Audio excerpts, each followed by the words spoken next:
The man awakens the only mythical level talent in history. Yet he chooses the profession of a pastor, the weakest class. Everyone mocks him, considering him a useless person with no future. Unexpectedly, his talent can reverse the rules of the world, turning all skills into reverse effects. Healing instantly becomes critical damage. With just one move, effortlessly, the whole crowd immediately falls silent, because the world suddenly descends into chaos. The demon world game suddenly becomes reality. Monsters spill out from another realm, bringing disaster. But humanity also receives a job system, helping them become stronger. Anyone can randomly awaken and then choose a suitable profession. Talents are divided into levels from common to rare, legendary, then semi-divine, and finally mythical. No one has ever possessed a mythical level talent after awakening. Most choose to become mages or swordsmen. There are also summoners, warriors, and assassins. Pastors, however, are seen as a trash profession due to their weak healing and attack. Today is the day of awakening for the entire school. The principal gives a speech and activates the formation. Everyone is eager to awaken, and Ngiam Hao is no exception. He wants to be strong enough to protect what he has. The girl in front of him is the one he wants to protect. To Mok Mok, the school beauty. To Mok Mok, Lum Da, Bak Shi, Tu Mao, Huang Tiu Fong, Trieo Kai Hung. The students awaken one by one, and soon it is Ngiam Hao's turn. Standing in the formation, his consciousness is pulled into another space. A glowing orb appears before him. When Ngiam Hao's hand touches the orb, a surge of intense energy rushes straight into him. The system announces, Ngiam Hao awakens the first mythical level talent, Reversal of Heaven and Earth. Every skill's effect is reversed, and he can freely toggle them on and off. But there is a critical flaw. It only affects skills, not normal attacks. Therefore, he decided to keep his awakening a secret to avoid revealing his weakness. Then he urged Mok Mok to awaken, while he went to choose his class. To unleash his full power, Ngiam Hao chose the priest class, a profession considered the weakest. However, under his control, healing turned into devastating damage. More importantly, the damage after reversal would be pure damage, penetrating armor and nullifying defenses. Later on, if Ngiam Hao became a mysterious assassin, who could withstand him? The priest was the perfect choice for his talent. At the same time, Mok Mok also completed her awakening. She received a legendary talent and chose the mage class. Next, the whole class would enter a dungeon to begin leveling up. After being refused to team up, Ngiam Hao decided to enter the dungeon alone. This way, he would level up faster, and more importantly, avoid revealing his talent too early. Then he stepped into the teleportation gate of Bycat. The name of this dungeon, Wolf Forest. True to its name, this place was filled with fierce wild wolves. Anyone entering had to follow the marked path, clearing out the wolf pack in the dungeon to proceed, to keep newcomers safe. There were healing springs along the way to restore health. The important thing was that death in the dungeon was real. Once you lost your life, you couldn't come back. Therefore, most newcomers strictly followed the procedure. Clearing the dungeon was the goal. But Ngiam Hao had a mythical talent, so how could he ignore the depths of the dungeon? He immediately encountered 3 wild wolves. Spotting their target, they charged in to attack without hesitation. Ngiam Hao pressed his lips together and activated Reversal of Heaven and Earth. He cast a wave of healing reversal magic. A loud explosion sounded, and one wolf collapsed on the spot. The other 2 immediately closed in on Ngiam Hao. One activated its tearing skill towards him, but the damage was reversed back, sending it flying away. Ngiam Hao continued to use the purification reversal technique. He tightly bound another wolf. Then he unleashed the healing reversal technique to take it down. The remaining wild wolf changed its tactics. It used a charge attack straight at Ngiam Hao. He slid to the side, dodging the normal attack. Then he returned a healing reversal technique. Right now, he only had these 2 skills. Nevertheless, they were dealt with swiftly. Once the task was complete, Ngiam Hao turned off the spatial reversal and used healing magic to restore his full state. His level increased to 2. With the profession of a pastor, enhancing intelligence was the best choice. Therefore, he allocated both of his free attribute points into intelligence. After that, he used fire to light the way, continuously taking down wild wolves and delving deeper into the forest. Finally, he spotted his target, the level 5 White Wolf King, the final boss of this secret realm. Countless young geniuses had perished at its hands, making this area an absolute forbidden zone. To defeat the White Wolf King, Niamhao had to clear its minions first. First, to avoid being surrounded by the pack. Second, to gain experience by eliminating them, thus increasing his strength faster. Niamhao patiently concealed himself, waiting for the right moment. Then he struck down each wild wolf one by one. When he reached level 4, the White Wolf King finally sensed something was off. At this point, Niamhao had wiped out its minions, and now it was its turn. The White Wolf King let out a low growl and charged straight at him. However, its skill attacks were completely ineffective against Niamhao, even healing him due to the activated spatial reversal.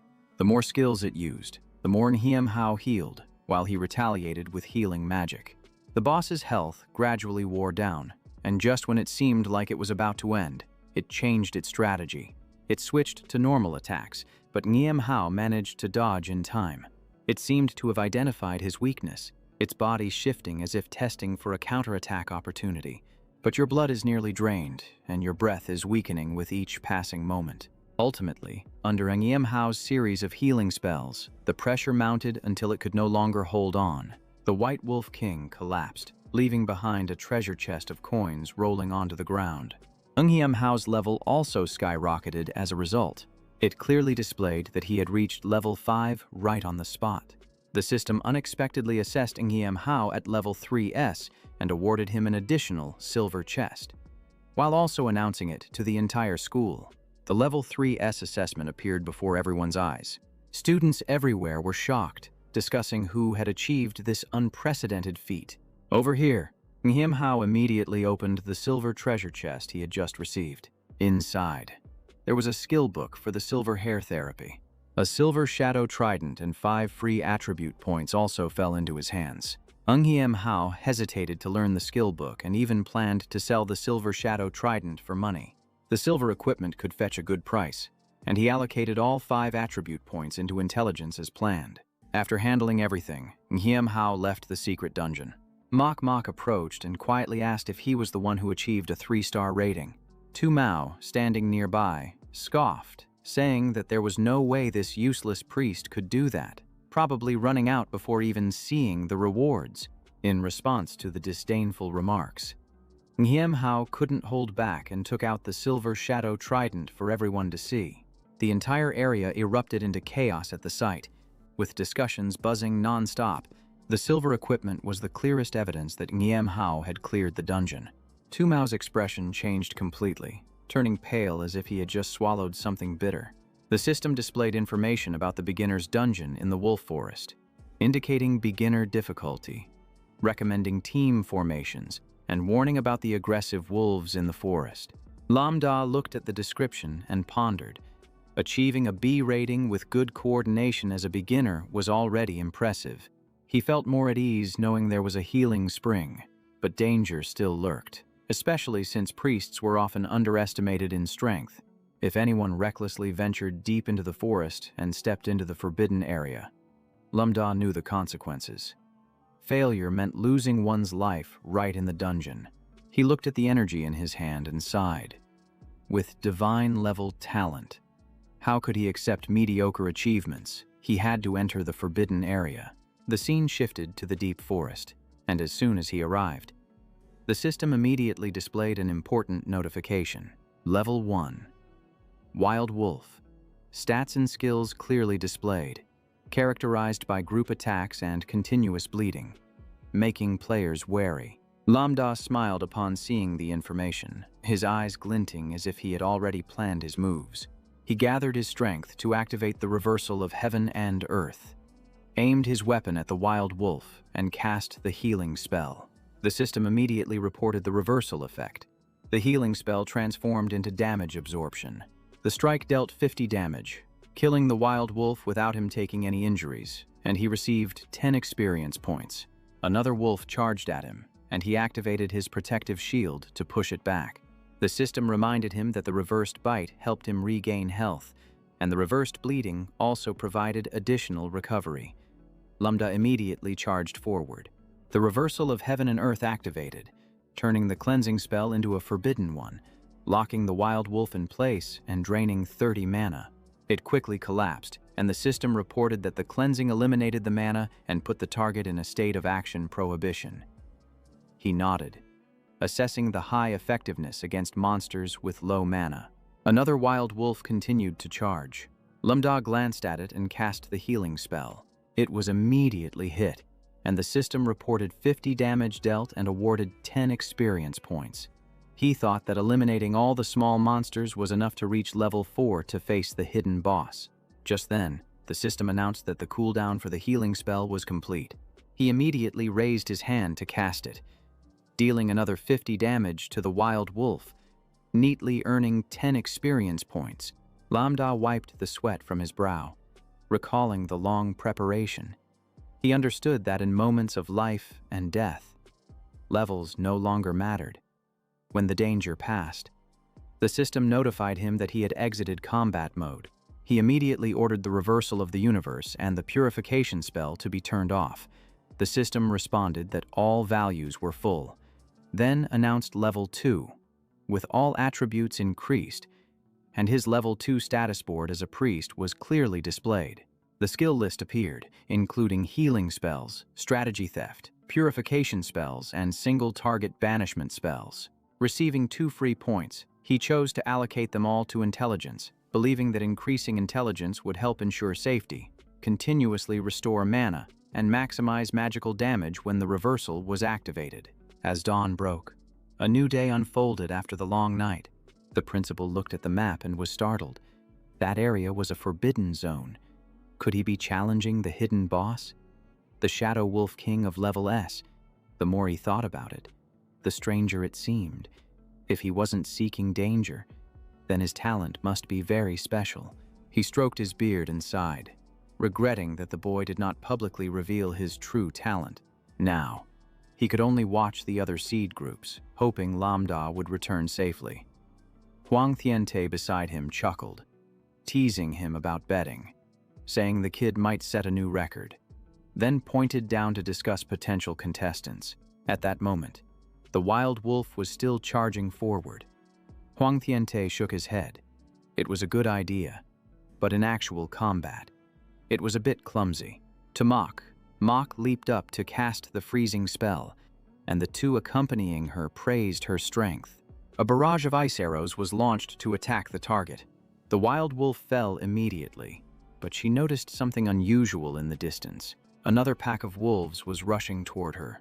She pulled the 2 people following her along, thinking that her goddess image was probably flying away.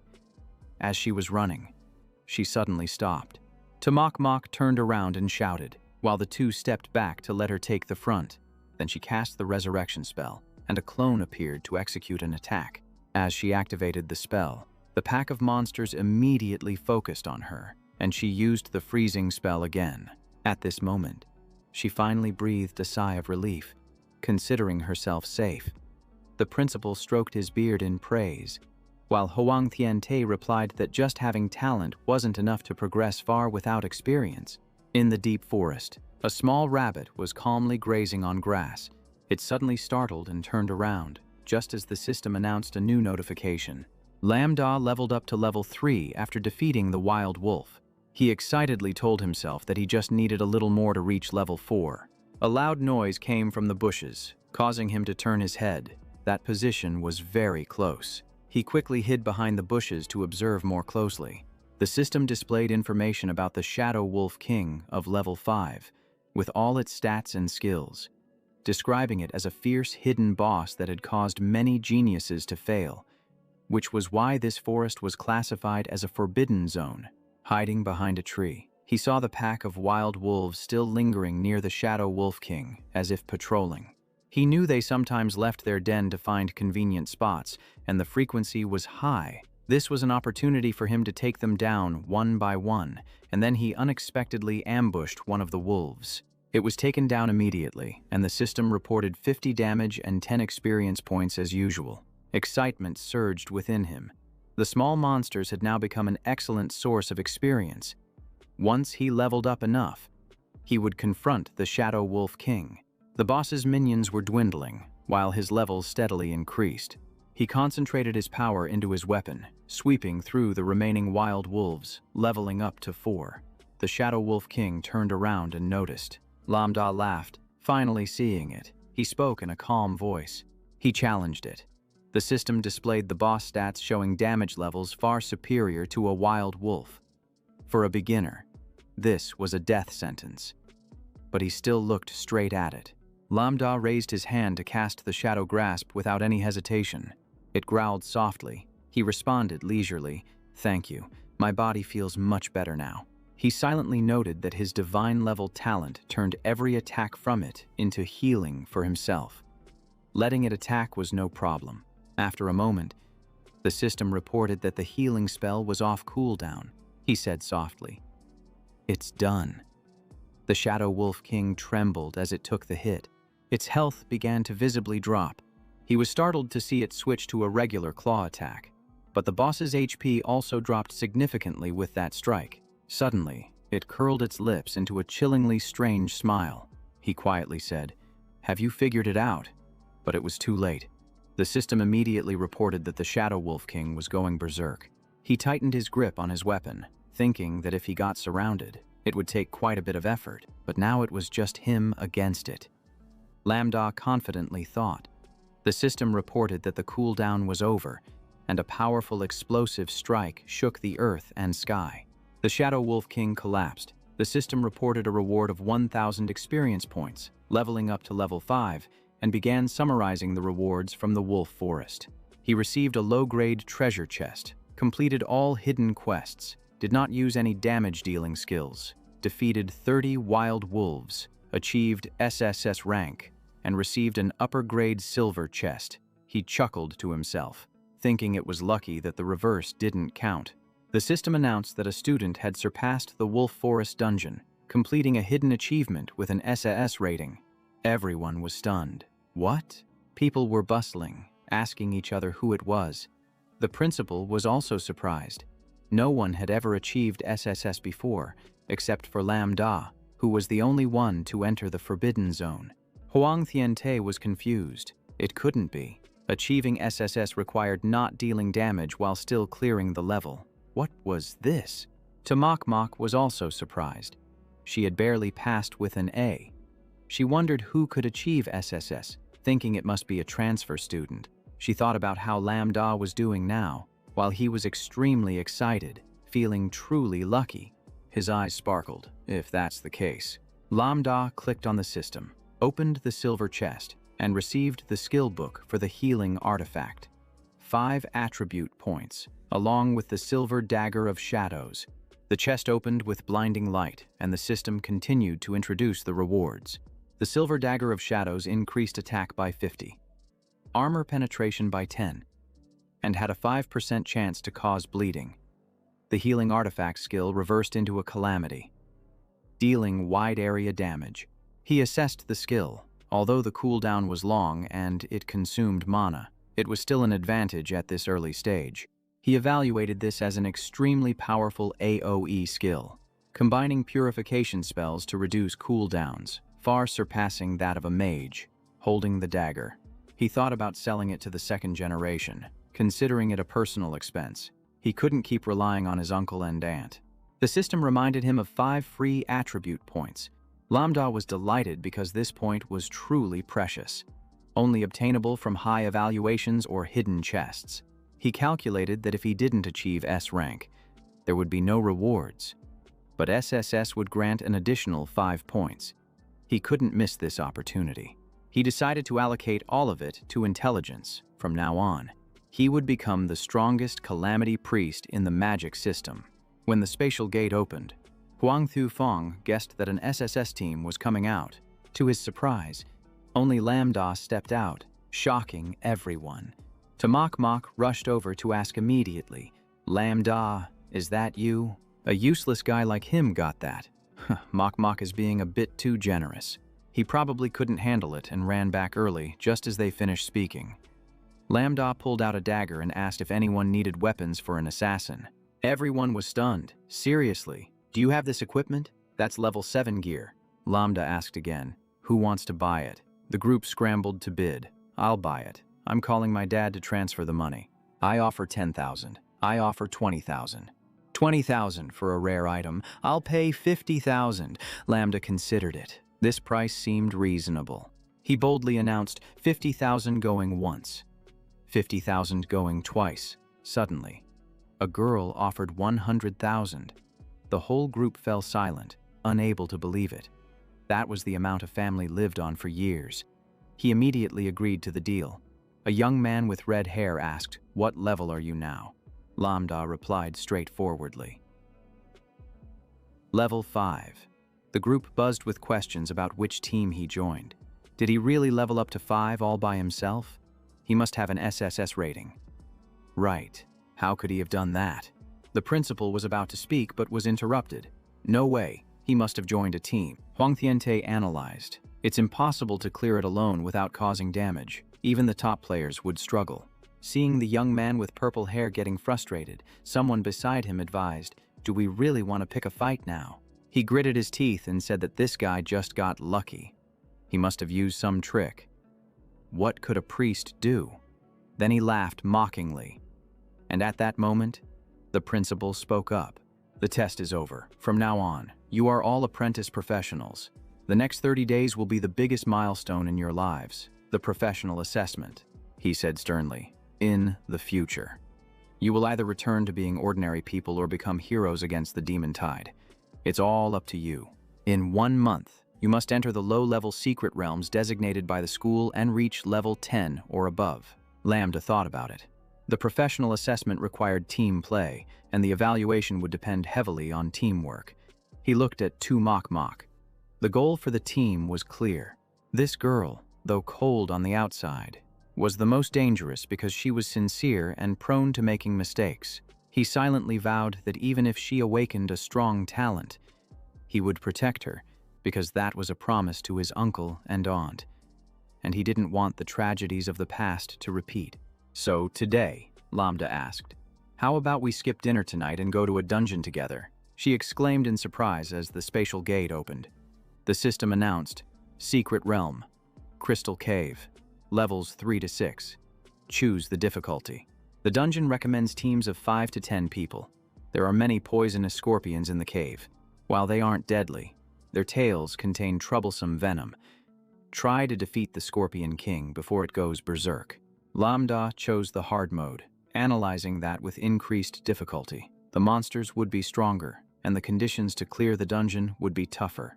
But in return, the rewards would be more enticing, so it was worth the challenge.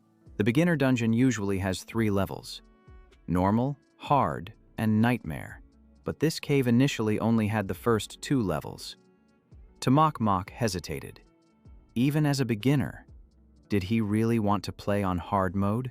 "Are you aiming for an SSS rating too?" He simply replied, "I believe in myself." She flusteredly explained, "It's not that I don't believe in you. I'm just afraid I won't dodge in time and cause trouble for you." Lambda calmly responded, "There's a way to skip the monsters," leaving her stunned. "You mean bypass the monsters and take a shortcut?" He nodded, having read the previous adventurer's notes and calculated a safe route. She looked at Lambda with admiration, as if everything was already clear in his mind. Tu Mok Mok suddenly remembered that she always knew Lambda was hiding his true strength. He had memorized the dungeon data long ago and scored perfectly in theoretical tests. Yet, he was underestimated. Lambda noticed her standing there in a daze and reminded her, "What are you waiting for? Let's go." She jumped up and followed him, thinking to herself that she always believed he would be the one to change the world. The scene shifted into the Crystal Cave dungeon. She marveled at the scenery, while Lambda warned that this place was even more dangerous than the previous one. The system announced that the team was short on members, forcing a group merge with other players, which surprised Lambda. He became more serious now. In addition to monsters, they had to compete with others and stay alert. Suddenly, an explosion rang out, startling both of them, and the young man with purple hair was severely injured. He was thrown far away, coughing up blood, leaving Lambda stunned as well. The system displayed the monster. Level 3, Poison Scorpion. possessing deadly skills like Venomous Bite, Harden, and a Paralysis Stinger. Being hit multiple times would cause heart paralysis. Lambda was taken aback, not expecting such a small monster could nearly wipe out the entire team, while the young man trembled as he looked at them.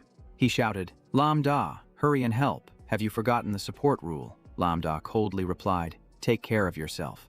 The guy angrily cursed, "Cheap priest." Lambda didn't care and told Mok to go this way. Lambda emphasized that the scorpions here were afraid of water, all being melee fighters with no ranged attacks. As long as she followed him, she would be safe.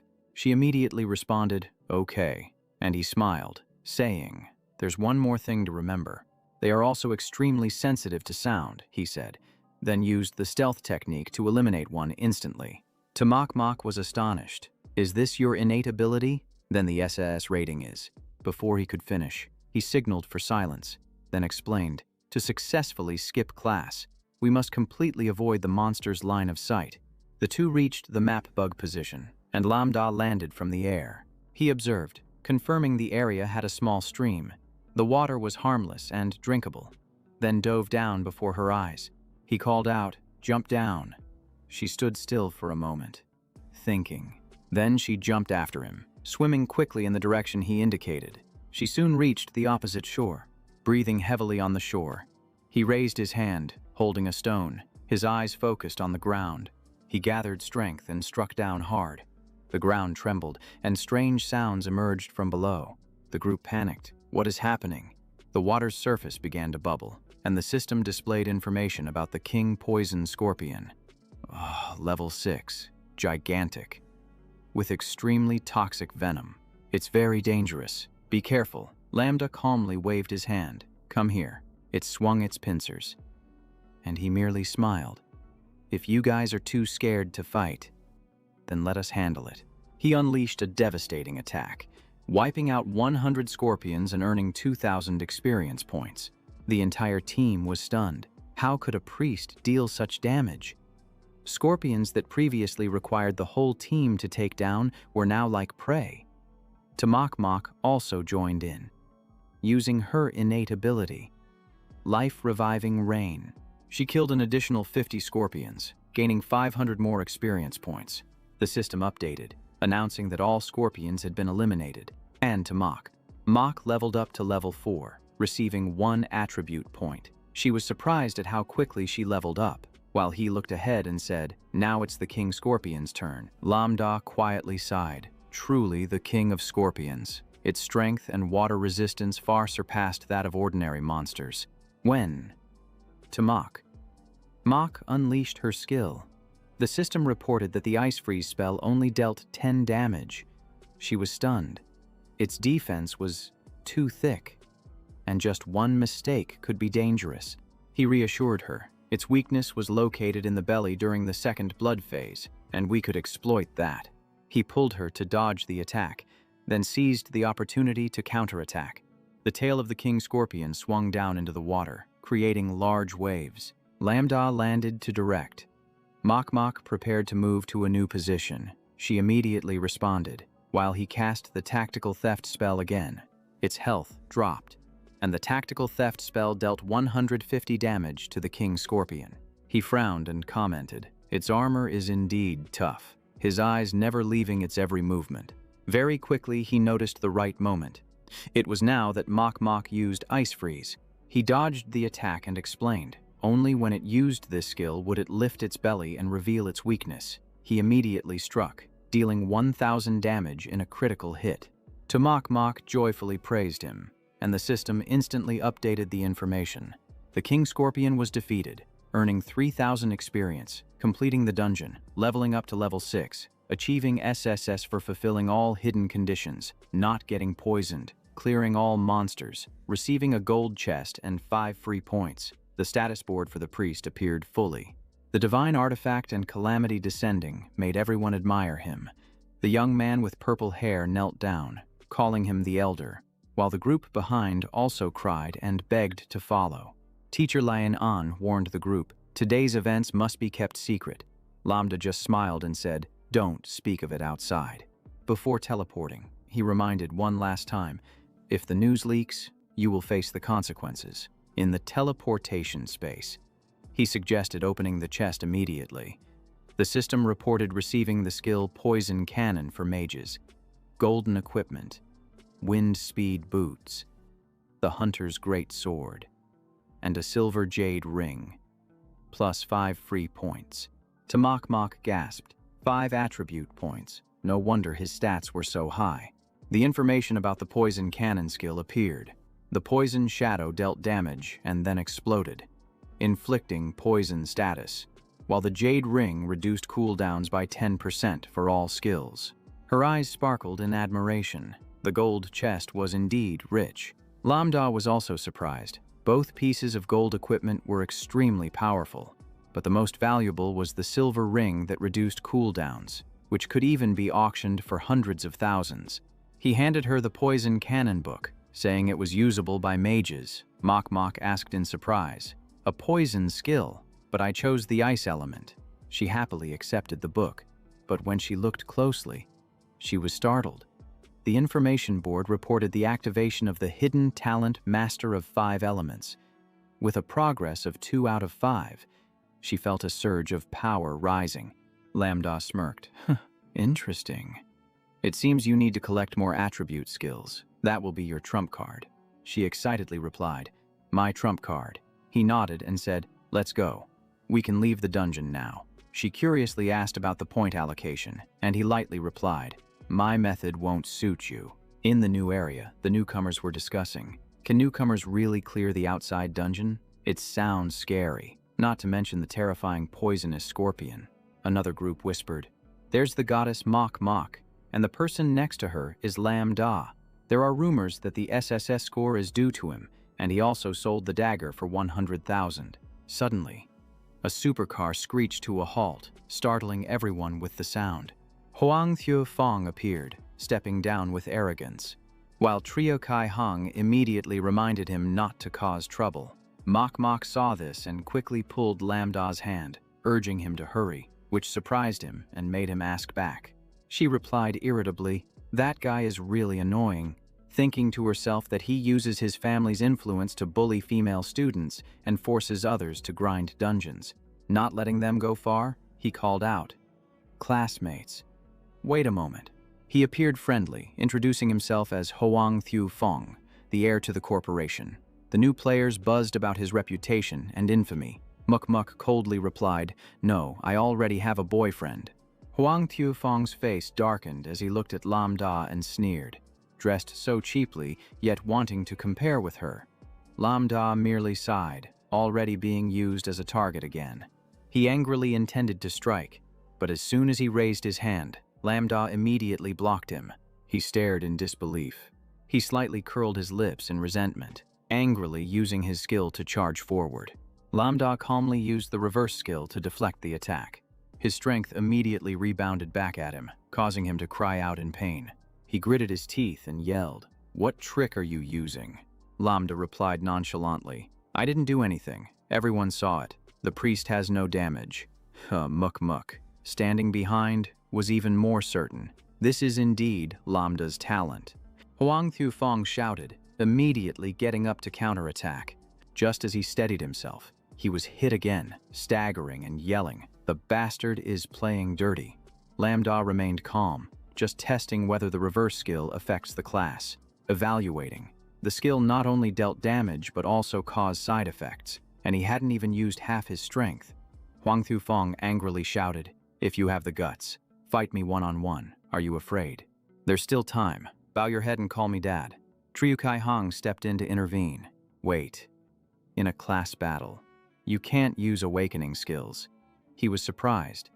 A priest could severely injure Huang Thieu Fong, even though he was fully equipped with top-notch gear. Everyone was buzzing.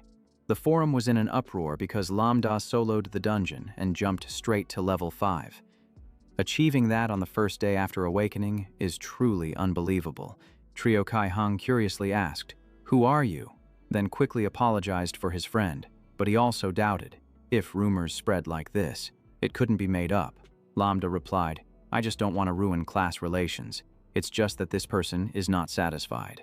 Huang Thufeng continued to roar. Trio Kai Hang, what are you apologizing for? Aren't you going to help me teach him a lesson? Hey, what are you doing? Trio Kai Hang drew a calming talisman for him and explained, this is the young master of the Huang family. Today's incident isn't over. He will definitely cause trouble. He advised Lambda, don't come to school this month. There's 50,000 here. Call it an apology. If you need to level up, I will arrange it, ensuring you're ready for the exam. But I hope you stay away from him for a while, Lambda replied. I can't promise that, Trio Kai Hang thought to himself. This person is not weak-willed and doesn't like to make enemies. Wanting to clarify everything, he reminded himself, if someone doesn't offend me, I won't offend them. But he also wanted to see how many people he could call to cause trouble. Lambda thought to himself, it's also a good opportunity to test the combat power of the Calamity descending. Breaking news, the Stone Cave dungeon on hard mode was cleared in just 1 minute and 30 seconds. The European map, the Great Hunting Sword, silver weapons, negotiable.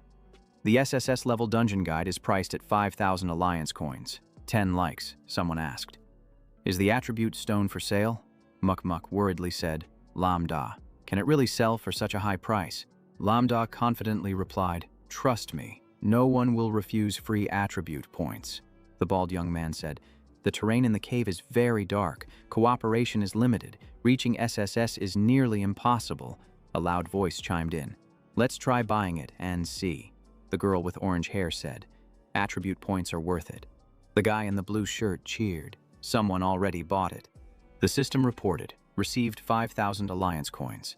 3 minutes later, his hammer upgraded. He shouted loudly, I did it.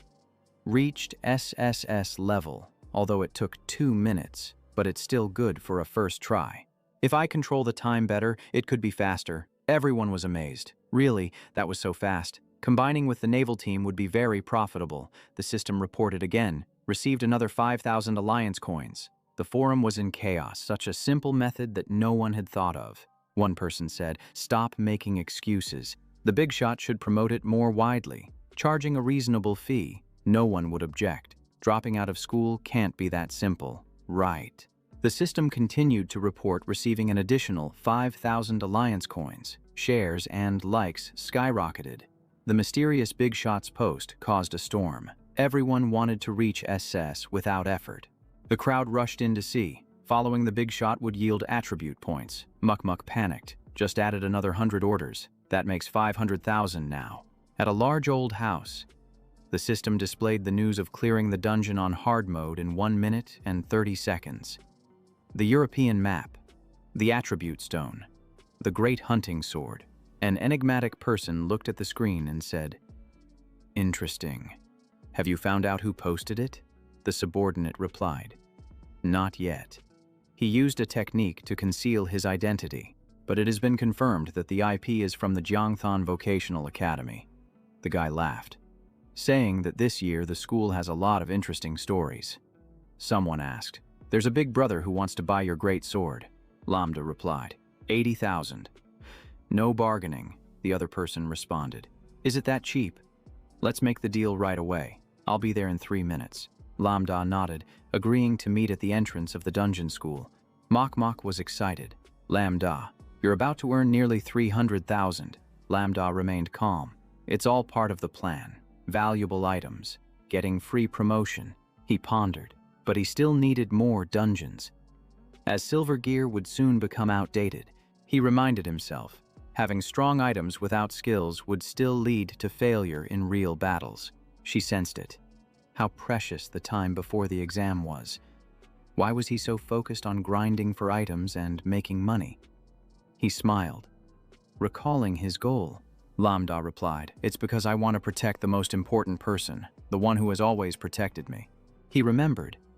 In his previous life, he had no parents, didn't understand familial love, played games for 18 hours straight before crossing over here, and it turned out to be a stroke of luck.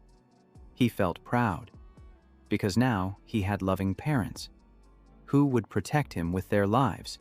He etched in his mind. 10 years ago.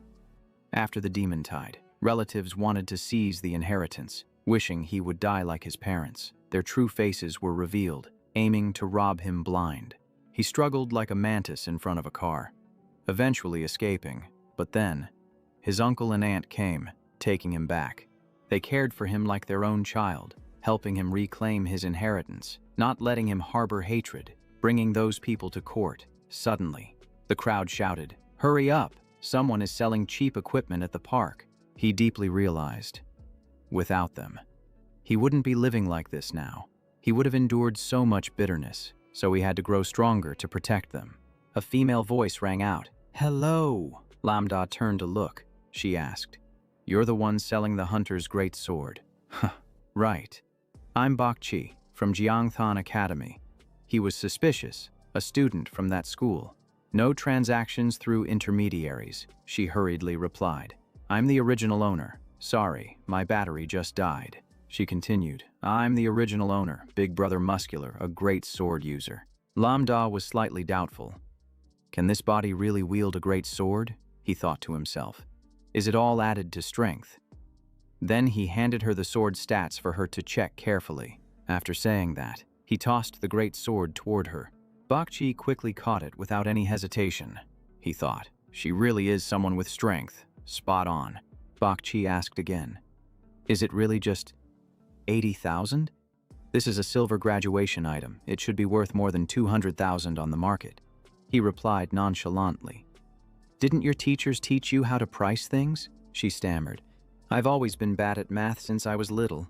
I'm not good with money." He gently reminded her, "Remember to ask the price before buying anything in the future. Don't let yourself be fooled." She nodded in thanks, then shyly said, "I want to thank you for selling it so cheap." The system displayed, "You received 80,000. Your account exceeds 1 million. Upgraded to gold card." Lambda flatly refused. "It's just a transaction. If you need anything, just come to me." As he turned away, he unexpectedly stumbled into Bakchi's hand. The system popped up. "You have been granted a mysterious power, receiving an additional special effect from the goddess of luck." He felt it immediately. "This must be your talent." Bakchi excitedly replied, "That's right. This is my talent, and it can be upgraded too." "So, can I join the team of the big boss?" Seeing Bakchi blush, he thought, this luck-increasing talent is rarer than legends. Strategically speaking, it's incredibly strong. Lambda considered.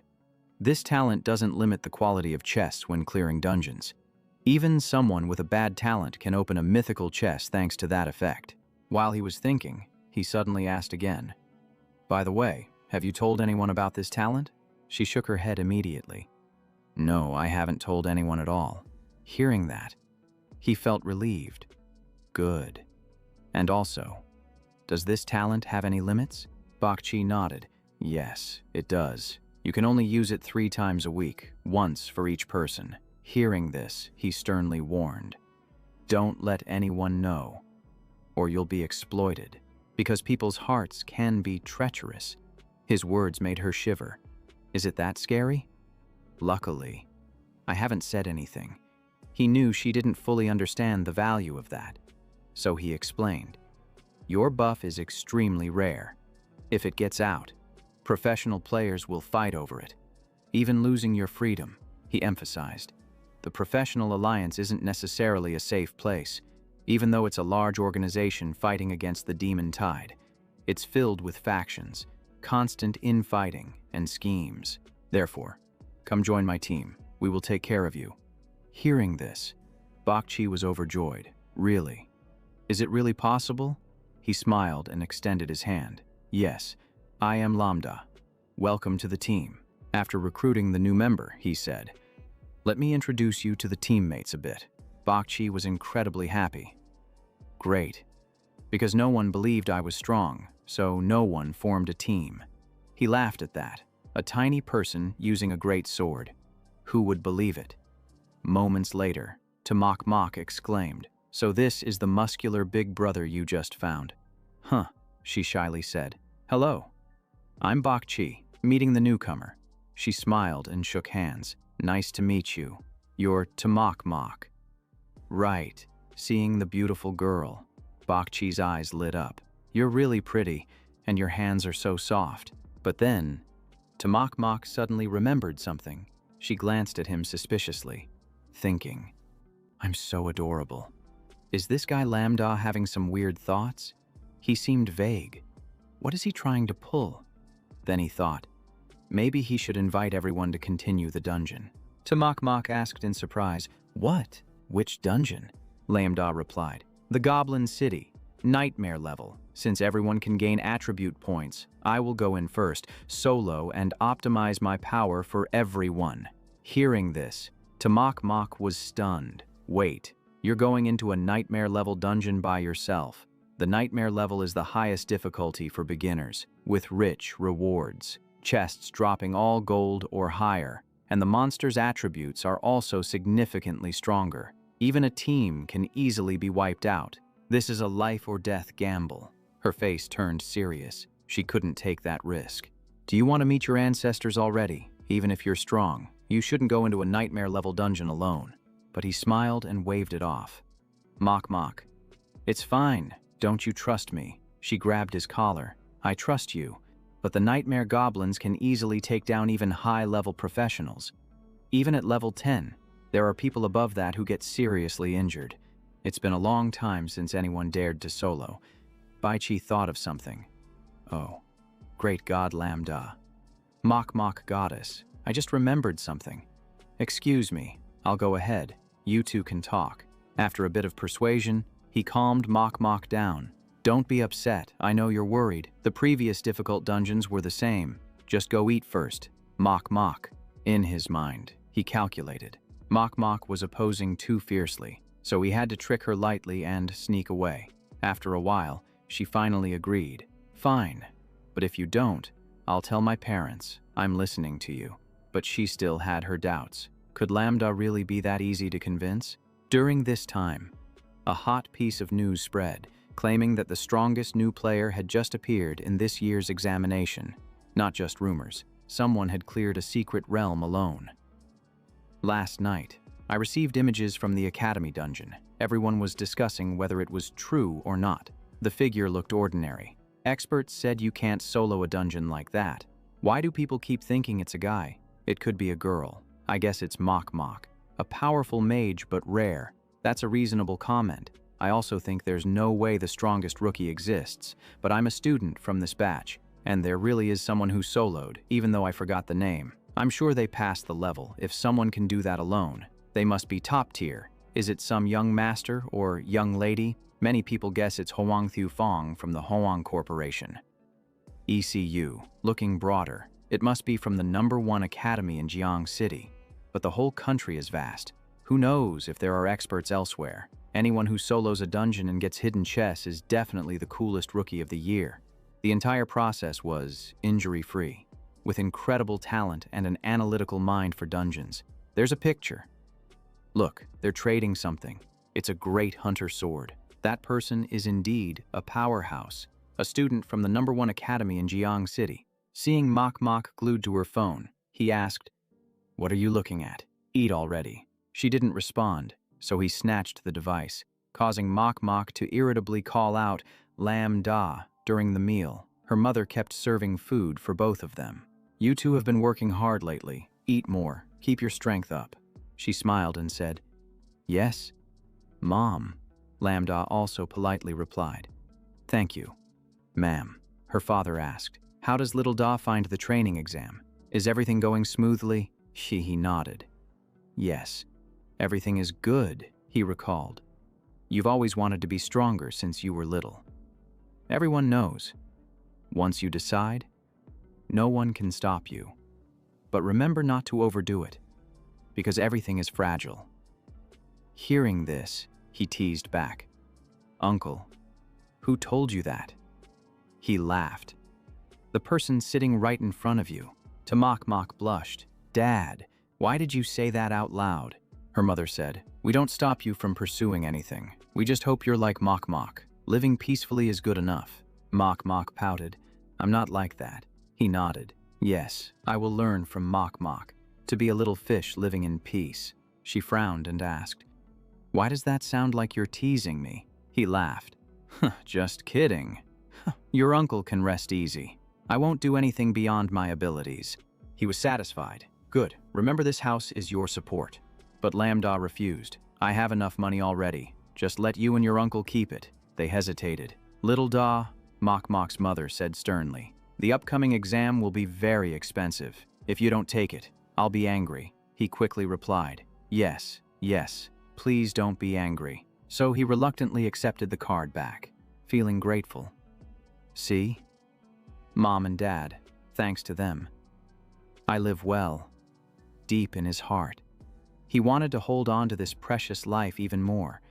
That was his motivation to become stronger. Now, Lambda was ready to face the challenge. Nightmare-level dungeon, here I come. At Hoang Thieu Fong's house, curses echoed everywhere. Damn your grandfather, Trio Kai Hang, daring to play behind my back. Trio Kai Hang calmly replied, I saved you back then. I helped pay a bit. Without me, you would probably be in the hospital. Hearing this, he shouted, do I need your help? You're just trash. His voice trembled with anger. If I had full gear, it would be different. At this moment, Trio Kai Hang turned away. Go rest. Hoang Thieu Fong angrily grabbed a glass of water and smashed it. It's because of you that I lost face. Get lost. Don't call me brother. On the contrary, Trio Kai Hang didn't care. Do you think being a young master of Huang Corporation means you can have whatever you want? Uncle Huang told me to take care of you. I shouldn't have agreed. You should have been beaten up to come to your senses, to the point where even your mother wouldn't recognize you. The corner of his mouth curled slightly. Oh, I forgot. There's one more thing. He emphasized each word. You don't have a mother. Hoang Thieu Fong's anger flared up. He shouted loudly. Good. If you're leaving, don't come back. A waste like you doesn't deserve to be my brother. Trio Kai Hang just laughed disdainfully. Hoang Thieu Fong. You don't even know who you just messed with. A rookie who just appeared has already made you lose badly without even using active skills. Rumors say he soloed a dungeon. No one has confirmed it, but recently, a mysterious figure has risen. He's selling power and gold tier items, causing students to form discussion groups. There has never been two rookies as formidable as this at the same time in Jiang City. You understand the odds. Hoang Thieu Fong called, ordering, take care of one. Call all the brothers, gear up to the teeth. If you need anything, just say it. Money is not an issue. Thinking back made him even angrier. He said, don't worry. If anything happens, I'll handle it. Just teach that arrogant kid a lesson, so he knows who the real boss is at Jiang City Academy. In the first level of the Misty Forest dungeon, Lambda stepped in, and the information panel lit up. Goblin Underground City, Level 5. Nightmare Dungeon. Dark Maze. Home to the goblins. It consists of 5 levels. The deeper you go, the stronger the goblins become. If you can't get past the last level, you should retreat immediately. Or you'll end up empty-handed. If you can't pass the last level, there won't be any items, in my opinion. The Goblin Dungeon is the hardest dungeon at this stage. Due to the long duration and unreasonable requirements, even strong classes hesitate to farm equipment and attribute points here. Moreover, each level only has 10 minutes, and the 5th level has a hidden boss, the Goblin King. The countdown has begun. 30 seconds left. Prepare to eliminate the Goblin soldiers. Lambda ventured deeper for 2 minutes and 5 seconds, encountering the Goblin Captain. The result was satisfactory, just as expected. 3 minutes and 59 seconds to clear the level. While running, he suddenly stopped, called upon the healing artifact. Calamity struck. Warning bells rang. The level up panel appeared. The artifact leveled up to level 2. He was level 6. With full attributes, healing skills, purification, and calamity level 2. He was satisfied, having cleared the first level in less than 5 minutes. The method of gathering monsters on the first level seemed very effective. Although the damage was not high, there were still 5 minutes to increase the output before the next battle. All the monsters on the 2nd and 3rd levels of goblins had been wiped out. The 4th level was also done. Lambda immediately descended to the 5th level. In the Goblin Palace, the Goblin King awaited. Do you dare invade my territory? Level 8, high stats, powerful skills. He wondered, did I encounter the boss right away? Aren't there any smaller monsters? The Goblin King did not hesitate, shouted, "Die!" Unleashing a seismic strike, truly a dungeon lord. Terrifying power. Solid gold armor, wide-reaching spear, slow speed, but no weak points. Upon entry, he unleashed an AoE attack, forcing him to dodge to the side, lying low to reduce damage. Lambda used the seismic damage reversal, recovering 1,521 HP. The reverse wave restored an additional 479 HP.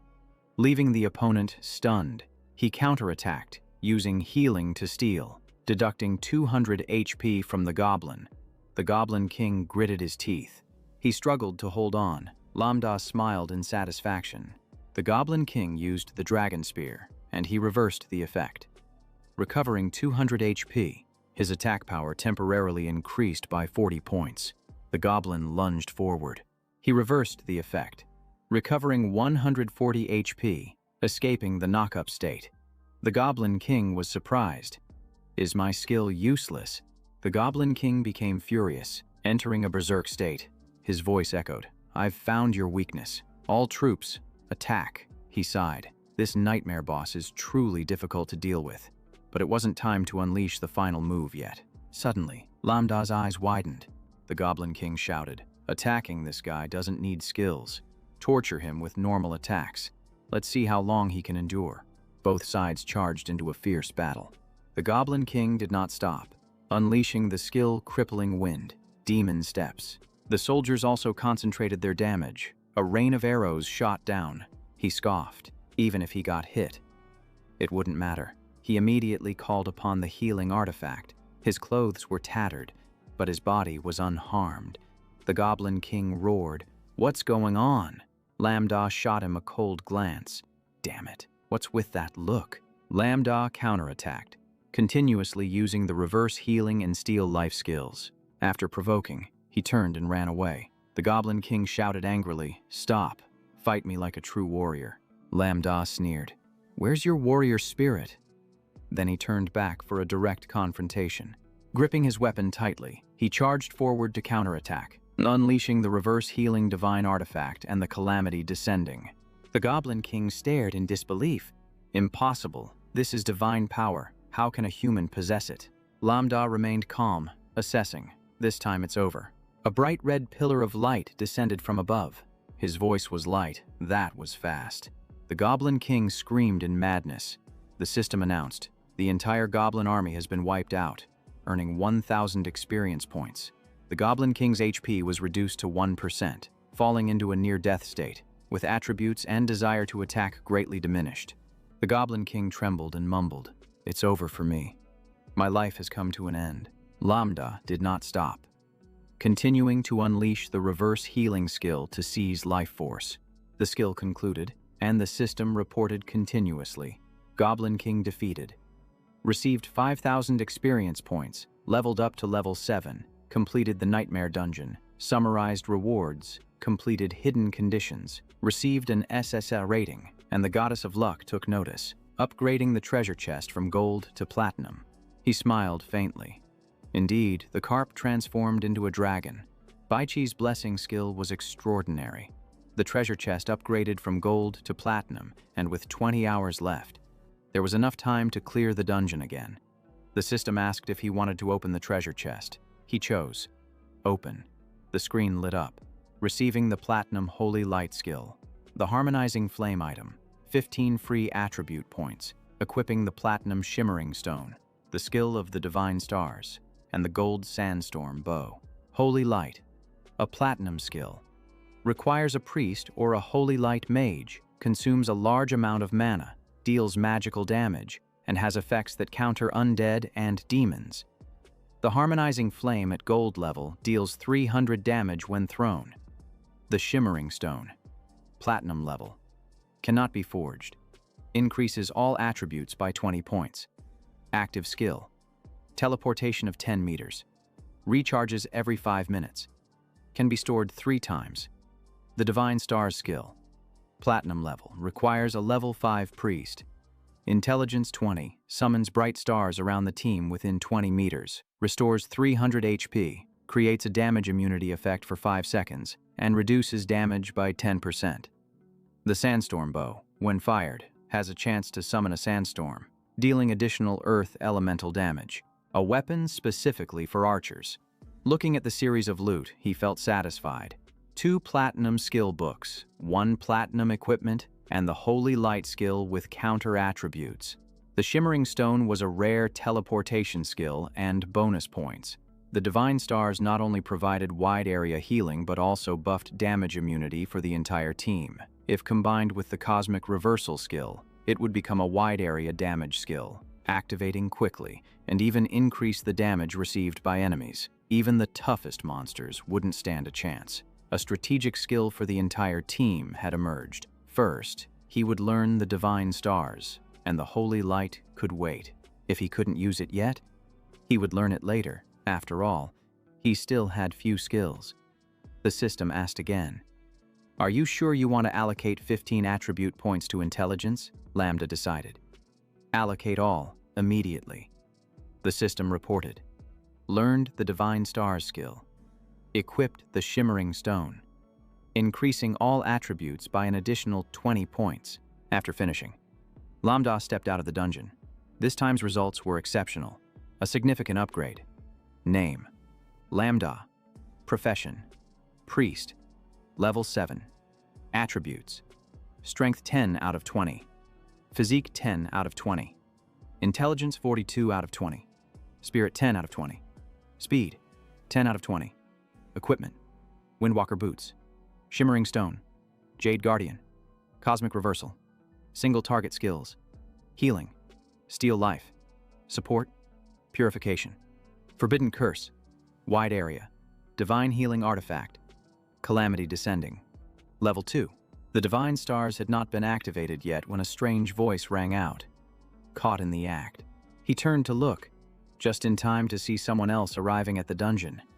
To Mach. Mach frowned. What was Lambda still pretending for? Then she sighed softly, as if suddenly remembering. To Mach asked, "Did you clear the Nightmare Goblin dungeon?" Lambda raised his hand in confirmation. She felt a bit disappointed. She had planned to try it too, but had only thought about it. He teased her. "So that's it. Are you staying in this area for the next 10 days? To Mach's lips pressed together slightly. Just then, a vehicle sped by, rushing to the final teleport point, then stopped. The others saw Lambda and shouted, "It's him! That face looks like it's inviting a punch." Huang Thufeng gritted his teeth. "Deal with him for me." But his companions remained silent, making him furious and glare at them. He grabbed someone else's hair and shouted, "Hey, I'm talking about you. Are you stupid?" Things were not looking good. The other person trembled in fear.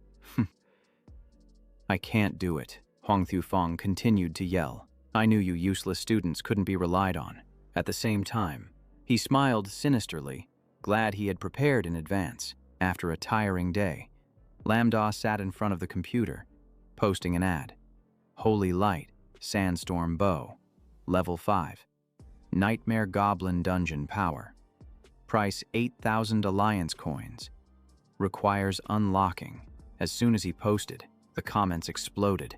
The big shot has appeared again, clearing the Nightmare Dungeon alone, guaranteeing level A to S, even SSS? Right. Oh, great one. Take me with you next time. I've never dared to try Nightmare before. Really need those free attribute points. Gathering monsters takes 7 minutes. After all, have you seen the time it takes for the Elder to pass the level? 4.5 minutes. All right, I'm going to give it a try right now. The Goblin Hate range skill is surprisingly precise. I need to time the cooldown just right to maximize damage. If there aren't enough monsters, the skill is wasted. What kind of nightmare level is this? The Elder is the real nightmare for goblins. Not long after, the paparazzi released photos. The admin is Lambda, a student from the vocational academy, the strongest contestant of the year, who once sold a greatsword to a hunter, the only one to clear an SAS dungeon solo, accompanied by 3 photos. Viewers threw stones. What do those 3 photos prove? The newbie dungeon is acceptable, but the Crystal Cave and Goblin dungeon at nightmare level. A student cleared it alone. I'm speechless. This kind of paparazzi is really brainless. After Lambda awakened his divine cover, he became very mysterious. Choosing the priest profession is even harder to predict. I remember he once sold a dark dagger, theoretically. The god score should definitely be maxed out. But in reality, Lambda is quite ordinary. I agree with the expose. He's just a student. Compared to high-level fake professions, he's far behind. He relies on the monster hate range and the terrain of the secret realm to calculate accurately, which allows him to control the monster's direction. Moreover, as a priest, doesn't he need purification skills like holy light? Orders are coming in. 100,000 alliance coins for holy light. 150,000 for the sandstorm bow. Are you considering it? He immediately sold both. The bank sent a message. Gold card customer, plus 500,000 alliance coins, totaling 1,500,000. Looking at the balance, he was also surprised. This might be the only way to clear the level without getting hurt, except for the boss. But no one else has managed it. The power he generates is something no one dares to learn. No problem. The nightmare level dungeon is a milestone for upgrading equipment and personal data. Money is secondary. Looking at the card, the Koi effect has 15 hours left, he calculated. Took the opportunity to rest and recover, then continued the fight. Finally, after the transaction, he stood up. Lambda stretched, deciding to go for a run to relax and also improve his physical fitness. As night fell, he continued to persist in running at the park near his home. At the same time, a car suddenly rushed in from somewhere. He turned around, the car sped close to him and then suddenly stopped. He was a bit surprised. Huang Thiu Fong, his friend, spoke up. What a coincidence? Get in the car, I'll take you to this place. Lambda lightly reminded. Trio Kai Hong warned not to provoke me. I don't like trouble, but that doesn't mean I'm afraid. Huang Thiu Fong jumped out of the car and shouted, "Damn it! Don't mention that traitor's name again." His buddies chimed in. Stop being so chatty. Hong Tu wants to fight one-on-one. If you refuse, your whole family will be scared. Lambda was surprised. You even came to my house. He smirked. Fine then. He continued. I hope you don't lose and cry for backup. He angrily replied. What the hell? Are you framing me? Huang Thufong grabbed his teammate's shirt. Don't intervene later. I want to solo. The guy trembled a bit. What if you can't win? He shouted. The outfit I'm wearing is something that poor guy can't earn in his lifetime. How could I lose? Get out of the way. Lambda looked coldly. So you're calling for backup? The group whispered. Stick to the plan. The guy confirmed. Got it. Lambda began to lose patience. How many people are coming? I'm busy. I don't have time to waste. Hearing this, Huang Thufong was speechless. Just wait. Soon you'll regret it. He also said, I will make you crawl on the ground like a dog. Lambda silently thought. Let's see who suffers more.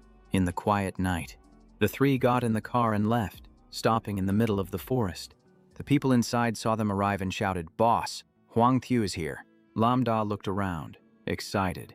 Is it that crowded? Hurry up and choose, one-on-one or a group fight. Huang Thiu Fong sneered, one-on-one. He drew a diamond-level sword. We'll each fight you one by one. In Lambda's eyes, there was nothing special. It was pretty much what he expected. Everything was still the same. He displayed his disdain. Standing tall, Huang Thiu Fong growled, Die for me. Lambda immediately set up a formation, preparing to engage.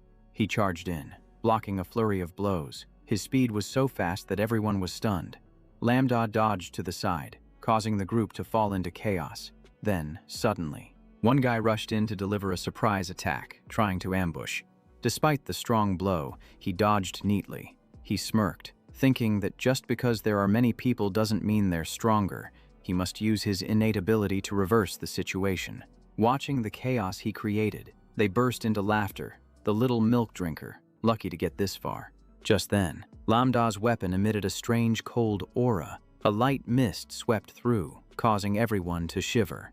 The once fierce group now clutched their chests, gasping for breath, blood seeping out, and no one understood what had happened. What is this?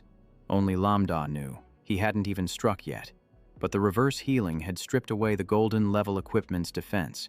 seeing his teammates in despair. The others frantically asked, "How are you doing?" "Boss," he tried to reassure them.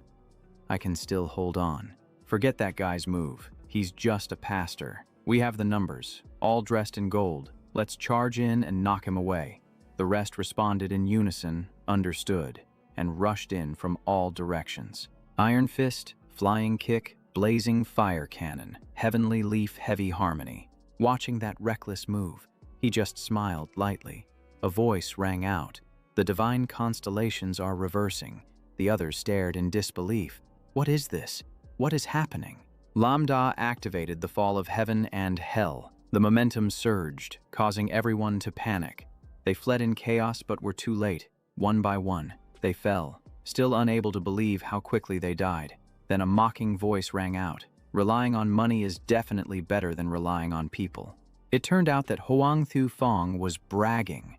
This was something he bought at a Sotheby's auction, an unlimited level equipment set, diamond grade, worth tens of millions, with attributes beyond compare. All attributes plus 100. Hearing the name of the auction house, everyone was startled. Sotheby's, the top in Oahu. Entry tickets cost hundreds of millions. With such financial power, he truly is the heir of the Huang family. That diamond set must be legendary. Relying on that, he confidently declared, "Lambda, this time I will make you kneel," thinking he had intimidated them. He raised his chin. "What's wrong? Are you trembling?" Huang Thu Fong even stepped over his fallen teammate. "Warning, it's not too late to beg." But he replied nonchalantly, "Your golden exterior hides an empty core. Even strong equipment can't cover your inner weakness. You won't win." Those words made him grit his teeth. "Then you, Huang Thu Fong, unleash the Shadow Blade and curse. Go die." Just as the killing aura rushed toward him, he immediately shifted away. That scene left him even more confused. What? The others outside also realized something was wrong. "I don't understand what move he's using to take down all that golden equipment. How could his damage be that high? How did he do it?" He even felt this kid was no longer human, resembling something that had appeared during the demon tide. Huang Thu Fong shouted, "Impossible. Did you really stack everything into speed? I clearly increased my attributes with this massive outfit," he growled. "The Shadow Blade will kill you if it hits." Before he could finish, Lambda interrupted. "Your base attributes are too low, so you can't hit me." His gaze turned cold. "Now it's my turn. First step, find your weakness." Reverse healing technique activated. Triggering damage. The system reported 1,000 damage, destroying the target's armor, nullifying all diamond attributes. He was left speechless. My diamond equipment. Huang Thu Fong's fury erupted violently. He fought desperately, launching the slash of the rising sun, the triple slash, and the overwhelming army. But the more he punched and kicked, the easier it was for Lambda to dodge. Huang Thu Fong frantically chased after him. "Stop right there."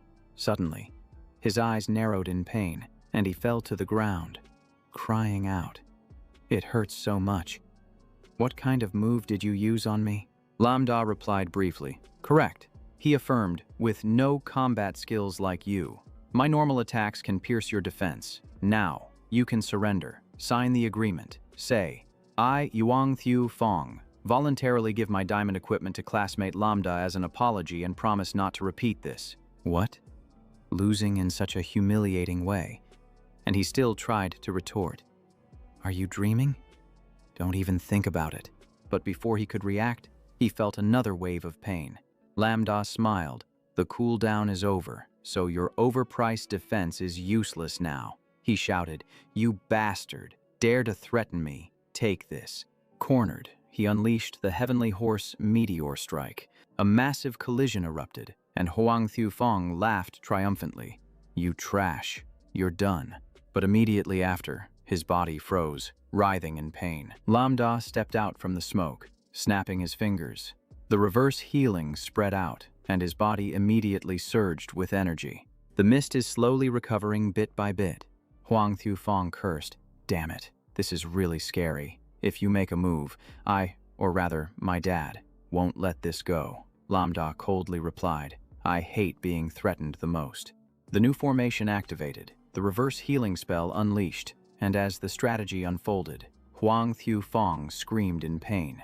He reassured, "Don't worry, there's still plenty of blood. Let's keep going." Immediately after, a surge of power crashed down like thunder. The group of underlings stood stunned, unable to believe what they were witnessing. As soon as Huang Thiu-fong collapsed, he was pulled back with a simple grip. Instantly, his entire body shattered like powder. The others panicked. "Is this torture? Boss, what kind of pastor is this?" Then a wave of killing intent rose. Lambda chanted, "Calamity descends." They clutched their heads in panic. Did the little rich kid really die? From a distance, the entire scene was captured by the camera. The live stream exploded. Everyone was stunned. What the hell is going on? Isn't Huang Thiu-fong the rich young master? And who is that other person? How many gangsters are there? Do they want to silence him? The underlings were dumbfounded. What kind of skill is that? The screen displayed the timer. What kind of powerful mage is this? Where did Huang Thiu-fong find the guts? He still taunted. "Do you want it?" Poor dog. Netizens gasped. "Oh my God, such rude talk. I didn't expect this at all. No wonder he's so arrogant. Turns out he has good stuff. How much did this equipment cost? I hate rich people." The hot search exploded. The arrogant young master was crushed by the big shot. Netizens were furious. Can money really do everything? No mistake there. That's a pastor, healing while attacking. What kind of skill is this? Can it shatter unlimited level diamond equipment? We need to trace the whereabouts of this great figure urgently. I want to become his disciple. A few minutes later, someone jumped into the comments. "Wow, he looks just like my classmate. He studies at the Zhangchengjia Vocational Academy. It's highly likely the same person. I heard there was a conflict before. Huang Thiu-fong wanted to get close to Goddess 2 but failed. I remember this pastor had cleared a dungeon that someone recorded, and 2 days ago, he made Huang Thiu-fong furious. It really became a thing. Someone was sure. He must have awakened a high-level talent. Now netizens began to dig up old news. There had been reports of IPs selling high-level equipment and powers logging in from Jiangcheng. Yes, although this great figure set a record for the dungeon, it wasn't a professional-level dungeon. Moreover, the transaction photo was also captured. Students from that school must recognize him. Someone laughed. "It's not a joke." Seeing this, Bakchi commented, "That's not Lambda. I once bought items from the big shot. He is very humble, so please stop the rumors." However, her words were quickly dismissed. The signs were clear. This time, the big shot couldn't hide anymore. Many talented people would definitely want to join his team. But what about me? Am I out of chances to tag along? A fan club for Lambda Group 8 was established online. With the big shot, Lambda Invincible, healing, damage, tanking, mana regeneration, pulling monsters, supporting, and carrying. One person carries the entire team. The priest can now drain the warrior's health. The lines between professions are starting to blur. The priest is no longer at the bottom. A new era for this profession has begun.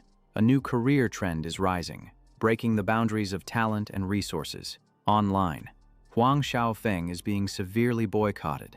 That guy is fake, riding on his parents' coattails and dragging others into fights. He must be dealt with.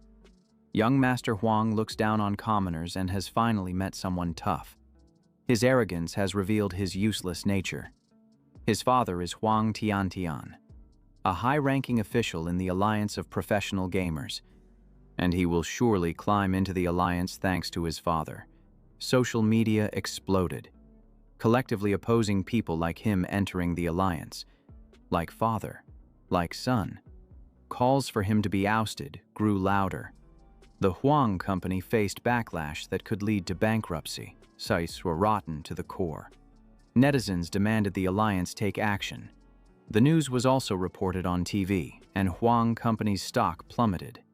Hackers launched widespread attacks because the chairman's son bullied his classmates at home. Tamakmak was watching with her parents, angrily exclaiming that Huang Xiaofeng was outrageous and they needed to teach him a lesson. Her father stopped her. "Mok, no," her mother chimed in. "That child has a bad temper. If they go down the wrong path, they will face consequences. Abusing power that doesn't belong to you will lead to disaster." How can one become a great professional gamer like that? Tamak Mok looked at her mother, her eyes showing hesitation. Mom, she was still worried. If they took action, wouldn't her parents make Xiaoda the second Huang Xiaofeng he could handle it himself? Shang Guanyan was also watching, exclaiming in awe that Lambda hadn't even tested his profession yet. Truly impressive. He paused to take a closer look. Shang Guanyan smirked. That talent must be legendary. Choosing priest is like using a knife to butcher a cow. Compliments flowed. A genius like that appears only once in 100 years. Surely he can go straight into the Alliance. Right, what does everyone think? Can we recruit Lambda early? The whole group agreed, wholeheartedly. For global stability, someone like him must be brought in as soon as possible. Someone even joked. Old Huang, are you still sitting here? Don't you worry about your son? Everyone burst into laughter. This was nothing compared to Minister Huang. This is also a great opportunity. How could they let it slip away? Chairman of Huang Company, branch minister of the Alliance, Huang Tiantian replied sternly.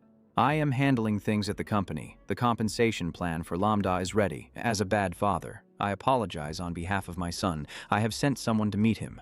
Rest assured, I will handle this strictly in the arena. Huang Xiaofeng was struggling continuously. Please, wait a moment.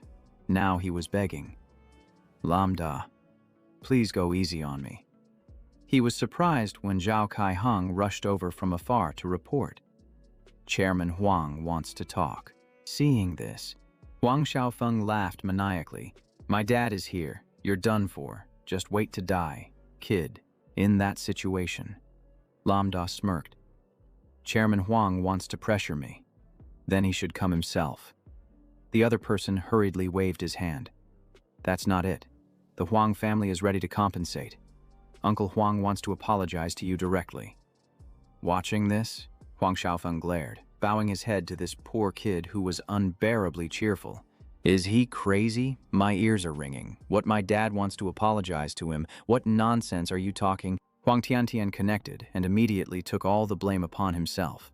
Hello, is this Lambda? I apologize for keeping you waiting. Lambda nodded and began. As a father, he bowed his head in acknowledgement of his mistakes. I am the father of Huang Xiaofeng. Everything is due to my poor parenting.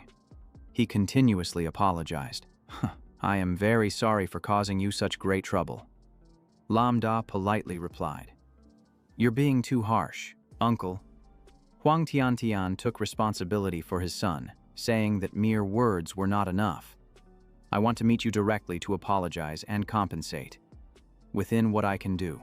And as for Huang Xiaofeng, I hope you can hand him over to Zhao Kaiheng. I will deal with him severely using family rules.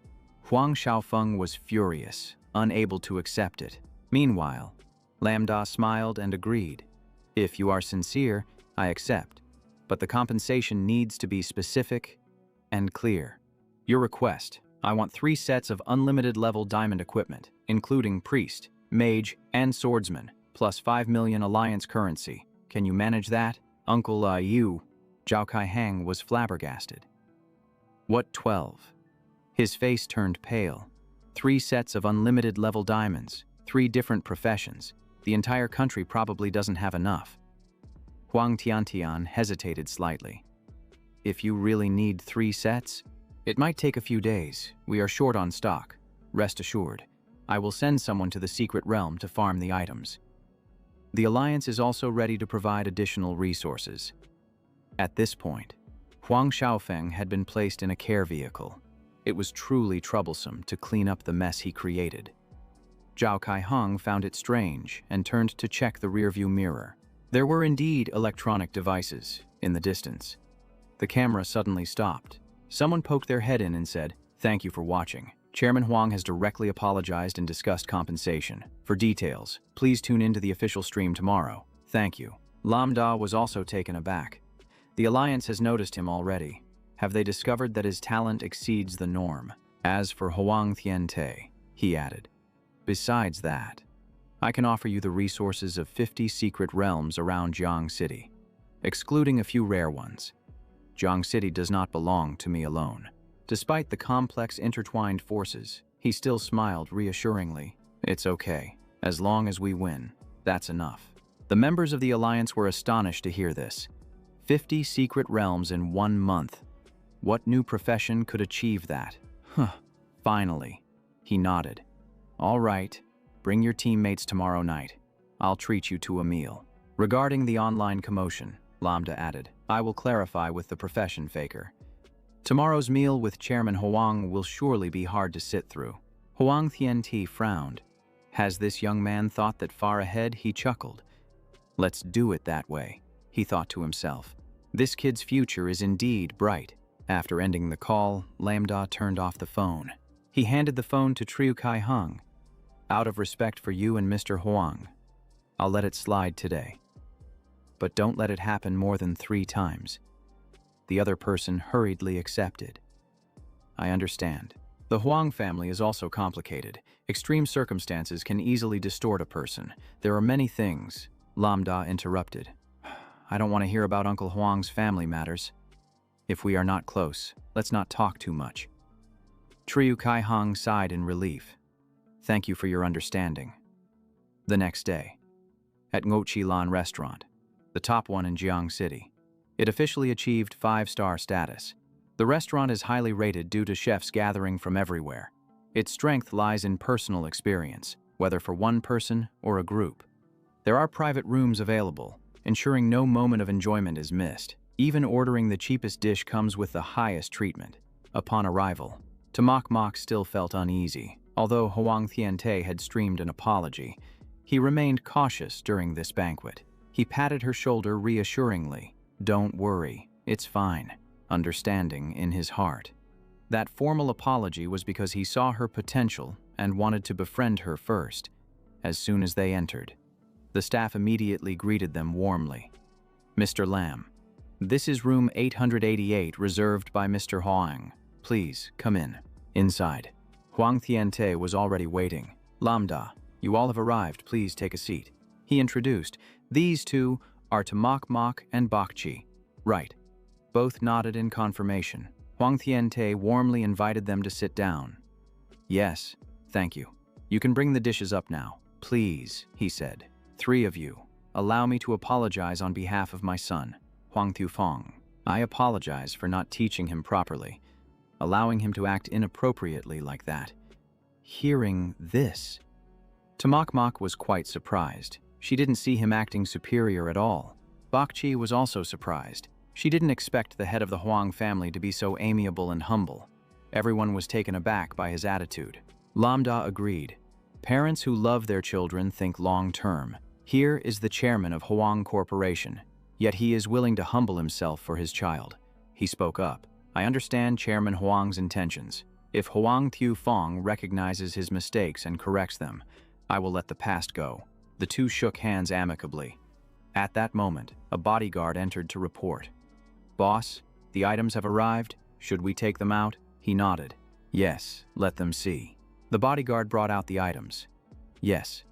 The equipment name is Thin Trang of Ma Huang, consisting of 4 pieces. Type, a set of gear. Level 1 crafted. Diamond quality, no level limit. Required profession. Priest. Effect. Increases 30 physique. 30 wisdom. Self-healing increases 15%. With passive recovery. Note.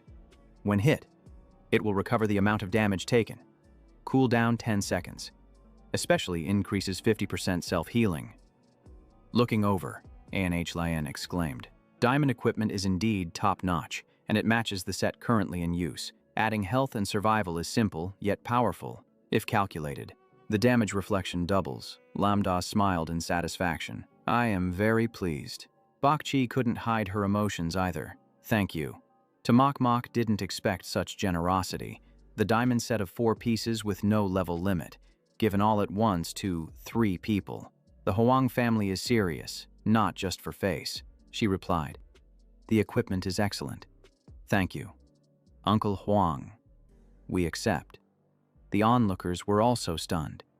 Is this the big boss of Jiang City? Yet he treats Lambda with such respect. No need to say. If you don't teach your child carefully, you'll encounter a tough expert. If you don't apologize properly and compensate enough, the online community will spit on you and bring down the Huang family, since the expert has said to let it go. Then, we shall leave." Both sides chatted happily. After that, they had a meal together. After eating, Lambda spoke first. "Well, let's call it a day." He nodded. "All right, there are reporters outside. I will see you off." Huang Tiante added, "This is the pass for the dreamy land of Haikot. The resources from the dungeon promised to you will be compensated later." He was delighted to hear this. "That's great." The meal concluded, and the reporters were already waiting. Lambda stepped outside. The reporters surrounded him, firing questions rapidly. "Lambda, I heard your talent is reverse healing. Can you clear dungeons by yourself? Is that true, Lambda? Did you really solo the newbie dungeon and achieve SSS? Please confirm, no profession has ever done that. May I ask, is the anonymous expert on the forum you outside was bustling?" While inside the room, Huang Thufeng sneered. "What a lost dog." He slowly opened his eyes. In a harsh tone, he asked, "Who do you think you are?" A strange laugh echoed. "Me, I am Lord Mai Kao from the Abyss, a high-level demon with pure bloodline and immense power." Huang Thufeng laughed derisively upon hearing this. "What a big deal. When we humans awaken, don't we just smash you back into bugs?" Mai Kao was furious, unable to believe it. How could the pastor beat him up and still look so smug? He hurried to explain that it was a strategic retreat. "Do you understand?" Then he provoked. "Huang Thufeng, are you really okay with this? People are mocking you. Friends have abandoned you. And you're flattering the one who bullied you. What if you made a deal with me? Now I have a way for you to gain superior power and crush those who have humiliated you, so your father can see that you deserve respect." He mumbled something, then snapped, "Get lost.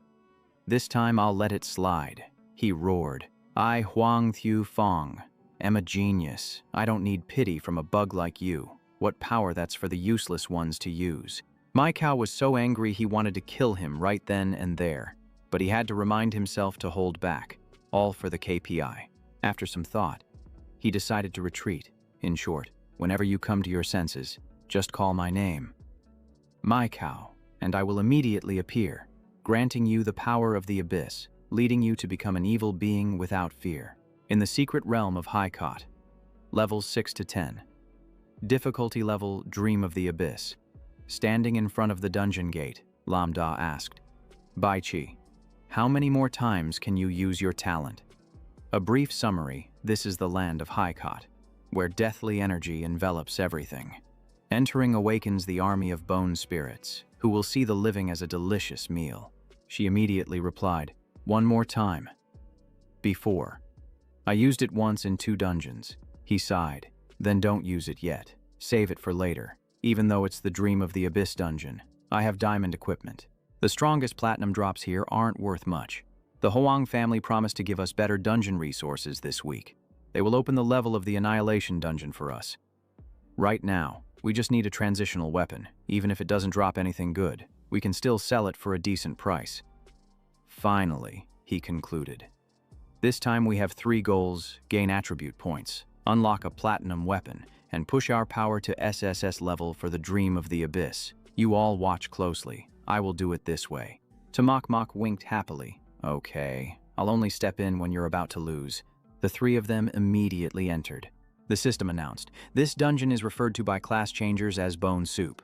Achieving SSS requires 4 conditions. 1. Defeat the boss, the Undead Knight. 2. Eliminate all skeletons. The Holy Sword cannot be used, as it is a weapon specifically designed to suppress the undead in the Haikot region." When passing through the gate, the Holy Sword still had over 60% health. Seeing that scene, Bai Chi shivered. Haikot is called Bone Soup because the difficulty between normal and Dream of the Abyss isn't much different. You just need to use the Holy Sword to finish. But this is her first time in Dream of the Abyss. Tamak Mok stepped forward to remind her. A counter-type that deals 300% damage appearing in Dream of the Abyss. Then what's the point of it being Dream of the Abyss? Then he hugged her to comfort her. "Don't worry, after the dungeon, I'll sell the loot and buy you some food." "Okay." Bai Chi felt embarrassed. "I don't need it." Lambda had to give in. Okay. Okay. Okay. He stood up. I'll demonstrate first. Watch closely. Lambda raised his hand, lightly biting his own blood. Then he dripped blood into the crack. Suddenly, a swarm of bone spirits rushed over, shouting, "Living person. Let's eat," he had calculated carefully, using his blood to lure them past the holy sword barrier, which despised evil creatures. Seeing the opportunity ripe, Lambda activated reverse healing, stepping into a state of continuous blood loss. Blood poured from his mouth, and all his stats dropped sharply. The swarm saw this and charged even more wildly. Tamak immediately raised her hand to stop them and then threw out a pill. Lambda. Catch this. It's a pain relief pill. Use it when you're injured. It reduces pain significantly, but it doesn't heal or close wounds. He caught it and swallowed it right away. His strength gradually returned, and Lambda moved faster, calculating as he ran. HP below 25%. Just as predicted. These bone spirits are thirstier for blood than they fear the holy sword. Seeing this, Baichi worried. Do you really not need support? Tamak patted her shoulder. No need. Trust him. That's Lambda. Lambda made another cut on his wrist. The system immediately warned. HP below 10%, then reported again. You have reached the boundary of the High Cot dungeon. He breathed a sigh of relief. We've made it. Lambda rushed to the healing point. Divine healing. HP restored 250. Restored 250. Restored 250. The others panicked. He sneered. Now it's too late to find it unappetizing. The spirit reversal hasn't even been used yet. Lambda's eyes gleamed coldly. He unleashed his skill, Hell of the Fallen, causing all bone spirits to drop to 0 HP. Then, the dust gradually settled. In front of him was a deep, dark pit. Tamak and Bakchi were still watching, while Lambda stared intently at it. A deep, hoarse voice rang out. Who has awakened me? The undead knight boss has awakened. He shouted loudly. I will use your skull as a cup and drink your blood dry. The status board displayed Undead Knight. Level 9, Strength 2, Physique 15, Intelligence 20, Spirit 15, Agility 10, Platinum Aptitude. Skills include Vengeful Fire, Wrath of the Undead, and Abyssal Descent. A wave of vengeful fire erupted violently. Lambda murmured, Reverse healing spell. His spear plunged into the ground, red light flared up, and he cast the skill, Soul Snatch. The knight's eyes widened in disbelief. HP reduced by 500. Lambda remained calm. Weak indeed. He followed up with another strike, using the divine weapon reverse therapy. Calamity descends, increasing damage by 50%. The attack caused the status board to report the boss was heavily injured, activating the passive skill, Undead Transmutation, enhancing all stats. The Bone King shouted, Rise up, my comrades. All undead creatures revive, recovering 100 HP each second. A group of other undead knights quickly gathered around. They charged forward, shouting, Foolish humans, your time is up. Do you have any last words? In response to the provocation, Lambda merely smirked. Bakchi was worried. But to Mok reassured her. These undead are really stupid. They don't even know basic math. Each second they only recover 100 HP. Lambda doesn't even need to use the sacred weapon. She confidently stated, just give it 3 minutes, and they will all be wiped out. A notification rain echoed. HP increased by 100. HP reduced by 500. The undead died. HP increased by 100. HP reduced by 500. The undead died again. The Bone King stared in disbelief. Lambda appeared, correcting the statement. That last word must be asked of you. Then he continued with reverse healing, Soul Snatch, reducing 750 HP, with an additional 50% damage increase. He was struck into a state of paralysis. Finally, the Bone King vanished, and the information board appeared. The Undead Knight boss was defeated. Received 6,000 experience points. Completed the Bone Pit dungeon. Rewards are being calculated. All hidden conditions completed. Ranking achieved SSS.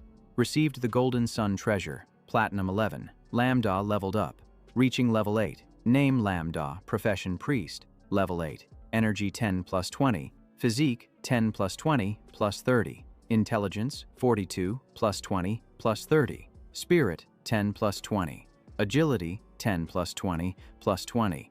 Activated 4 pieces of Demon King equipment: Swift Wind Boots, Emerald Ring, Talent Reverse, Heaven and Earth. Single target skills include Healing Spell, Soul Snatch, support with status effects, Banishment, and area skills include Divine Healing, Calamity Descends, various spirit spells, and Hellish Descent, level 2.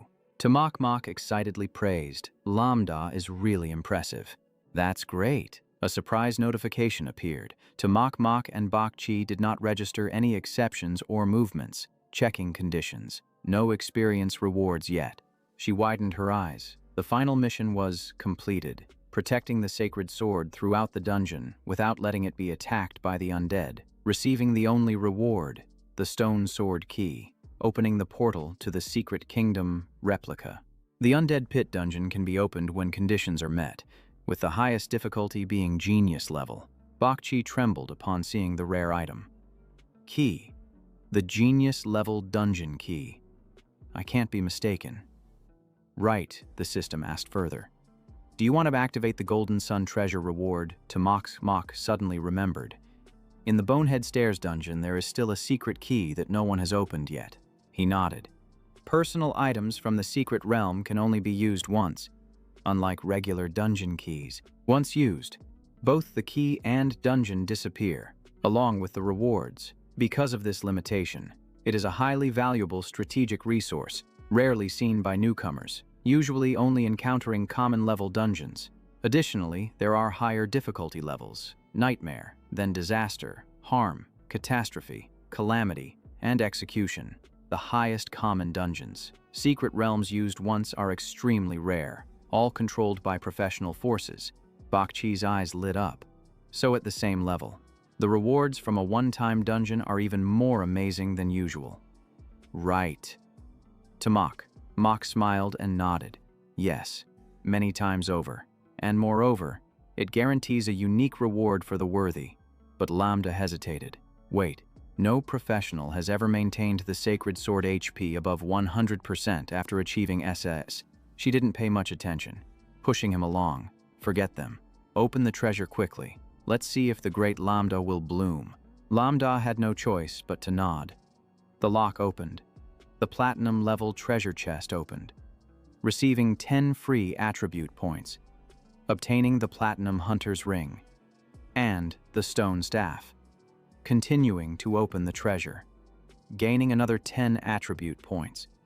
Receiving back the hunter's ring and the stone staff, he picked up a few items to examine.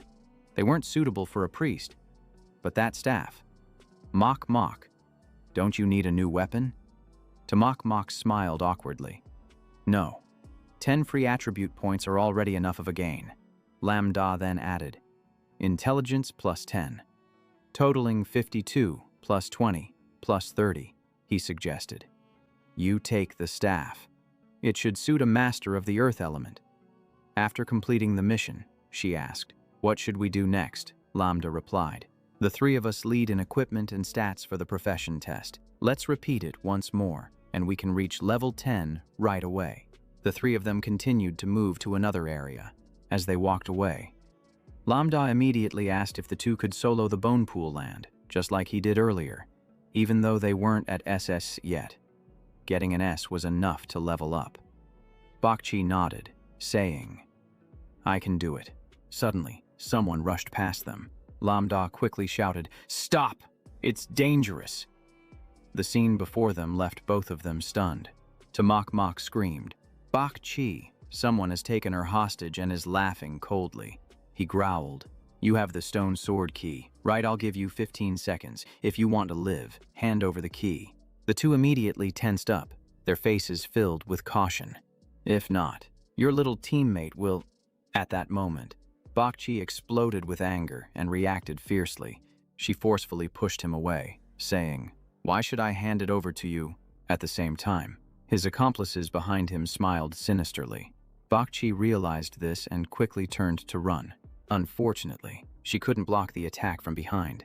She collapsed, and the others laughed mockingly, saying she had some ability, but it was wasted. Lambda clenched his fists, letting the girl go, saying, "If you want to live, behave."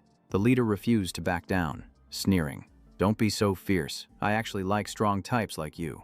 Before he could finish speaking, Lambda charged in like a bolt of lightning. The guy was caught off guard, stunned, and they all shouted in unison, "What the hell?" The leader yelled angrily, "What are you doing?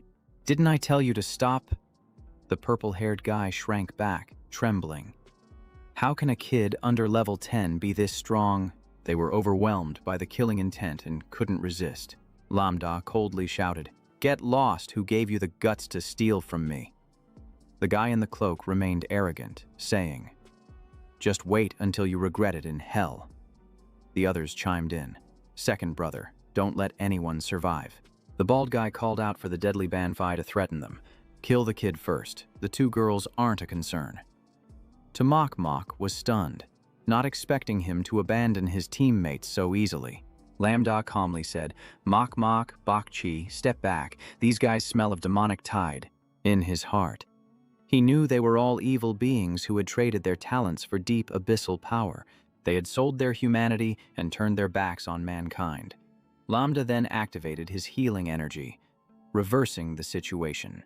The calamity descends, and the demonic fire erupted. The cloaked guy laughed, saying, "Your skill won't even have time to activate," he added. "Second brother, their gear looks nice. Strip them of it." The bald guy had already prepared his weapon, but before he could act, Lambda stepped forward, cracking his knuckles. The two were startled, asking, "What the hell is this?" They trembled, shouting, "You idiot, hurry and heal." The purple-haired guy stammered in fear. Bro, it's too late. He was killed in one hit. How can a priest under level 10 have such damage? Unless he also traded with the Abyss. No, he's a priest. It's Lambda. He wasn't just an ordinary class. No, he wasn't human. Seeing this, the cloaked guy screamed, "Run!" But it was too late. Lambda stood in front, saying, "If you want to leave, step over my dead body first." He activated the spirit reversal technique, and the others collapsed, trembling. No. In the end, he unleashed all his power, descending into hell. They were hit, screaming in pain. When the smoke cleared, Lambda smirked. All damage-increasing skills had been fully activated. He could take down a nightmare boss immediately, fighting against a player over 5 levels higher. Reducing HP to 0 was as easy as pie. Just then, Mok said, "If we don't strike now, it will be our end." Baichi was also concerned. "Should we deal with the corpses? What if their organization or guild comes looking for us?" Lambda remained calm, opening the tracking panel, reassured that no evil organization would dare to claim responsibility publicly. He analyzed that if they didn't go public, they would form their own group, and no one would care. Platinum and gold gear were strong, but had locked attributes. Unfortunately, their items could only be used by those who were evil. At that moment, he suddenly thought of something, his eyes lighting up. And then he pulled out a pass. The Giant's Forest dungeon where players had perished. A disaster-level quest. His mood brightened as he looked at this pass. It was a rare item. The Nightmare Boss dungeon was originally meant to test players. No one had ever cleared it in years. Lambda calculated that the second boss, the Soldier of the Spiritless Kingdom, was a nightmare for students.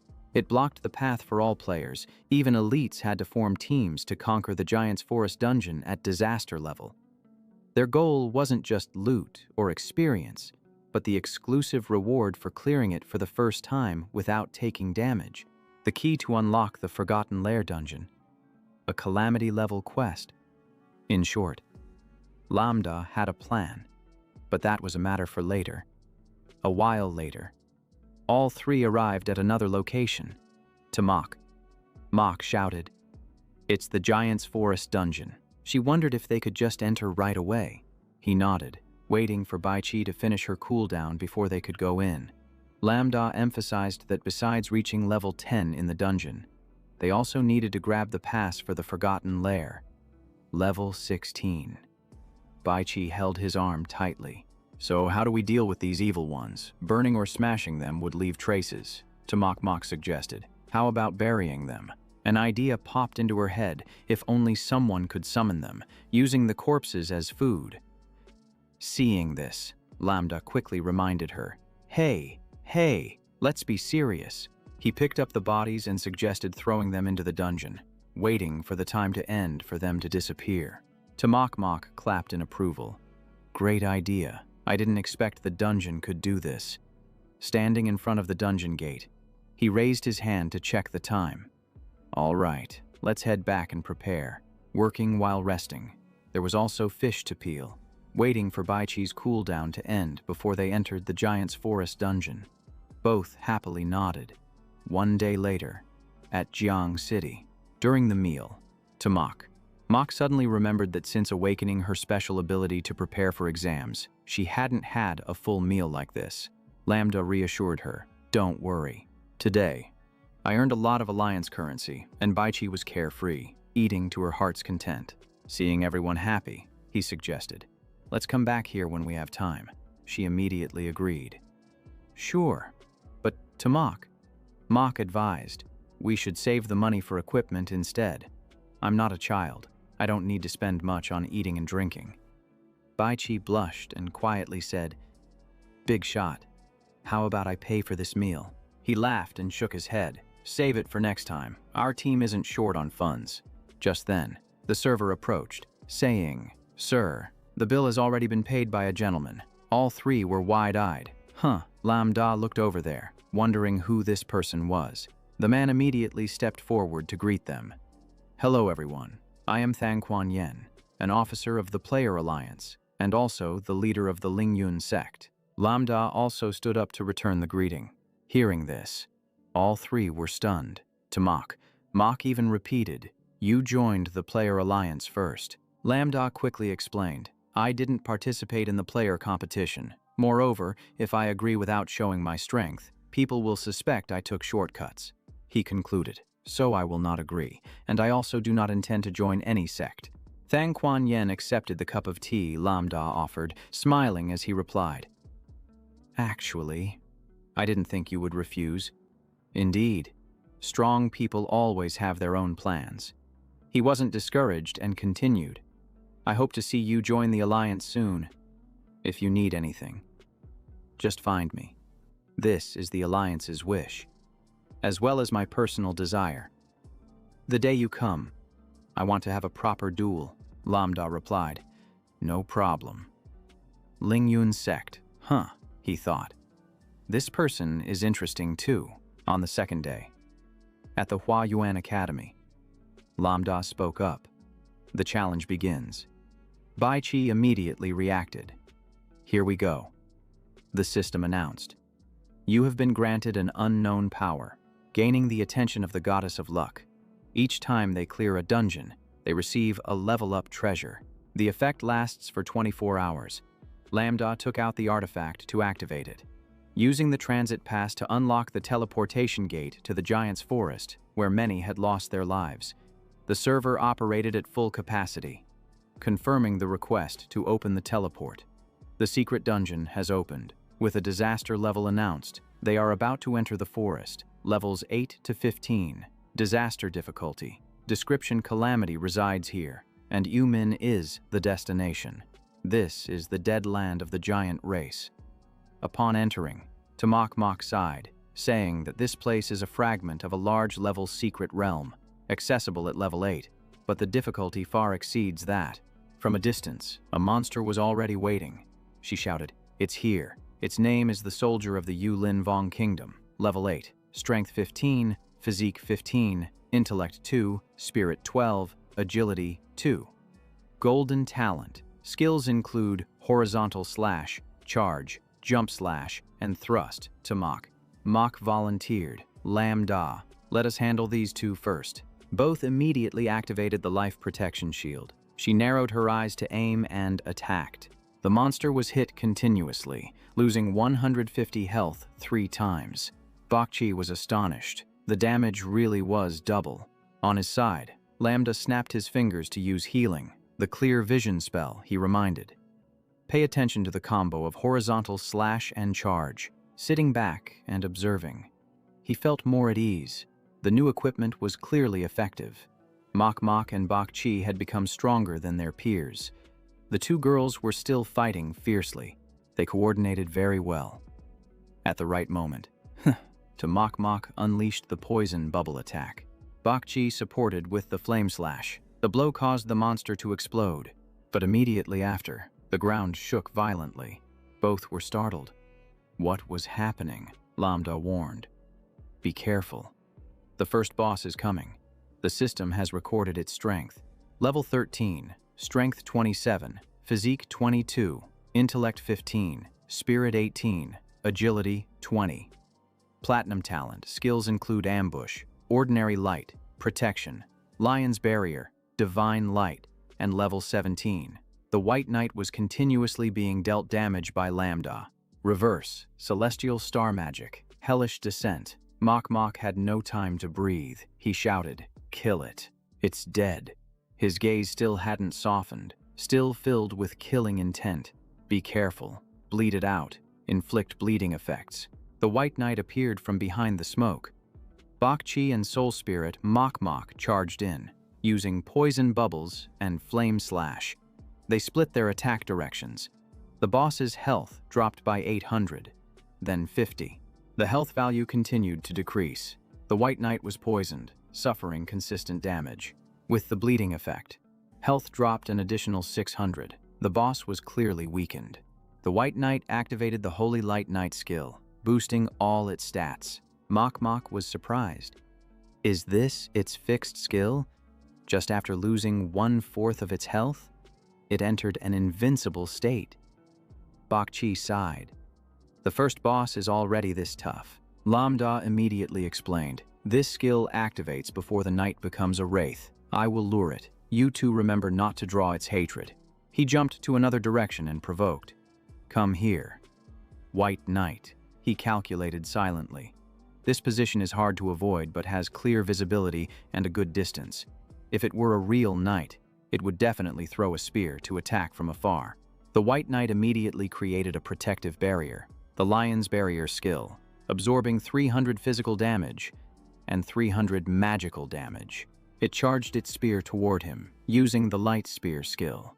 The spear struck directly where he stood, but he was unharmed, activating the reverse Heaven and Earth, recovering 1,500 health, greatly increasing both attack and defense.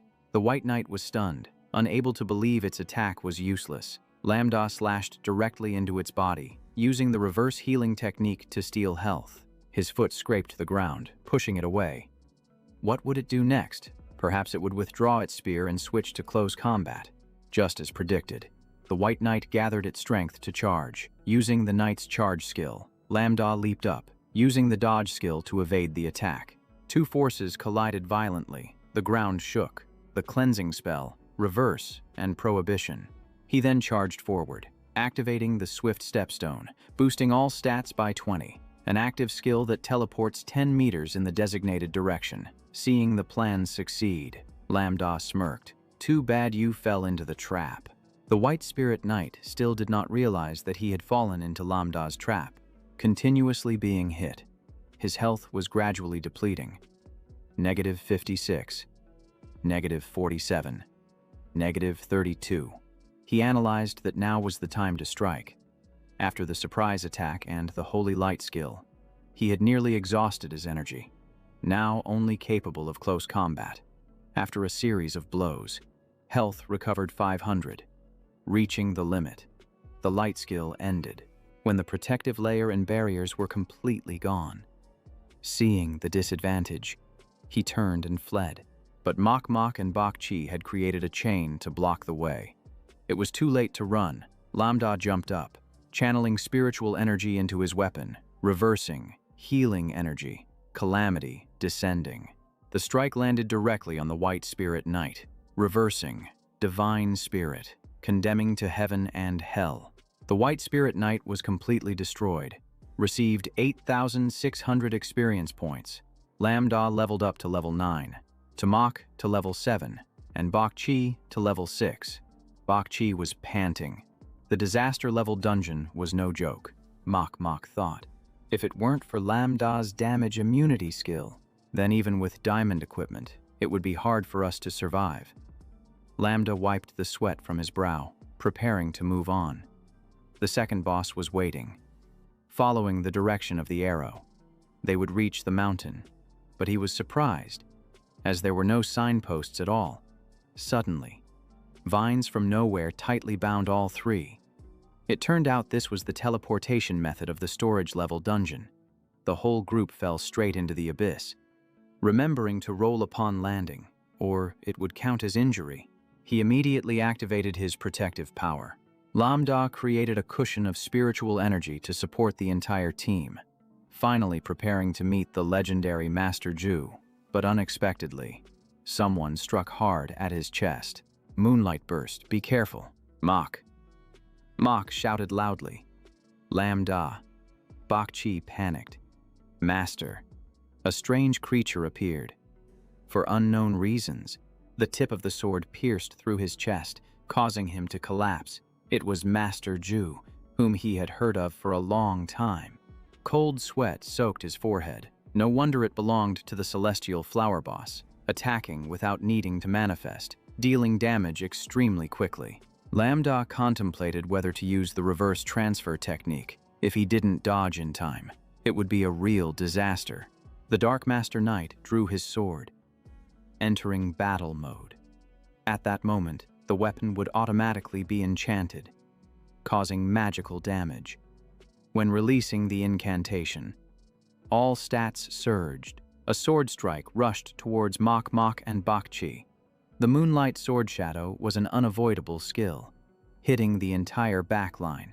Lam Da could only shout, Mok Mok, Bak Chi, don't dodge, take it head on. Bak Chi rushed forward to block the blow, successfully, but her wrist was nearly paralyzed.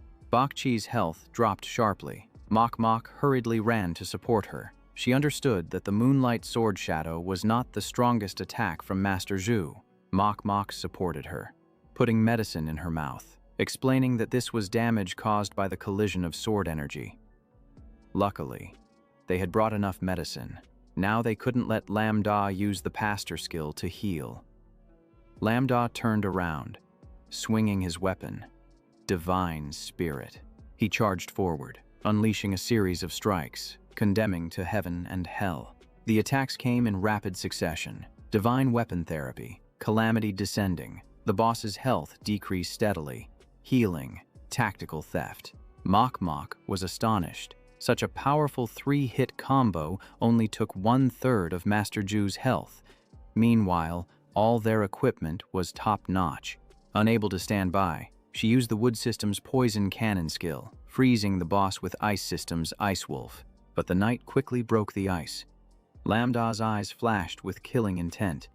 Continuing, he held his weapon, jumped up, and delivered a powerful downward strike.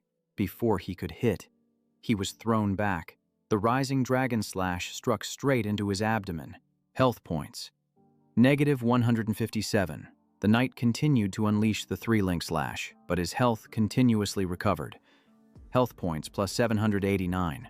Health points continued to increase by 521, then 378. It was silent, watching him closely. The Dark Master Knight had discovered the weakness on his body, then swung horizontally, aiming for his neck. Mok Mok and Bak Chi stood frozen in place. Lam Da touched the cut. Health points +888. He smiled faintly. Indeed, Master Ju was truly powerful. He needed to focus even more. The Darkspell Knight was closing in on the two girls when Lam Da ambushed it from behind, using the seizing technique. It turned around, glaring with hatred at the priest Lam Da, instantly filling its hatred meter to 100%. Lam Da shouted loudly, "Stick to the plan. Mok Mok, tighten your grip. Okay, I'll attack while running." Seizing technique, Lam Da thought. I have drawn all the hatred towards myself. To prevent it from attacking Mok Mok and Bak Chi, no matter how tough its skin was, it could still be worn down slowly, he thought. This is a God-given skill to turn the situation around. a clear way to defeat the boss. Mok Mok and Bokchi also put their all into attacking the Dark Spell Knight. Lambda glanced back. Even though it was at disaster level, with high health and defense, all they needed was a bit more time. Its body hesitated, the hatred meter shifted. It looked towards the tree where Bokchi was hiding, lunging its sword towards that direction, using the reverse technique. The Calamity Energy Therapy was about to land, and he quickly intervened to draw its attention, losing 937 health. Lambda planted his staff into the ground. Master Spellcaster. Remember clearly, your opponent is me, he smirked. I'll shield my teammates. Your long-range attacks will be useless. Then he jumped, using the reverse technique, the Divine Spirit's descent to hell, unleashing a finishing blow. Accept your death. The Dark Spell Knight collapsed.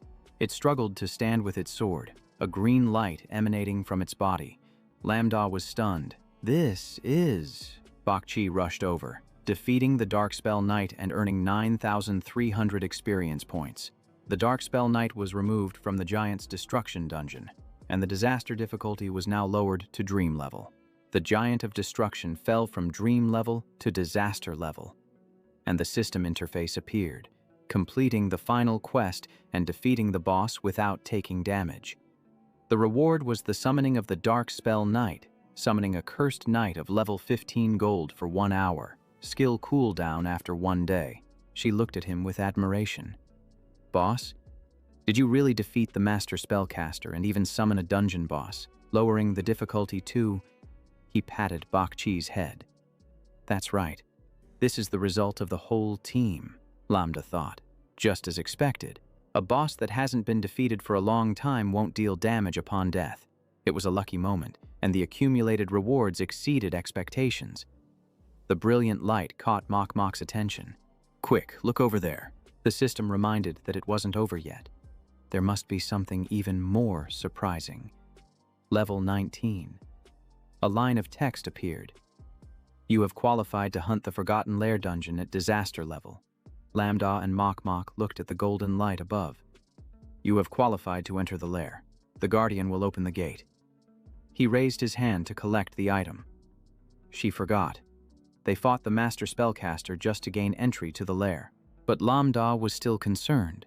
Completing the hidden quest and gaining the right to hunt. Would it change how others approached the dungeon? She walked behind him, asking, What's the big deal we're helping people? No one has to worry about being dealt with by the Spellcaster anymore. Thanks to that. We avoid failing the final exam and open the path to our careers. Lambda led the group through the butterfly path, thinking they might miss out on some necessary experiences. But never mind, they would fight the final boss now. On the map. They were close to exiting the forest, with only the Giant of the Middle Destruction deep inside remaining. He reflected. The design of the Giant of Destruction was quite unique. The second Dark Spell Knight was truly the strongest. The final boss resembled a gorilla, but its destructive expansion skills were extremely powerful. However, it was quite foolish. The system clearly stated Giant of the Middle Destruction. Level 15. Strength 25. Physique 30. Intellect 10. Spirit 15. Speed 10. Golden Aptitude. Skills. Giant Sweep. Giant's Iron Fist. Introduction. A creature like a puzzle. Appearing for unclear reasons. Bokchi anxiously asked, Boss, we need to stick the nails on its left foot. Right, Lambda calmly replied. No need to rush. This one is slow. It often sways back and forth. Observe closely. If we stick it on the left foot, it can only do normal attacks. Bokchi was still tense. All right, I'll summon the monster. Lambda stopped her. Wait a minute. He raised his hand to block Bokchi. This time, we won't use the old method. I'll let the spellcaster fight instead. A giant knight appeared, summoning the Dark Spell Knight. Level 15, with the same strength as when it was a boss. Lambda shouted loudly, Go, Master Spellcaster. The giant hadn't even reacted when the spellcaster charged in. It continuously swung its sword at the giant, striking with a sudden attack. The giant's health steadily decreased. Giant Sweep. The giant turned around. The Dark Spell Knight saw an opening. continuously attacking and then landing. Dragon Slash, Moonlight Sword, Chi, Triple Slash, Lambda shouted. Mach Mach, unleash your big move. While Bak Chi buffed for enhancement, both responded immediately. Got it. The system announced an increase in attack and mental shield for the whole team. Bak Chi attacked head-on. Fireblade Chi. Mach Mach used Soul Command. Resurrection of the Fallen. Poison Shadow. The giant could only stand there and take hits from all sides. Lambda chose the moment to finish it. Descending into hell, a critical blow landed, defeating the Middle Destruction dungeon boss.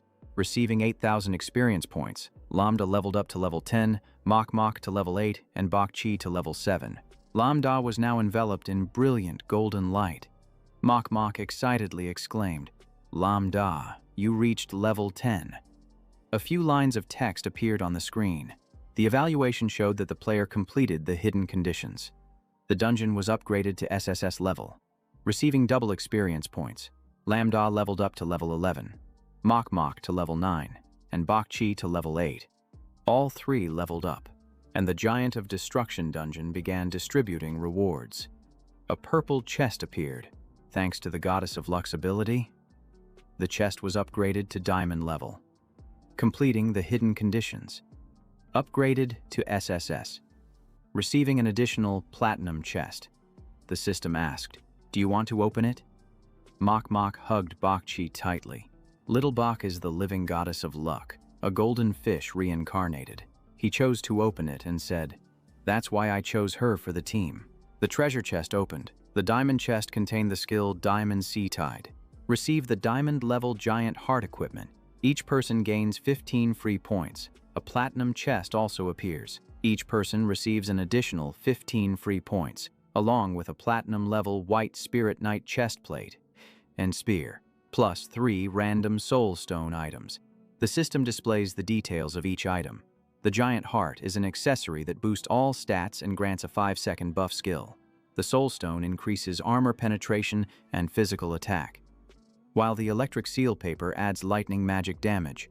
The Spirit Knight chest plate is limited to knights, enhancing strength and physique, reducing speed, and activating a set with special effects. The Spirit Knight spear is for knights, increasing power and enhancing the enlightened shot skill by 2 levels. Bitch High Trio Sin restores all health for the party. Additionally, it randomly removes 2 negative effects. He stroked his chin. Looking at the item, this skill is quite good. Lambda spun his weapon, creating a swirling red vortex, reflecting back. Bitch High Trio Sin Vong Lin Tu Hai.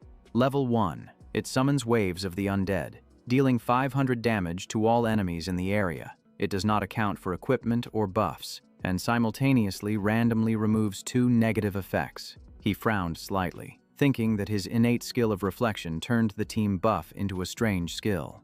Exactly like the boss control skill. For example, the enlightened shot of the Spirit Knight that stuns, but it slows him down, he thought to himself, when reflecting.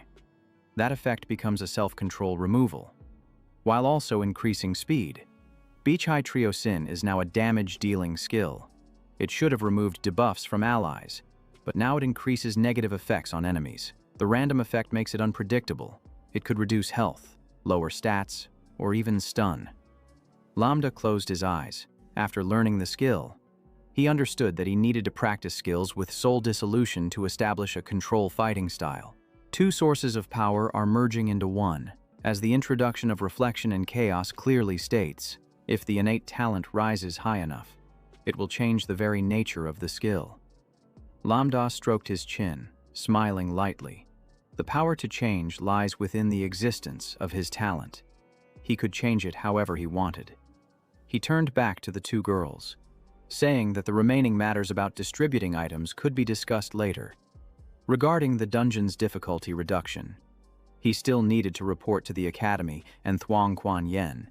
His face suddenly became serious. Another shockwave was likely coming, accepting 20. A soft golden light spread throughout the street. The next day, in the principal's office, a scream shattered the atmosphere. What? The principal of the vocational academy slammed his desk and stood up. Lambda eliminated the Dark Curse Knight in the Ruin Forest. He was stunned. Did you say it was the boss in the Disaster Level Forest? After the Disaster Dungeon achieved SSS, the system announced the mission was complete. The difficulty of the Ruin Forest immediately dropped by 1 level. Kuan Yin calmly replied, "Yes." After leaving the dungeon, Lambda reported to me. "The Alliance has confirmed it," the principal asked. "Where is the certificate of the Forgotten Lair?" He nodded, confirming he received it. At this moment, only 73 people remained in the Forgotten Lair. Kuan Yin immediately recalled the terrifying scene in the deep forest. 24 people had died, and the rest had given up midway. No one could get through, and many collapsed before even halfway. His eyes lowered. No one dared to try again.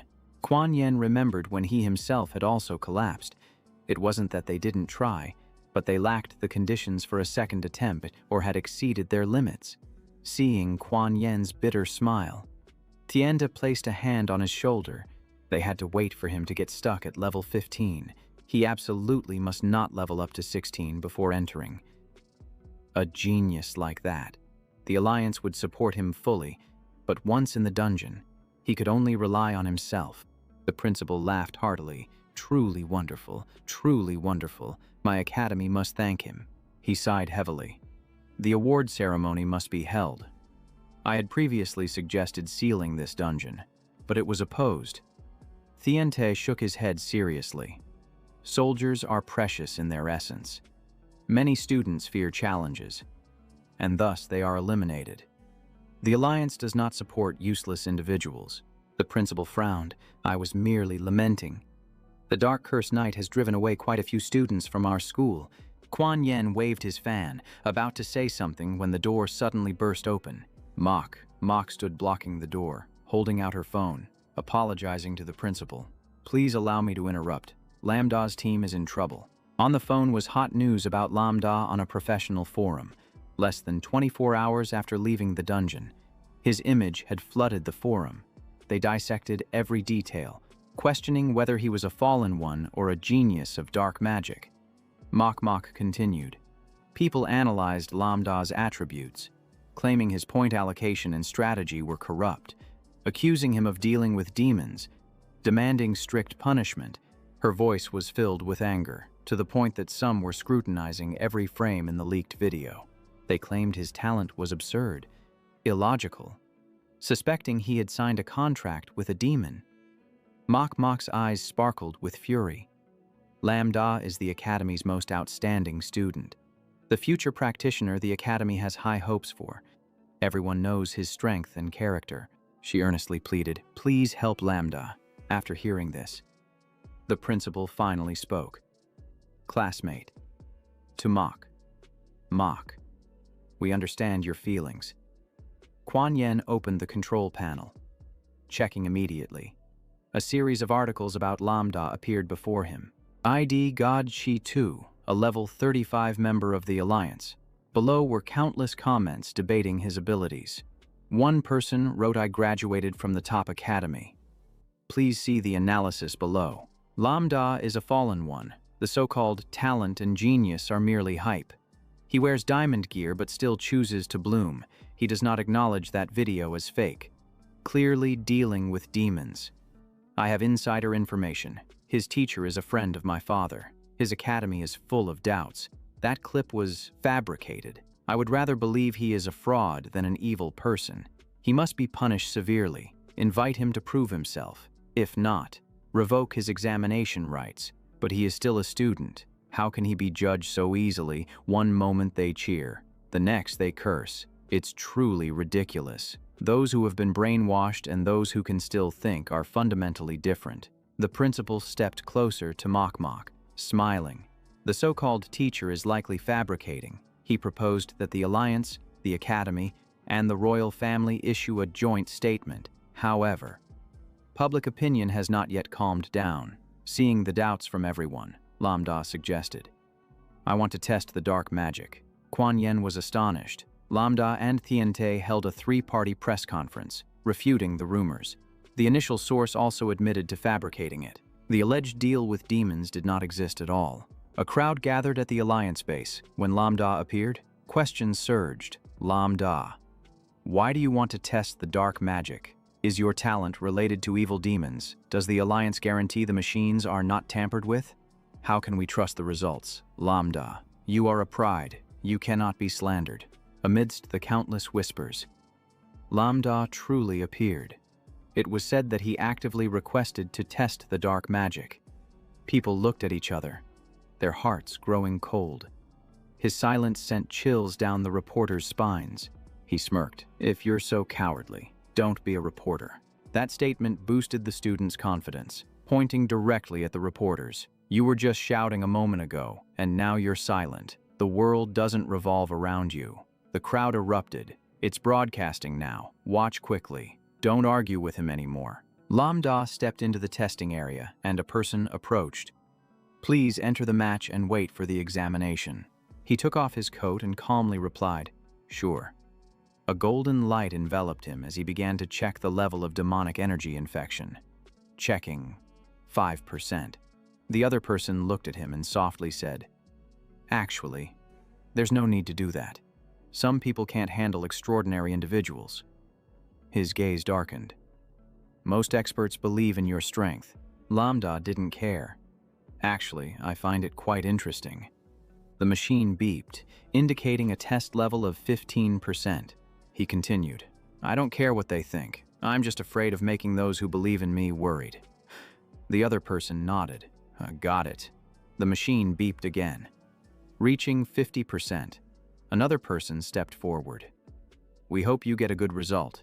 If not, we will have to detain you on the spot. He still smiled. Sure.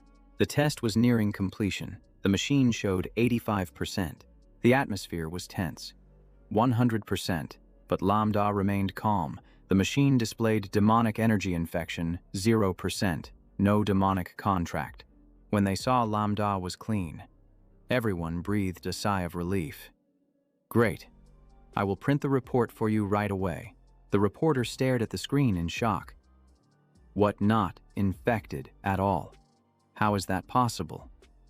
The live commentary began to shift. They said he was evil. What do they say now? No more comments. Oh my, a cultivator this strong without needing a demonic deal. What kind of talent is that? Is it a gift from the heavens? Cheers erupted. The god is invincible. Lambda stood in front of the camera. Now I will publicly reveal my attributes and level. Anyone with objections can challenge me one-on-one or in groups at the same time. Tiu Feng jumped up. Damn it, can we really believe this? He claimed Lambda was enchanted by demons, surely using some trick to pass the test. Then he jumped out the window. I have to stop him. Lambda was carrying snacks for Tumak Mak and Bak Chi on the street. A shadow was stealthily following him. Huang Thufeng scoffed. Poor milk tea and snacks. Lambda has truly fallen. Suddenly, he muttered, Where did he go? Lambda kicked him from behind. I just broke out of prison. He yelled, Damn it, that's so unfair. Lambda replied nonchalantly, The one tailing you is more dangerous. Thufeng rubbed his rear and shouted, You dare, I'm here to remind you. Lambda tilted his head. He leaned in close and whispered, Have you encountered any trash demons? He replied calmly. No, Lambda thought to himself. He had only met a few wicked individuals. Thufeng shouted, Stop being so arrogant. I let you win on purpose, and then the demon Tamu Yen will come for you. Quickly report to the Alliance, coordinate the investigation, and trace the evil demon's trail. Lambda frowned. You mean the Tamu Yen demon values you, and you still dare to refuse? Thufeng sneered. A bunch of cowardly rats, dreaming of making this young master submit. He boasted endlessly.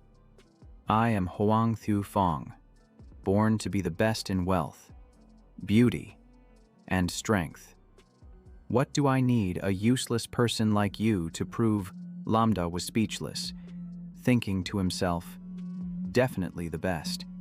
At delusion, Lambda sighed, reflecting that while his personality needed some adjustment, his ability to resist demons was worth viewing differently. Ignoring him, Lambda turned to leave.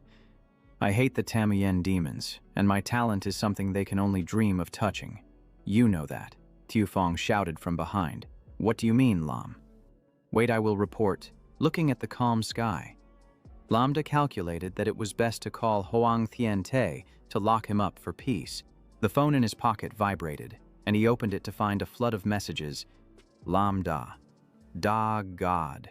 Da God. Bold. We have caught the fabricator. News from the Night Academy's Career Support Association. Da God number 1 in Jiang City. The sender was Da God 10,000 years. Reporting. Lambda. Da God. We have caught the fabricator. He even exploited your strategy, Lambda asked. Who? The other side quickly replied. Tao Nguyen. He modified your strategy and sold it, while slandering you. He asked if there was evidence, and they sent it. Yes, he formed a small group to fabricate. You pulled it up to my brother, and my brother took a screenshot. Lambda sent a voice message. This person is blacklisted. No use of power or equipment. Anyone with evidence, please send it to me. I will post it on the Alliance forum. Daygod 10,000 years cautiously asked. Dagod. But the brothers are very angry and want to deal with him, Lambda reassured. The job check is almost done. Don't ruin your future over a petty person. The best punishment is losing attribute points. If you catch him, I will gift you a portion of power not sold outside. The other side was astonished. Really? He replied. Of course. Feel free to copy. They were excited. Really? He added. If you find anyone like Tao Nguyen, report it. I will also provide additional power benefits. A friend B sighed. When will I be like you? Power at will, Lambda reminded. Right. Soon there will be a guide on skipping school in the Bone Sea area. Everyone check it out. An image of the Bone King appeared, previewing the power to skip school in the Bone Sea area. Dagod 10,000 years was stunned. Maintain Holy Sword blood volume at 100% to pass. Friend A was surprised. Dagod, that's too unreasonable. Friend B shouted. Lambro, you will always be my bro. Please use all your power to reward me. Lambda said sternly. But I need you to promote this. Many students are buying the pirated version from Tao Nguyen, affecting my rights. From today, anyone who buys or spreads the pirated version will not receive any guidance in the future. Dagod 10,000 years quickly replied. Understood, Friend A shouted. Stop the theft, stop the smuggling, Friend B said. We are off. Someone sat in front of the computer, typing. From today, I will delete all pirated versions of Lambro's power. Bakchi checked her phone. Anyone who steals again will be blacklisted. Not receiving power. Anyone who covers for them will be blocked as well. The blonde girl slammed the table in frustration. Based on what we just want to save money for the Alliance, a girl chimed in. That's right. I think Tao Nguyen is good too. Immediately, a wave of outrage erupted. This strategy was entirely created by Lambda. Tao Nguyen is just a smuggler. People criticized. You want the SSS reward, but also want it cheap. That's outrageous. You even want Lambda to work for free. That person was annoyed. If you don't want to use it, then fine. The terms are tyrannical, and the power is just for show. A member of the Jingbi group replied, the land of Haikot requires keeping the Holy Sword's blood at 100%. We already have a trial version, the group erupted. What I want it, help me, I want it too. The person was furious. I don't believe it, and then left the group. Seeing this, someone said, this ID is permanently blocked. Check the identity. Other accounts are also blocked. Everyone agreed. I blocked it too. I hope for your power. A boy excitedly asked, how do I join the internal group of Dathan I want to join too? Two girls happily said, I will delete the pirated version right away. I support the original version of Dathan. Messages continuously poured into the group. You can join the group besides the land of Haikot. There are many strategy dungeons, continuously updated, tested, and supplemented with strategies. Young and old are welcomed, one person declared. I am ready to climb mountains of knives and cross seas of fire for the Great Elder, just hoping for a divine strategy. I also want to join Lambda's fan group. We are a proper strategy group. No matter what, I love the strong. I am a die-hard fan of Lamb. He was a bit surprised. When he saw the group surge to over 9,999 members, he was astonished.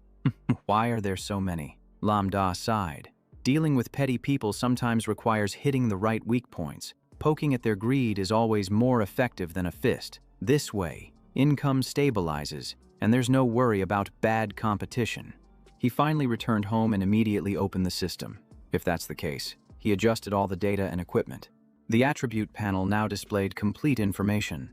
Lambda noticed the error report section on the system. He opened it, and a notification appeared. Reverse situation level 2. He assessed this. It leaned towards unlimited firepower. However, leveling up could wait until the job check was done. He analyzed that after surpassing level 10.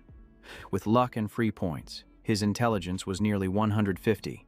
The next goal was to reach 150 when removing equipment, then quickly raise agility, spirit, and physique before considering strength.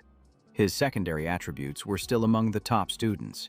After thinking, he sent a message. Zhao Kai Hong, right I am. Lambda. The other side replied immediately. Lam bro. What do you need me for? Lambda said straightforwardly. I want to buy golden level priest equipment or higher, including weapons, shoes, necklaces, and jade pendants. I will send specific requests. Zhao Kai Hong was stunned. Lam bro, golden is easy, but higher is difficult. He replied, that's fine. Gold is okay too. He immediately agreed. 10 minutes later, he sent back, Lam bro, here, choose. I have the attributes, pros and cons, and price is ready. Lambda considered. This golden weapon is a bit thick. It doesn't fit. He messaged again. I want a priest weapon, a healing staff, a bone necklace, and a Bakju jade pendant. Get rid of the thick ones, he said. Okay. Deleted. Total 350,000. He agreed. By the way, I need refining stones to upgrade a few pieces of equipment to level 10. Zhao Kai Hong was taken aback. You want it right away? The price is fine. Lambda was at a loss. He was in a dilemma, unable to say he wanted to strategize in the land of the dead. Zhao Kai Hong panicked. Sorry. Lambro, I'm rambling. I'll get right on it. The total for refining and equipment is 2,400,000 alliance currency. Lambda happily looked at the series of items like the bone necklace. Bakju jade pendant. The healing staff appeared one after another. He was excited and began to refine, power enveloping the staff. He successfully leveled up. The item increased to level 10. He smiled. For now, this is fine. With this equipment, surpassing SSS in the land of the dead should be enough. In such dungeons, the drops are only better, not worse. He heard a noise outside. Lowering Lambda looked out and saw someone's shadow. He called. Mok Mok. To Mok Mok was startled. She hugged the towel tightly and shyly said, Why did you come home so quietly? I used your bathroom. You don't mind. Right. The hot water in my room is broken. Lambda scratched his head. It's fine. Let me help you check. Mok. Mok blushed and shook her head. No need for that. By the way, are you free? I want to talk to you. Lambda was surprised. Me? Sure. But you should dry your hair and change first. It's cold. Mok Mok stuttered and ran off. Just wait for me a moment. Just a few minutes, he replied softly. Okay. 5 minutes later, he looked at her seriously. What's with the formality? Mok Mok slowly said. Xiao Baiqi once complained to me that she wasn't suited for the great sword profession, even with new gear. She still struggles when going solo. Lambda pondered. Really, she hasn't mentioned it to me. I think the great sword she uses is quite light. It's a bit troublesome, but it's still manageable. He analyzed further. If there's evidence of a hero class transfer, she could choose a more suitable profession. I'll ask Huang Tiante, but Baiqi needs to decide for herself first. Does she really want to change Mok Mok's face? Brightened. Great, I'm relieved. I'll head back now. Suddenly he said, Stop. His gaze pierced through. She had something else to say, not just about Baiqi. Mok Mok avoided. Hi, Lambda insisted. I'm asking about you. Mok Mok was flustered. Right. You saw through me, but you can't laugh after I tell you this. He chuckled lightly. Sure, I won't, she shouted. Don't laugh. Gathering all her courage. Lambda, you've reached level 11. Right, can't you see? Since you revealed your talent, the distance between us has grown. Lambda paused. Is that so? She smiled faintly. I know, since we were young. We've always been together, I thought after awakening. We would coordinate the best. Trust each other the most. But you don't need me anymore, just relying on yourself. You can earn hidden rewards and become the center of attention. She mocked herself. While I can only do a few trivial things that you can do on your own. Her voice choked. I'm happy for you, but every time I go down to the map, I feel like I'm a burden. Not strong enough to be a pillar. Lambda gently rubbed her head. Mock. You're overthinking it. You're upset. You fool, you don't understand. She laughed bitterly. You don't know what it feels like to chase someone but get more out of breath the more you run. I don't want to rely on you anymore. Lambda nodded. If that's the case. Starting today, you need to be stricter with yourself. No more late-night snacks, except when going down to the map, at 5 in the morning. Train with me to improve your reflexes. Mock was stunned, but it's easy to just accumulate points, he replied bluntly. Your points aren't enough, she pouted more. Lambda opened the system and handed her an item. Take this, Mock asked seriously. What is this? A giant's heart. For me, he nodded. That's right. It's a gift for you. It's suitable for your transitional phase, and your clone will double the effect. She hugged the gift tightly. He continued. Mock? Believe in yourself. Your talent fits the profession. Your potential is limitless. She clenched her fists. Okay, I'll do it, starting today. No more junk food. Lambda smiled helplessly. This girl only listens when there's a reward. Suddenly, she grabbed his hand and pushed him down onto the chair, boldly saying, Let's see if Teacher Lamb can test my potential with my birthroom tears. He was stunned by her unexpected action. The spirit behind her appeared proudly, punching his back, massaging, cooking, cleaning. Mock was delighted. It knows everything. Both were full of energy, and he could only endure helplessly. Just then, Baichi peeked in, and Mock rushed out to greet her. Xiao Baichi, you're here. Lambda stood behind, the guest teacher said. Thank you for your hard work. You have to go on a trip too. Baichi looked worried. Do you want to go to the realm of death? Aren't you taking a break? His body suddenly glowed faintly. The system announced, You have received unidentified power, blessed by the goddess of luck. Each clearance increases your luck by 1 level, effective for 24 hours. He took the key and reassured her. No need. I've rested enough. You two need to rest. Go watch a movie. Working in between breaks will be more effective. Saying that, he inserted the key into the teleportation door, using the stone sword key to open the Death Realm once. The system reported, entering the Death Realm once, selecting the highest difficulty level, Disaster level. Stepping through the door, the armor automatically covered him. He spoke coldly. Let's go. Seeing the difficulty of the disaster, Bakchi turned pale. The disaster level was high. Lambda thought to himself. The system reports a death trap dungeon. Level 15 to 25. It's extremely dangerous. The level difference is too great. Any living creature that enters here will become fodder for the undead. He reassured himself. Fortunately, there are no intruders. It might not be as terrifying as I imagined. Lambda activated his skill, shifting the heavens and earth. Red alerts blared. His life energy triggered the awakening of death, and the dry bone king stirred. The energy he touched awakened the immortal without love. The giant form's trial husband awakened, and the daughter of death awakened. Before him stood a group of fierce skull soldiers. The system introduced the Undead Legion, level 15, strength 10, physique 25, intelligence 10, spirit 15, speed 10, golden quality, skills of resentment, death's rage, deep darkness, and the great army of spirit beasts awakened, closing in. A few of them looked at him with greedy eyes, hungry for a living being, thinking of the taste. He looked up at the sword bound by chains of fire. The system reported that the undead riot had unsealed the sword. The Holy Sword of Radiance appeared, granting him temporary unmatched power. The Holy Sword of Radiance, an undefined divine weapon, would inflict 500% restraint on the undead. It had a curse effect.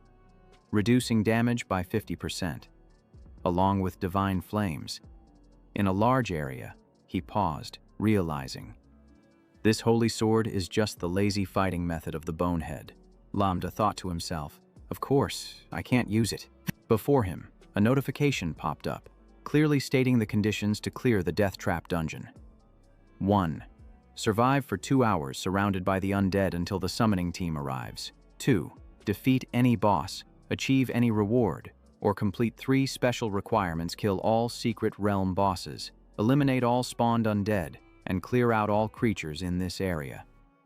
3. Absolutely do not use the Holy Sword of Radiance. 4.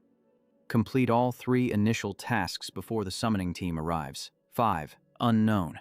At that moment, Lambda leaped into the air, unleashing the stellar reversal technique. He swung his weapon down to the ground, sending the soldiers flying over 100 meters away. The undead screamed in terror. You are not human. How can you have hellfire? It hurts. The system reported that all the undead soldiers lost 754 health points. Lambda coldly executed the next move, casting the healing divine artifact downward. A lethal bolt of lightning struck down, causing the undead legion to lose an additional 463 health points, activating a bleeding effect that deducted another 77. In a second, they lost 1,304 health points, and the undead legion was officially wiped out. Lambda smirked. Just as I expected. After upgrading his equipment and attributes, the Demon King gained an additional 90% recovery. The level 15 golden soldiers were cleared in an instant, without needing to use the ultimate move, Blood Sea Tide. But unexpectedly, the situation shifted. The system warned that another undead army had appeared. He needed to quickly break through the encirclement, defeat the boss, and destroy the altar of death. Lambda smiled, pulling out a green potion, silently thanking Mok Mok and Bakchi. He was truly grateful to his 2 teammates. The system reminded him to use all the following items: a speed potion that helps move quickly for 5 minutes, a potion from the Windbird Egg that temporarily increases agility by 50 points, a thunder potion that activates lightning speed, and a stamina potion that boosts short-term endurance. After drinking the potions, Lambda transformed into a bolt of lightning, tearing through the enemy ranks in the blink of an eye. With his fiery red eyes, he executed the Blood Sea Tide technique, riding the wave of blood to sweep away the soldiers, shattering the sea of undead. Damage increased by 10%, and the blood transformed into ferocious beasts, causing the enemies to flee in fear. The system announced all enemies were being burned in their souls, their attack power diminished, afflicted with poison debuffs, silenced, defense reduced, speed drastically lowered, stunned, losing 1,080 health points. The undead army disintegrated, and Lambda commanded the dark water to retreat. Before him appeared the altar and a massive zombie corpse. The system reported the altar of death had 10,000 health points. No defense, no attack. There were 5 buildings in the death trap dungeon continuously summoning undead from the void, protected by 5 secret realm bosses. Destroying them would stop new summons, and the creatures that had emerged would not disappear. The giant zombie, level 15, strength unknown, platinum quality, skills included: burst, poison shield, recovery, clone, iron hook capture, death slash, and blood devour. It was a colossal undead from a corpse, fond of tearing apart and crushing enemies. Upon death, it would split and revive. The system warned reverse transfer technique. Dark curse technique was imprisoning. Lambda immediately charged forward, thinking, just 30 more seconds. He commanded the Dark Water soldiers, go eliminate them. Lambda simultaneously unleashed 2 techniques, reverse healing technique and force theft technique, calamity descending, reversing the divine artifact and corrupting heaven and earth. After the 2 strikes, the system reported the altar of death was destroyed and the area ceased summoning undead. However, the giant zombie immediately split in 2. The zombie splits its body in half, creating 2 new entities. Nevertheless, Lambda remains calm, raises his weapon, and unleashes 2 beams of light, executing the selection technique. The system reports the zombie clone has been destroyed. The Bone King and the Undying Witch begin to awaken. He looks at the zombie's corpse rolling around and thinks, the genius-level dungeon, as long as it's within the level limit, is still within reach with my current abilities. He then calls out loudly, summon the spirit, go forth, I need you this time. A powerful spirit immediately appears, followed by a battle dragon. The dark spirit of the golden level, level 15, is summoned, fighting continuously for 1 hour. Lambda rides the dragon. The soul of the undead awakens. He leaps into the air with the dragon, soaring over the mountain peak. The two quickly descend to the ground. The place they land is the lair of the Bone King. The system displays Bone King. Level 15. Strength unknown. Platinum quality. Skills Legion Command. Death's Anomaly. Evil Light Sphere. Flesh Rebirth. Death Shield. Specializes in enhancing the undead with the Light Sphere, using a swarm strategy to annihilate enemies. On his thigh is the Undying Witch, level 15, platinum quality, skills Death Wave, Bone Frost Magic, Black Hole, Lunar Eclipse, Frost Blood Trap. As an elite witch, she transforms herself into an immortal being using death magic, with extremely sophisticated spells and intellect far surpassing ordinary undead. Lambda looks at both with a murderous gaze, slamming his weapon into the ground, shouting, "Kill!" Seeing the spirit standing still and unresponsive, he shows his frustration. He exclaims, "Spirit Master!" The spirit immediately hoists its sword onto its shoulder, and Lambda commands, "Do it," then slams his weapon down again. The Undying Witch changes her attitude upon seeing this. She immediately charges forward, and the spirit executes the Moonlight Strike. The powerful slash causes the Undying Witch to scream in pain, losing 1,441 life points, but unexpectedly, she bares her teeth and laughs. Her entire body radiates a dazzling green light. Monster minions rise from the depths to attack the spirit, but they are weak. The spirit immediately activates the shield spell.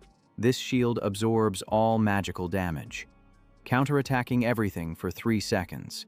The weakened Undying Witch raises her hand towards the Bone King, pleading, "Bone King, help me."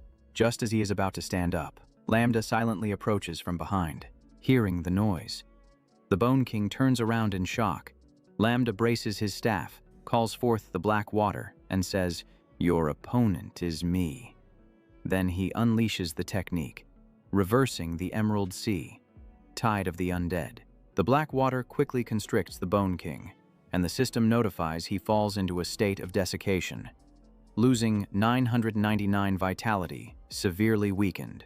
On the other side, the spirit continuously unleashes fatal blows on the Undying Witch, the Rising Dragon Slash. The triple slash sends her floating in midair, with subsequent slashes exploding with power, a spell detonation. The explosions create a thick cloud of smoke. The Undying Witch tears through the smoke, throwing out a dark sphere, shouting, "Black hole."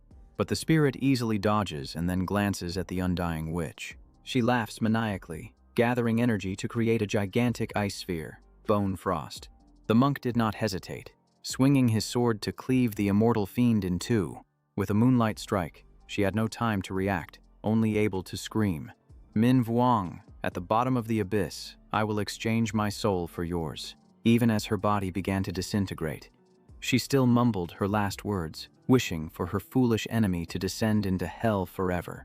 Lambda saw the danger and shouted loudly to warn the monk, "Master, she will self-destruct, taking everyone down with her." The system reported Ice Wind Blood Sacrifice.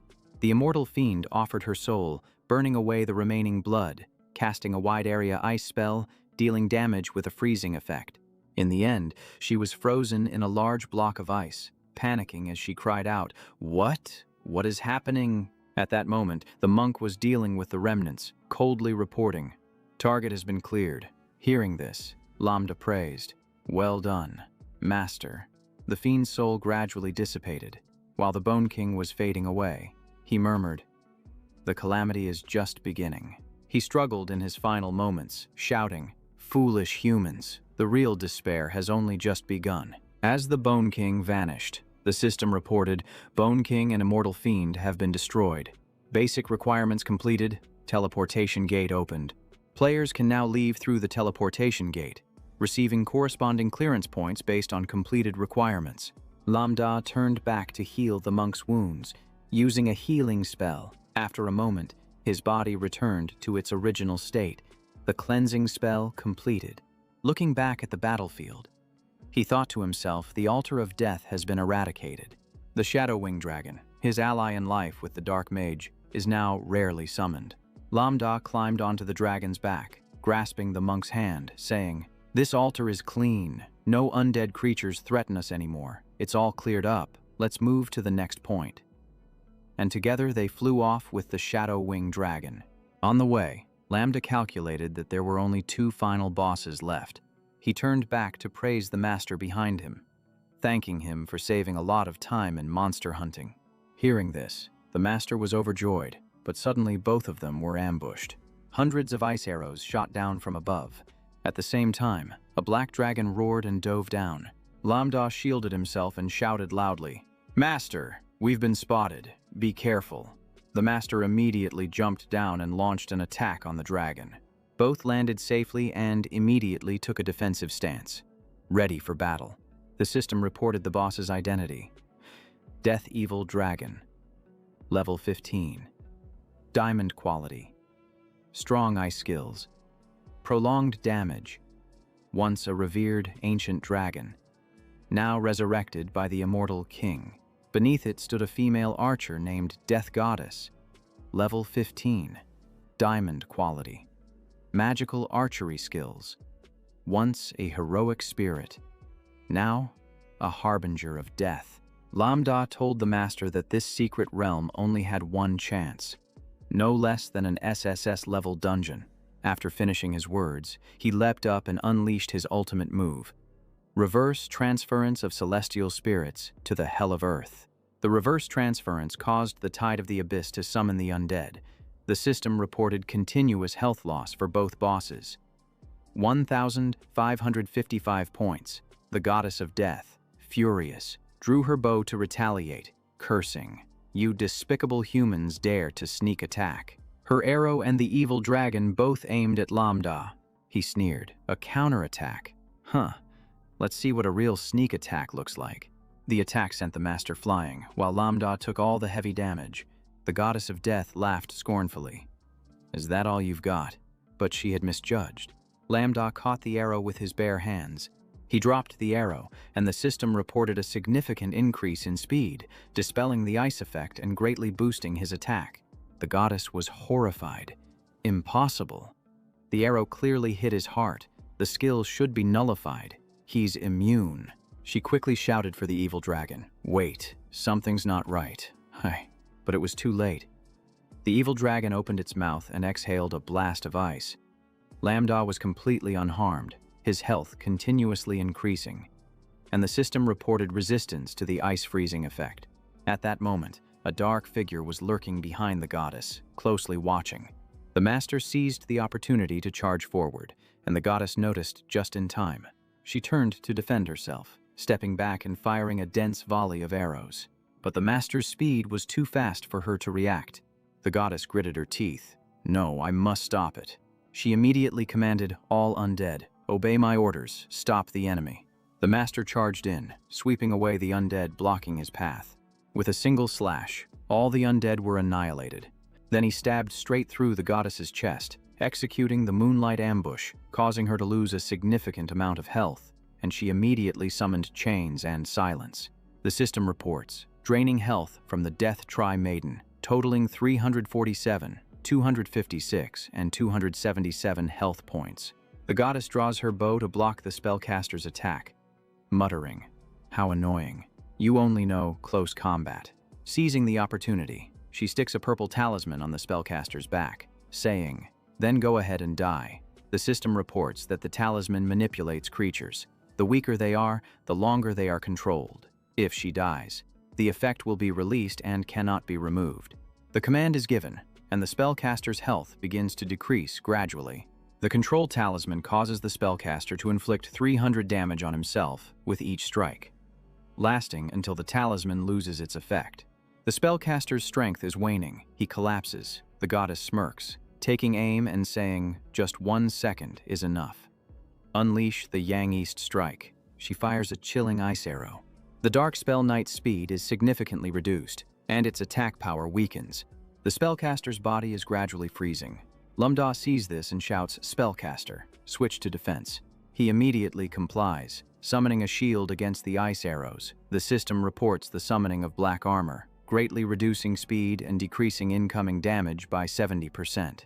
The Goddess of Death absorbs numerous skills while threatening the spellcaster, saying, "Once that shield is broken, your life will be in my hands." Immediately after, she launches a deadly arrow toward them, laughing gleefully, "Running low on health, aren't you?" Meanwhile, the spellcaster silently gathers energy. She laughs triumphantly. "This time, you're finished. After you, it'll be your companion's turn." Suddenly, dark tentacles rise up to control her, countering with a forbidden technique. Lambda steps forward to shield the spellcaster, coldly asking, "Who just said they would deal with whom?" Just then, the Beach High Trio Sin technique is unleashed, dispelling the dark energy.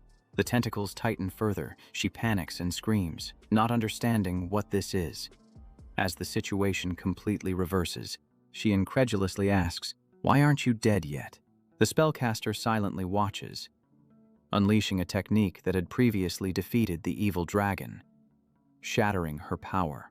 With a single slash, the Thung Long Cham technique is unleashed, sending the enemy flying. Lambda raises his staff, aiming at the evil dragon, shouting, "Shu Tin Tan Dieu." The technique is so powerful that it tears the monster apart. The system announces, "You have slain the Death Evil Dragon." The goddess screams, "Death Evil Dragon, you all." She is furious, her eyes shining fiercely as she exerts overwhelming power. Lambda calmly calls out the technique, "Fan Shu Yen Tan He Liu Fap, Tham Hoa Giang Lam." A beam of energy descends, annihilating the goddess. The system reports, "You have defeated the Death Tri-Maiden." He turns to the spellcaster, splitting their attack direction and sweeping through quickly. The two of them coordinate to wipe out the altar. Lambda thinks that as long as they finish cleaning up, this map will be complete. Although special, it is not as difficult as expected. He continues to unleash techniques, Fan Chuyen, Beach High Trio Sin, sweeping through the sea of the undead. He quietly calculates that in less than 10 minutes. They are close to clearing the level, much easier than the 2-hour requirement. Lambda stands proudly among the corpses of soldiers. The system reminds him, "You have eliminated all remnants of the undead at the death pool, completing all 4 missions." But just then, he feels something is off. The system continues to warn, mentioning doubts about the dual-winged beast. The angel Kuro is about to manifest, opening up the 5th special mission, Choose Your Destiny. The system gave him 2 choices. 1. To receive the blessing of the deity and the reward from Kuro, surrendering all the holy swords that had absorbed the souls of the undead, and then leave this place. 2. To choose to kill the deity and destroy Kuro's phantom clone. Lambda asked in surprise, "What do you mean? Is there a hidden boss at this level?" The system explained that if he chose to receive the blessing, he would be ranked SS if he chose to kill the deity. Defeating Kuro's clone would grant him Omega rank, but failure would only leave him with rank C, he muttered to himself, analyzing that SSS was not the highest rank. But did the other experts know about this? Were the high-ranking members of the Concealment and Sealing Alliance aware? Lambda hesitated, struggling to choose. First, they didn't need to hide it because very few people were qualified. Second, this map could change without humans knowing. Third, both Omega rank and angels were real, but humanity was not strong enough to reach them. The angel stared wide-eyed at the two. Its main eye bulged fiercely. Then it emitted a piercing sound and vanished. The system reported. The Dark Knight retreated. The summoning was in the phase of recall. Lambda raised his hand to shield himself, shivering from the pressure. Is this the leader of the angels? But if the system had warned him, perhaps he didn't have to confront it yet. Where was Kuro's clone? At that moment, a feather fell. Kuro appeared along with the angel above. The system provided information. Name: Dual-Winged Angel Kuro, Phantom Clone. Warning: Do not challenge. Stats and skills are not displayed. It is a divine creature born to counter the undead. Kuro praised, "Human, well done. On behalf of the holy nation, I thank you. These evil spirits should rest in peace. Surrender the radiant chain, and you may leave." Lambda asked in dissatisfaction. "Leave? No reward. I just cleared everything." Kuro then angrily shouted, "Do you dare to doubt the angel?" He drew his blazing sword, threatening, "Human, you should be grateful. Get out of here. Do not obstruct the angel." Lambda was stunned. The angel here was no different from exploiting humans. Lambda pressed the system while coldly saying, "What's left to do?" He arrogantly asked Kuro, "Is there anything else to do?" "Dear angel," holding the dark orb, he retorted, "the credit is mine. How can it belong to you?" Then he unleashed a technique, reversing the cosmos. Even though he spoke gently, Kuro remained arrogant, pointing the sword and insulting, "You pathetic creature. Serving the deity is already a great reward, yet you are greedy enough to defy the deity's orders." Lambda did not argue, launching a swift attack. The snatch technique. Lambda offered the staff, telling him to take it. And after that, there was no need to say more. Kuro angrily roared, "The power of the divine. Endure." Kuro unleashed a terrifying lightning strike, sending Lambda flying far away. He immediately switched to attack mode. Kuro continuously struck with lightning as Lambda touched the ground. Thanks to his excellent agility, he easily dodged. Seeing Lambda forced to retreat, he laughed with delight. The opening was clearly exposed. Kuro thrust the sword straight through, the tip of the radiant chain embedding into Lambda's body. But Lambda countered just in time, executing the reverse cosmos technique. He smirked. Life value plus 1,678. Kuro, furious, watched Lambda flee and shouted, "Don't even think about using your skills to escape the deity's wrath." He raised his sword to the sky and shouted, "Lightning, come forth." Meanwhile, Lambda continuously healed, life value plus 2,647. Yenjiang unleashed a move, reversal of the celestial spirits, as both sides clashed, descending into chaos, losing 1,531 health. Kuro growled, "You want to die, creature." The system announced a damage boost buff. He screamed, "Look closely at the outcome when facing the angel. Judgment, judgment." Lambda countered but thought to himself.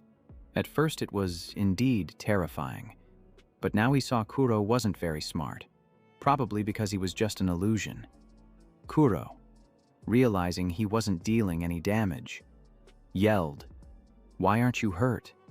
You're healing continuously." He chuckled softly, thinking to himself, "If Pham saw me take down a boss like this, he wouldn't question it at all." Kuro, furious, gathered his strength to unleash a powerful technique, asking loudly, "Invincible, do you have an invincible skill? Impossible." He couldn't believe it. While Lambda stood firm, coldly replying, "That's right. So you only managed to cut my hair and coat." He unleashed another move, reversing the Emerald Sea Tide. His black water wave enveloped Kuro, soul-reaping tide. Dealing 2,352 damage, the angelic illusion received a slow debuff ×3, slowed down, and reduced damage. Lambda slammed his hands on the ground and shouted, "Reversal of the healing artifact. Calamity descends." In just a few seconds, Kuro collapsed. The angelic illusion received another slow debuff, losing 2,077 health. He lay sprawled on the ground, his health bar nearly empty. Kuro whispered, You. Lambda pressed his staff against Kuro's face, unleashing the move, reversal healing technique, plunder technique, dealing 2,505 damage. In an instant, Kuro turned to smoke. The system reported the defeat of the two-winged angelic illusion, completing the secret realm of the Dead Land, receiving a Diamond Level 6 clearance reward, meeting all hidden conditions, receiving an SS rating, gaining an additional Diamond Level 6 reward, Omega Level clearance points. The secret realm was about to disappear, and the gathered power transformed into a unique reward for Lambda. The system announced that the user received a matured weapon. The quality name was unclear. Lightning Spirit Moon Concealment. A unique item. Lambda received the sword. The system displayed. Lightning Spirit Moon Concealment. A unique weapon. Level 1. Quality undetermined. Usable only by priests. Equipping increases all attributes by 1 point. Unlocking 3 energy forms. The weapon data gradually appeared. Its devouring ability helped the priest enhance quality, increase stats, and unlock new skills. Liberation form. The blade heals the target hit, excluding the user, unlocking the Sea Moon Oath. Destruction form. Dealing both physical and magical damage. Healing based on damage dealt. Unlocking the Moment of Annihilation and the Moon Shadow Rift. Sea Moon Oath. An active skill. Summons moonlight jellyfish to continuously heal nearby allies, including the user. Removes negative statuses for teammates, including oneself. The Moment of Destruction summons a destruction dagger. Dealing area damage and increasing subsequent damage. Moon Shadow form. An active skill. Enters an unseizable shadow state, immune to damage. Quick teleportation. Lambda held the sword joyfully. 3 forms. 3 ultimate moves, perfectly aligning with his innate talent. The question was the quality. Would this matured weapon surpass diamond level? The system reported unlocking diamond status, receiving 20 free points, equipping the diamond frostbone guiding, the ancient dragon necklace, speed attack skill, equipping platinum magic core, fine items, specialized weapons, and rare potions. Lambda contemplated the necklace and attack badge, adding perfect defensive gear and a top-tier battlefield skill. He touched the system arrow and said, all attributes plus intelligence. The stats displayed. Name Lambda, Class Priest, Level 2. Attributes included Strength, Physique, Intelligence, Spirit, Agility, activating enough Magic Emperor gear, Rings, Gems, Staff, Lightning Spirit, Moon Concealment, Ancient Dragon Necklace, Awakening Innate Talent, Reversal of Heaven and Earth, Single Skill, Support, and Complete Group. He held the staff and stepped into the spatial gate, whispering to himself. This was just the first target. In the blink of an eye, he returned to the real world, still thinking, taking advantage of the Goddess of Luck's effect, to quickly raid another level 12 dungeon. At that moment, Tao Nguyen stepped out from the bushes, his voice deep and gruff. Lambda, it's finally your turn. Hearing the strange noise, Lambda turned around abruptly and asked, who? The fierce guy rushed in, cursing, die. Lambda, today is your doomsday.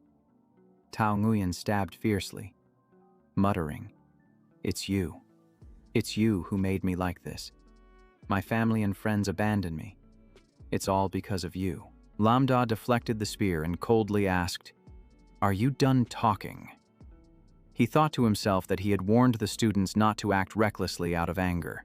They had committed not to interfere, only intending to make him fail his attribute test. Now he wanted to drop out. At most, he would just face a disciplinary fine. Then he spun the spear to counterattack, causing blood to pour from Tao Nguyen's nose, and asked back, you say I'm fabricating, exploiting, stealing power. You said that yourself. The guy was so furious he was shaking, a wave of dark energy emanating from him as he howled and charged in to attack. Lambda was startled, stammering. This is, then exclaimed, demonic energy. He immediately dodged the attack, a suspicion flashing in his mind. Could it be that Tao Nguyen ground out each word. You were never worthy to be his opponent, just a pathetic supporting role, looked down upon. He recalled the times he had been beaten, his eyes vacant, feeling that no one liked him. Abandoned, ignored, completely isolated. He was mocked. You are just a backdrop for the genius. If he refused to play the background, he would be hated even more. He screamed, I have to kill him. Then a voice echoed from the abyss. Do you want to change your fate? Come into our embrace. A dark shadow invaded his body. Now you can only rely on me.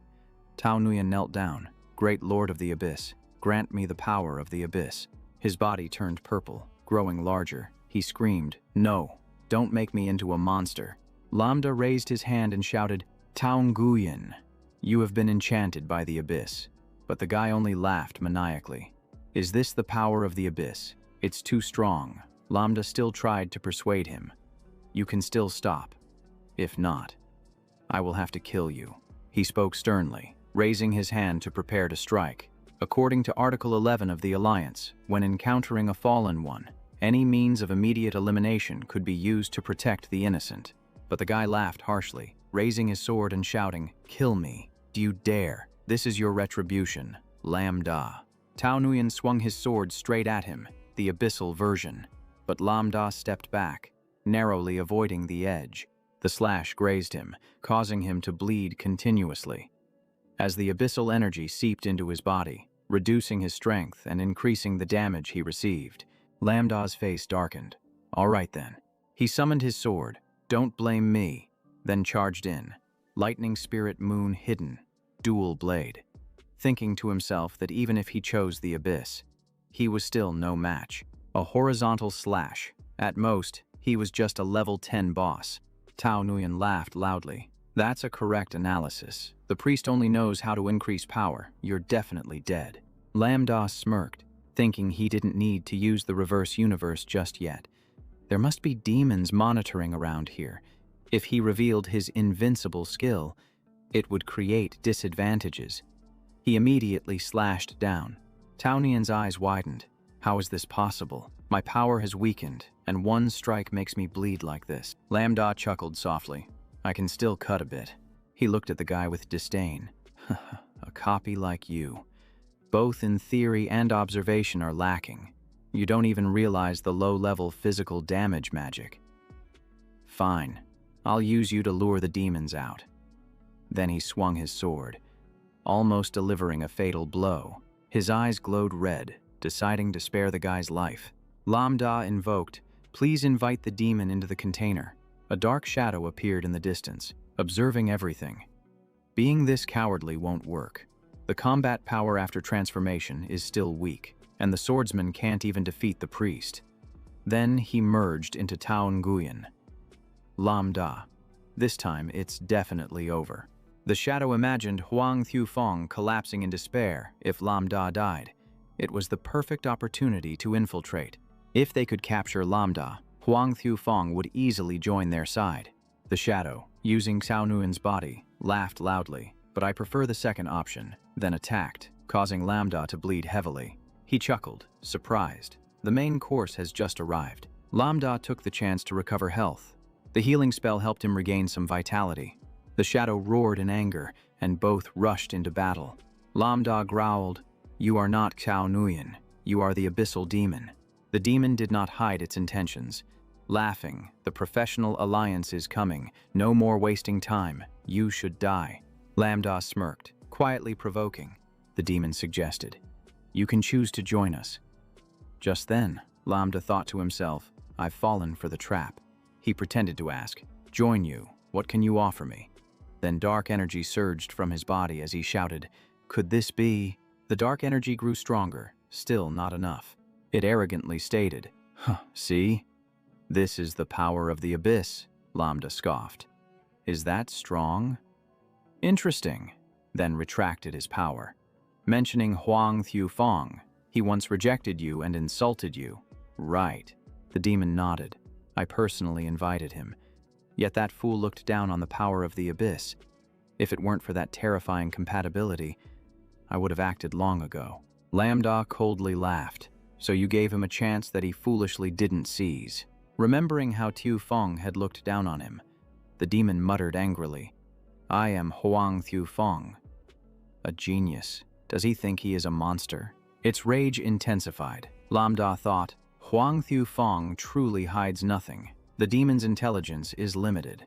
He continued to lead. Even if he has the power of the abyss, he will be exposed and hunted by the Alliance. I'd rather have it than him. Despite hearing this, the demon remained cautious. Lambda then lied. "I have gained the Alliance's complete trust. With my current strength, I will soon become a key figure in the Alliance, then secretly sabotage and destroy this world." It questioned back, "You want to destroy the world. Why? Aren't you the most favored?" Lambda scoffed. "Those people are all fake." He clenched his fists. Do professions protect anyone? Then why did my parents die? They were ignored and left behind. They lured monsters away, dying under claws so I could live. In this world, the strong exploit the weak, and the weak drain the weaker. Where is the fairness? There is only darkness, only the strong survive. Everyone is guilty, everyone should die. The demon was moved by this, its eyes reddening. Well said, very well said. It gradually detached from Shounen's body, shush, saying, I can feel your pain. The black smoke gathered into a new body. The true form appeared. The shadow beckoned. Come here. Join the abyss. I grant you absolute power. My cow, the demon's true form, raised a hand to offer a sphere of energy. Together we will erase this world. Lambda reached out to accept it. Just as the sphere of power was about to touch his hand, he suddenly summoned Thunder Spirit Moon Concealment. His face darkened, activating the annihilation form. One hand gripped the sword tightly. It shouted, Are you joking with me? Without answering, he swung the sword to attack, damage skyrocketing within 10 seconds. He rushed towards my cow, who was sent flying, unleashing. A reversal of celestial spirits. Descent into hell. Another strike landed, causing my cow's health to drop by half. Lambda's gaze was icy as he received a damage boost effect, continuing his counterattack with reversal of the Azure Sea's tide. Spirit of death. This blow not only hurt twice as much, but also burned and weakened him. He was caught in a sea of vengeful spirits, panicking. I'm really facing a demon. What kind of human has such terrifying damage? Immediately after, lightning struck my cow, reversal of divine spirit healing. Calamity descends. Blood poured from him as he screamed. No wonder Tao Nguyen couldn't defeat him. Anyone who enters can't win. It's over, Lambda asked disdainfully. Run. Your true form is exposed. You're in a fight now. You can't use illusions to escape anymore, can you? My cow, stunned, asked, You knew my abilities from the start. Did you set a trap to lure me? Lambda exuded a chilling aura. That's right, he shouted angrily. You cunning one. I'll fight you to the death, and charged forward, executing. Deep abyss grasp. But he had dodged it.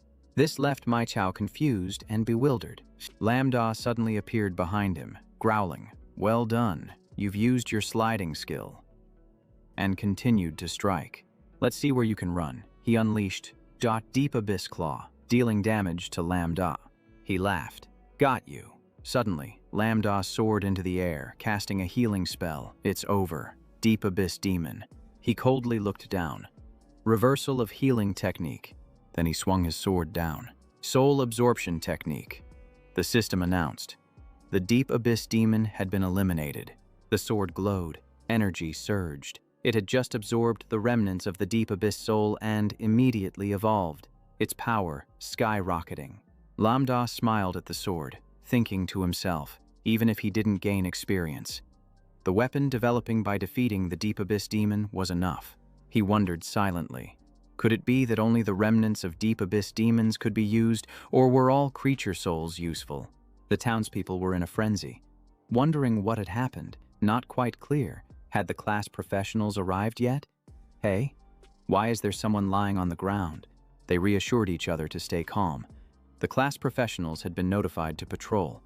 Lambda stood apart, looking at the sword, contemplating the weapon's ability to absorb demon souls for upgrades. Perhaps he should report this to the Alliance. As for Tao Nguyen, suddenly, a group of people rushed over, the ones on the other side quickly removing their gear and throwing down their weapons. He found it amusing and was about to approach when they arrived. One guy raised a gun threateningly. Put your hands up, stand still, or I have the right to fire. He immediately complied, nodding. Then Lambda gently placed the sword on the ground. The guy aimed the gun straight at him. Skill of venomous demon. Sorry, just following procedures. It won't cause you any headaches. The gun emitted a taser that paralyzed his hands. This was how class professionals controlled suspects to prevent riots. Even so, they maintained a calm demeanor. Lambda observed closely as this person questioned the surrounding civilians, while others examined the scene, providing first aid and reassuring the residents. He silently assessed that everyone was playing their roles correctly. One person rushed over, reporting that the seriously injured victim was a student, but the body showed signs of deep abyss influence, suspected to have been lured by demons into becoming a fallen demon. Jia Huang hot shouted, "There's more!" Mai Kao lay sprawled out. Next to him was the dry skeleton of a deep demon. He analyzed that the demon was level 20, covered in injuries, as if it had been dealt with by a professional hunter. But why was there only a skeleton left? Could it be? The image of Lambda defeating it appeared on the screen. The crowd gasped in shock. How could this be? It was unbelievable. An Dak Yi looked at everyone, his head displaying information. Lambda, level Y, the strongest professional hunter in Jiang City. A third-year student at the academy. Everyone was astonished. A student killed a deep demon. A person stepped forward and said, "Lambda, hello, I am the captain of Team 1, the team that captures deep demons, part of the Jiang City Professional Hunter Alliance." Wang Ma Chao, while relaxing, asked, "Did you kill that demon and the student? Was he lured into becoming a demon and then dealt with by you?" Lambda stepped forward and replied, "It was me. He is Cao Nguyen. From my school, he intended to assassinate me after turning into a demon. So I acted." Ma Chao skeptically asked, "How did you lure the demon out?" Lambda smiled, guessing it was always watching potential dark hunters. "So I made Cao Nguyen pretend to want to become a dark hunter, and that's when it revealed itself." Everyone was astonished to hear this. He was able to trick it. Ma Chao pondered silently. Right. Using that method to deceive a deep demon is extremely difficult. Even veteran hunters might struggle, yet this student managed to do it.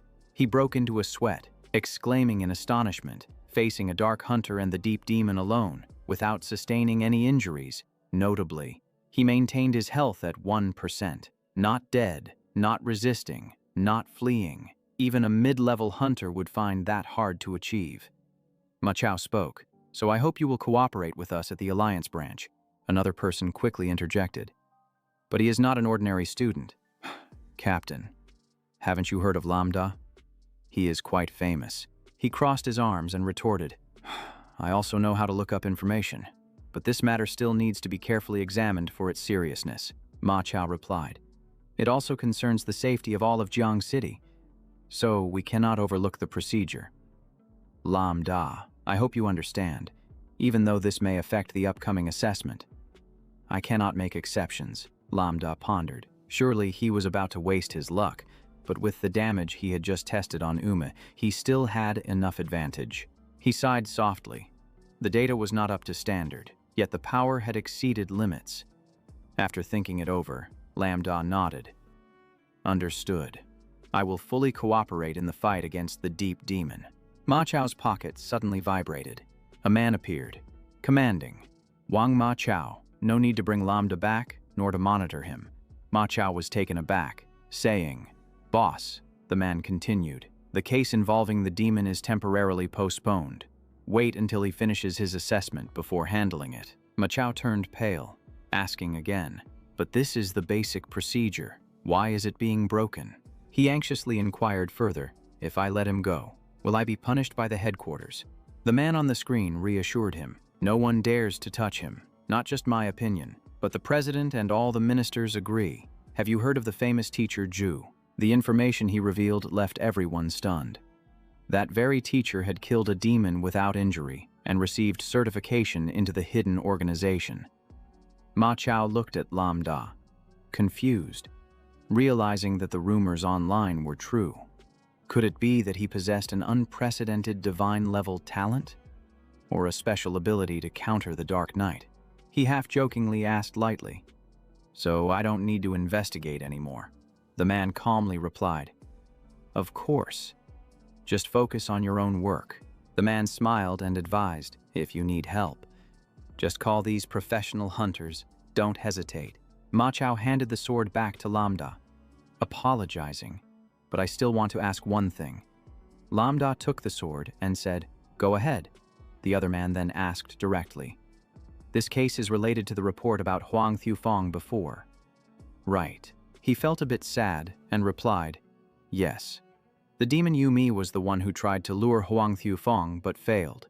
The plan failed, so he turned to Xiao Nguyen.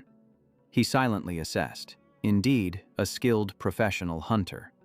Quickly linking the two cases, so I no longer needed to hide, the man confirmed. Indeed.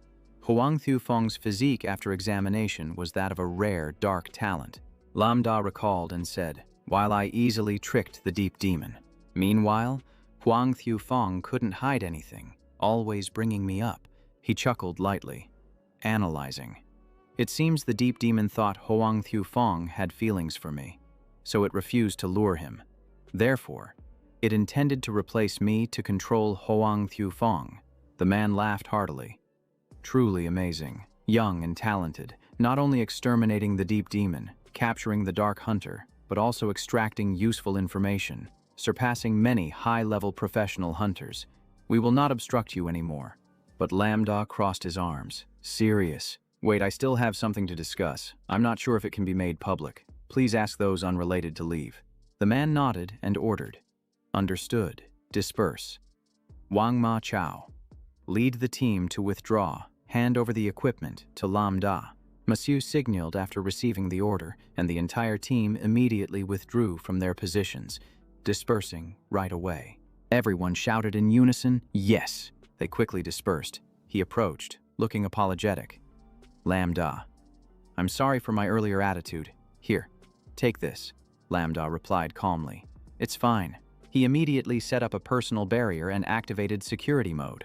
All right, now you can speak. Lam Da. He firmly held the sword and said, This is the Shadow Spirit Moon Hidden. A weapon I obtained after passing through the land of death. After slaying the deep evil spirits, it absorbed their power. He asked in surprise, What do you mean? Lam Da explained that there was very little information about growth weapons, and even the large library couldn't find anything. He had searched through every library and still found nothing. I want to ask, can growth weapons level up by killing evil spirits in the real world? He replied thoughtfully. This type of weapon is extremely rare. Since the formation of the Alliance, only 3 have been recorded. However, it involves many secrets, so I don't have a clear grasp, he added. What I know is that growth weapons usually level up by defeating monsters in dungeons, not by killing evil spirits from other realms in reality to become stronger. Lam Da looked at the sword, pondering. So my weapon is the first exception. He chuckled softly.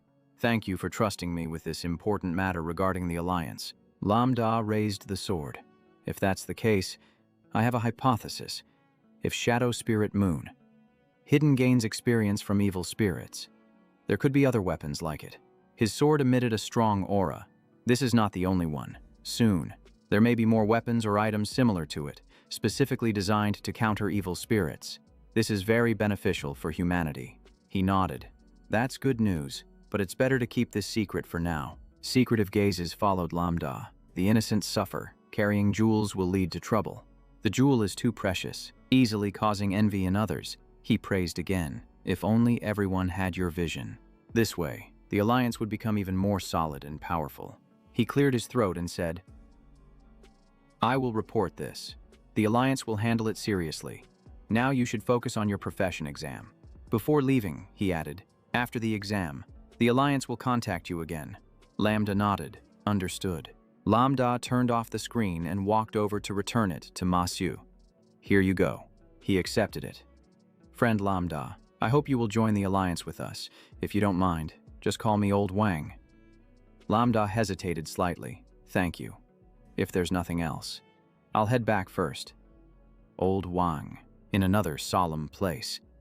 A man spoke up. Tiente, what do you think? Tiente smiled with delight. This kid is not only strong, but also calm and visionary in this generation. I have only met Shang Quan Yen, who is similar. He chuckled softly. Honestly, I used to think only Shang Quan Yen had the strength to lead this generation. The other person nodded. It's hard to say. Young people have their own ways, but the fact that Lam Da has obtained a weapon to confront evil spirits, along with Mok Mok and Bok Chi, they are the darlings of opportunity. With a bright future ahead, a dark shadow suddenly appeared under the table. Thudo tore through the sky, appearing in the city. The shouts echoed, "My Sao is dead! My Sao is dead!" Humanity faced strange upheavals. In another place, the sky was thick with darkness, devoid of light. A strange object suddenly appeared. Elsewhere, Lambda opened the door. Looking at the empty room, he said, "I'm back." From a distance, Mok Mok secretly observed. Lambda scanned the room and then scratched his head. She was about to shout when he turned around and discovered Mok Mok hiding. He said, to Mok Mok, "I saw you hiding behind the sofa." She pouted. "Can't you pretend to be startled to make me happy?" He chuckled lightly. "I tried really hard. But why are you just snacking at home?" Mok Mok immediately retorted, "Who said I'm lazy?" She stretched out her hand to show. "Look," the system screen displayed, "to Mok Mok, level 10. She proudly declared, "I've reached level 10. Lambda was surprised. That fast. Mok was full of pride. "So, am I good? Let's go into the dungeon together tomorrow." "Okay." Suddenly, Lambda pinched her cheek. "I need to check the data first. Have you been working hard lately? Staying up all night?" Mok Mok got annoyed. "No way." She quickly explained. "It was Zhao Mok Mok who helped me train all night." Lambda asked suspiciously. "Zhao Mok Mok." She quickly pulled out something. "Don't you recognize it? The birth room tears." She tilted her head and smiled lightly. "It simulates tears, helping to level up skills. As long as she can clear the dungeon herself, I'll receive rewards from the secret realm." So I decided to check again. Lambda scratched his head, confusedly repeating. Her meaning was that the birth room tears had no limits on reach or time, and could automatically clear the dungeon without control. At the same time, Chile was facing a monster. She was in a nightmare of Loch Ness. Mok Mok quickly operated on the screen. The system reported that the boss of the secret realm was in a severely injured state, nearing defeat. Lambda leaned down to look at her, clarifying. This talent helped her clear dungeons, level up at any time, and could even be monitored directly. Her face turned bright red. Yes. Zhao Mok Mok helps me do everything. Are you jealous?" He sat down beside her. "Right. I also want an assistant like that. But about this, the dungeon under the birth room tears isn't limited by fatigue. Can it be farmed continuously?" Mok Mok lightly coughed to confirm. "Of course. Otherwise, how could I level up to 10 all night?" Lambda sure. "Why are you suddenly not so smart today?" Lambda opened his phone to look it up. "Oh, I just see this ability is really effective. I need to adjust the strategy for allocating points for you from level 10 to 20. But, he thought to himself, it was simply useful. Mok Mok's eyes lit up as she jumped up.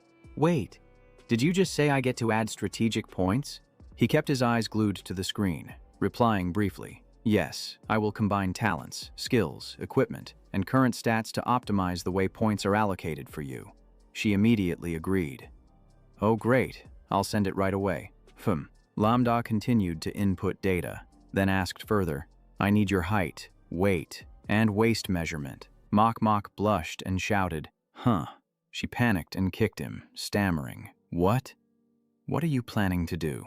He jumped up to explain, "What are you thinking? Those numbers affect the ratio for adjusting high-level stats." He laughed and continued to explain, "Moreover, your body attributes will directly affect the birth room tears, optimizing it for effectiveness." Just then, Chile unleashed a finishing move on the monster. Lambda continued to input data, mumbling. "In low-level dungeons, you can just eat anything. But the higher you go, every detail matters. A slight deviation changes the outcome immediately.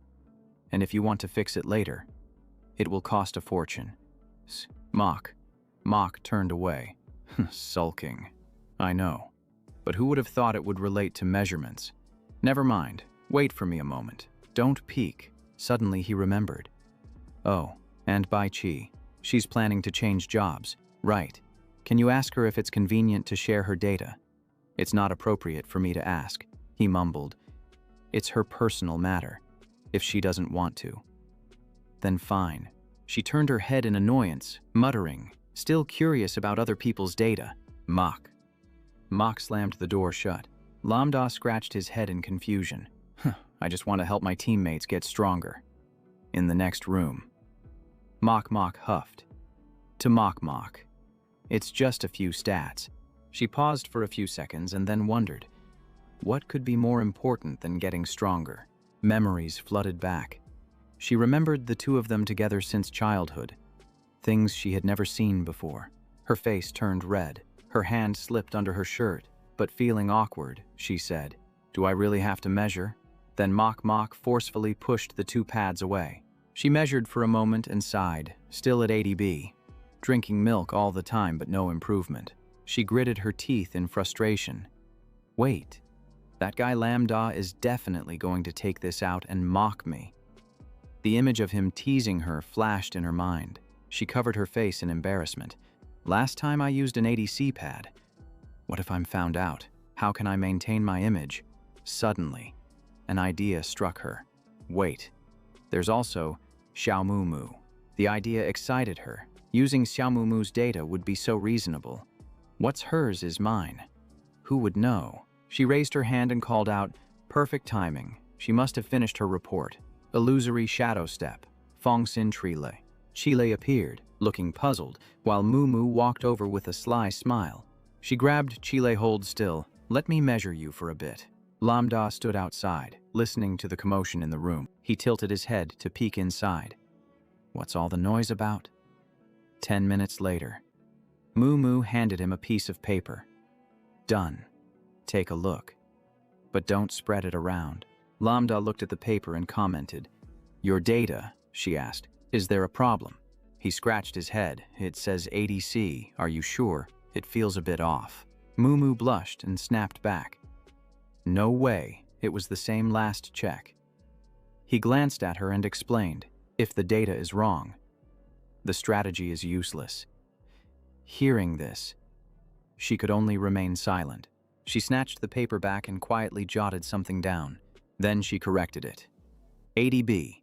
This time it's accurate. Lambda lightly tapped her forehead. Now that's more like it, Mumu shouted, holding her head. He turned serious. Also, have you asked Bai Chi yet? What did she say? She rubbed her forehead and mumbled, she turned me down. To Mu gestured with her hands. Xiaobai said she can't bother the big shot over something trivial like this. She recounted fully. The big shot has already given me too much equipment, resources, and free points. Asking for more would be too much. Mumu pulled out her phone. She even sent her health check results to prove she trusts you, not making excuses. Lambda pinched his forehead and sighed. If someone else did this, I'd think they were trying to flirt. But he remembered Bai Chi's innocent demeanor. I understand her character. She doesn't want to bother anyone and is afraid others might misunderstand her trust. Even so, Lambda still sent the data sheet. As teammates, they had to support each other. Mumu chimed in. She had such strong potential too, and mentioning her potential made him confused as he turned to look back. Just then, the system's voice rang out, announcing that Xiao Mumu had just learned the soul summoning skill, allowing her to summon spirits to fight. Fongxin Trile softly activated the sound, while To Mumu was puzzled because the system didn't specify what would be summoned. Lambda widened his eyes and pointed at her. Could she also summon? It was just like the infinite Makio's Ka doll game. She hurriedly waved her hands, saying it wasn't the same, then explained further. The spirit summoning skill could only be used in secret realm dungeons. Unlike Xiao Mumu, this skill couldn't be brought into the real world, and if the spirit died, it was gone for good. While Xiao Mumu could revive hers, she added, I'm not sure until I try it. He absorbed all the information and replied succinctly, I understand. Lambda had an idea. Then let's test it right in the dungeon to see the effect. The scene shifted to the secret realm of the Gigi Ren tribe. The system displayed information. Level 8 to 10. Difficulty hard. A rapidly breeding race of giant lizard people. Brave warriors who knew how to use tactics. Luckily, their individual strength wasn't too high. Only the strongest warriors were recognized as professional fighters. Tomumu looked at the weapon he transformed and asked, Lambda, did your pastor weapon change form? It even looks like a knife. He smiled and confirmed, even letting her try it out. While Fong Xin Tri Lei was stunned by the scene. He showed the life value increased by 311 and asked lightly, "Did you see that?" To Mok puffed out her chest proudly. "Is that all?" "Little Mok, let Big Brother show you." She waved her hand to execute a martial skill. Tears of Rebirth. Using a special skill to summon the spirit, the system repeated the notification. The mysterious spirit had heard the call, was establishing a connection, and was about to descend to fight for you. He was stunned by the displayed information. When Rebirth Tree Li unleashed her move, the system reminded him. The Guardian Trent spirit has descended. The screen immediately switched to information about the newly appeared entity. Guardian Trent Knight, level 10, strength 30, physique 35, intelligence 35, spirit 35, agility 20, golden talent, possesses skills like Shield Strike, Heaven's First Strike, Tri-Linked Death Slash, Protection, Despair, Heavy Strike, Origin Unknown. Lambda looked at the stats and analyzed softly. Even though it has golden talent, its power far exceeds that level. It's a true high-tier boss. I guess as Mok levels up, the summoning level will also rise, similar to the summoning item of that master, but the difference is that the master doesn't die and is harder to find. As for Mok's innate ability, she called Big Brother down as soon as she entered the dungeon, and there was no cooldown. He looked at her intently. This is almost a demigod-level innate ability. After a moment of thought, he called out, Mok, try it right away." She nodded. "Okay." She shouted commands. "Go, Guardian Trent, eliminate those lizardmen." The Guardian Trent charged forward without hesitation. It confidently said, "Just a bunch of insects," then unleashed Heaven's First Strike. In the blink of an eye, the lizardmen were wiped out. The system reported, Heaven's First Strike. The special skill of the Guardian Trent uses a battle strike to deliver a powerful blow and a small shockwave. The first target hit is knocked down. It coldly said, "Rest in peace."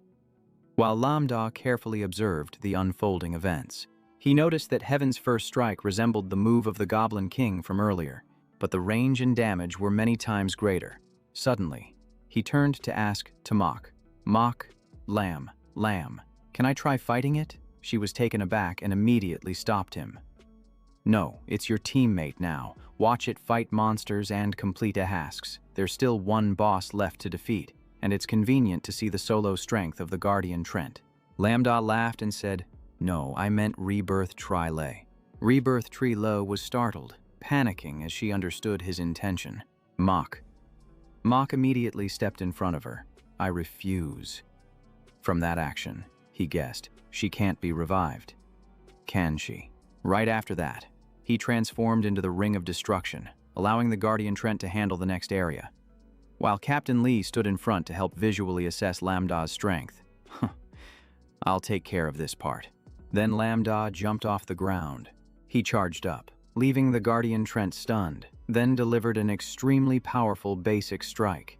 The enemy's life points dropped by 821. He paused, considering. No critical hit or weak point, yet a normal attack still can't take it down. He unleashed another strike, causing the system to report, "You have defeated the Guardian Lizan." To Mok exclaimed excitedly. His regular attacks were really strong now. Meanwhile, he glanced at the enemy's corpse, thinking to himself, "This Thunder Spirit Moon Seal weapon truly brings too many benefits." Now, Lambda seriously reevaluated everything. Previously, he only attacked from a distance, relying on counter-healing. He suddenly understood the key point. The faster the attack speed, the greater the benefits from the Thunder Spirit Moon Seal. Of course, that applies to regular holy artifacts, against those that negate physical damage like the Illusory Angel. He still needed to use the blood loss counter technique. While delivering a critical blow, he concluded that only this method could quickly take down a strong target. He fixed his cold gaze straight ahead. Lambda gathered his strength to unleash the Annihilation Time Strike. A thunderous explosion erupted. The enemy's health dropped by 1,203, then 1,305, then 1,275. After eliminating all the lizardmen, Mok was astonished. He wiped them all out. Lambda was really strong now. He couldn't afford to lose. Fong Sin Tree Lei immediately ordered, "Guardian Ancient Tree, clear the way. Kill all enemies." The Guardian Ancient Tree promptly responded. Understood. Lambda switched to the rescue tree ring, smiling as he said, "Now it's your turn to perform. I'll handle the healing." At the same time, he focused on sensing. It was time to test the Jangkeech Moon Shadow and the Ocean Moon's might. Before long, the system reported, "You have arrived at the Lizardman tribe. There are 300 warriors who will fight to protect the city and their leader." She observed and said, 300 level 10 Lizardmen defending.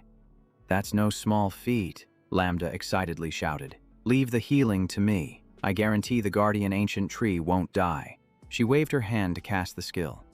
Guardian Ancient Tree, breaking through the city wall, the system announced. Guardian Ancient Tree has entered charge mode. Speed and impact force have greatly increased. At the same time, the Guardian Ancient Tree activated the Moon Shadow form. Tamak did not hesitate to rush forward as well. Lambda immediately unleashed the Moon Shadow ambush, then murmured to himself, 3 seconds of damage immunity, increased speed, and teleportation 100 meters after casting.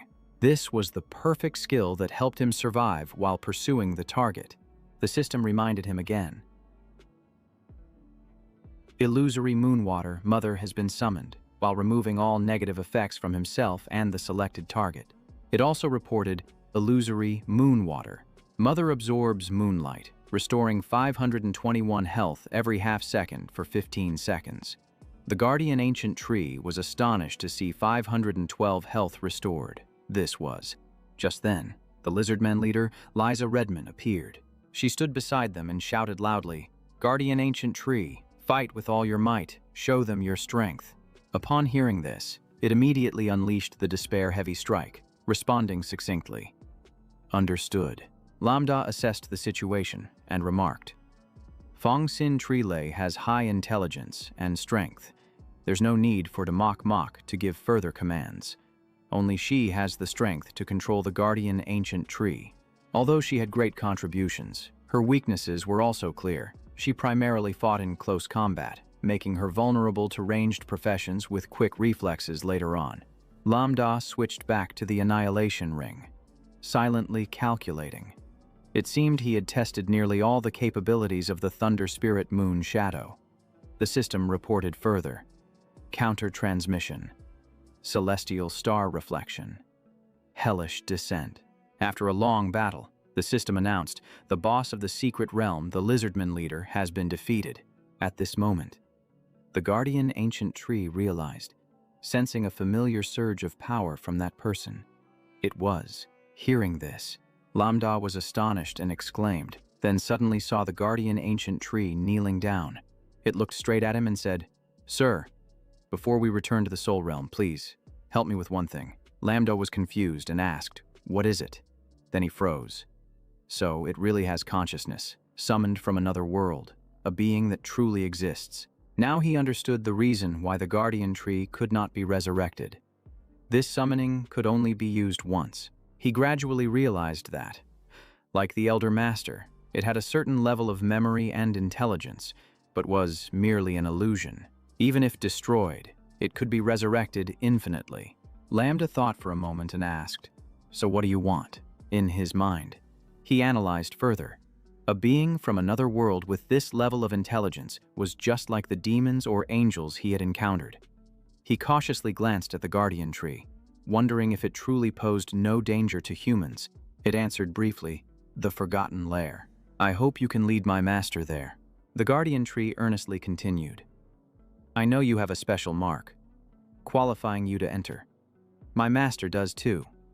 Please take her along." Hearing this, he immediately asked, "Who is your master? Who are you?" It then glanced at Fong Sin Tree Lei. "It's her." The Guardian Tree introduced itself. "As for me, I'm just an unnamed guard."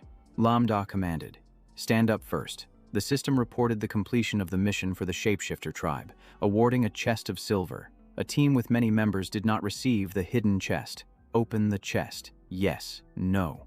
He remained cautious of the Guardian Tree's words. "I need to verify before I answer you," Lambda coldly said. Mok Mok, go outside first. She was worried but nodded. All right. She saw that smug face and felt confused. Lambda, what's wrong? He focused on reasoning, realizing that any profession that awakened a talent would definitely activate that talent. Without talent, the profession would be weak and useless. Lambda grasped the key point. If the profession sacrifices itself, even a strong talent would be lost. The summoned being would protect its master because it had intelligence. He was astonished to discover that the simulated tears could summon beings from another world, making them recognize themselves as masters, even keeping a token to the forgotten lair. What exactly is she? Just thinking of the angelic figure Kuro is enough to leave me perplexed. I can't stop thinking that Mok Mok could drag all of humanity into danger. He silently resolved. Anyone who threatens humanity, even if it's a small fish, must be dealt with. I have something to do. You can go back first or do another mission, she replied succinctly. Okay. But then she realized he was staring at her intently. She couldn't contain her curiosity. Lambda. What's up? He pulled out his phone and replied, It's nothing. I just need a bit more time. So I wanted to inform you first. Inside the room, Lambda immediately called. Hello? Is the master free now? The scene shifted to the 20th floor of the Heavenly City, in the center of Jiang City. Huang Tiante was surprised. What's so urgent that you need to contact me directly? He lifted his teacup and got straight to the point. Uncle Huang, I'm sure you and the Alliance know I have a token to the Forgotten Lair. Right. He poured tea and confirmed, you're asking why we didn't inform you about this mission. Aren't you? Lambda calculated silently. He was proactively revealing information, and not asking would be a waste. So he said directly, You must be worried about my mental state, wanting me to finish my profession before knowing about this. Huang Tianta sighed softly. He hesitated and said, There is that reason.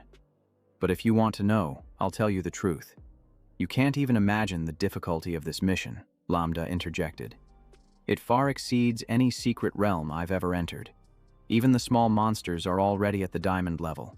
Many fake challenges have claimed lives before they could escape, he asked.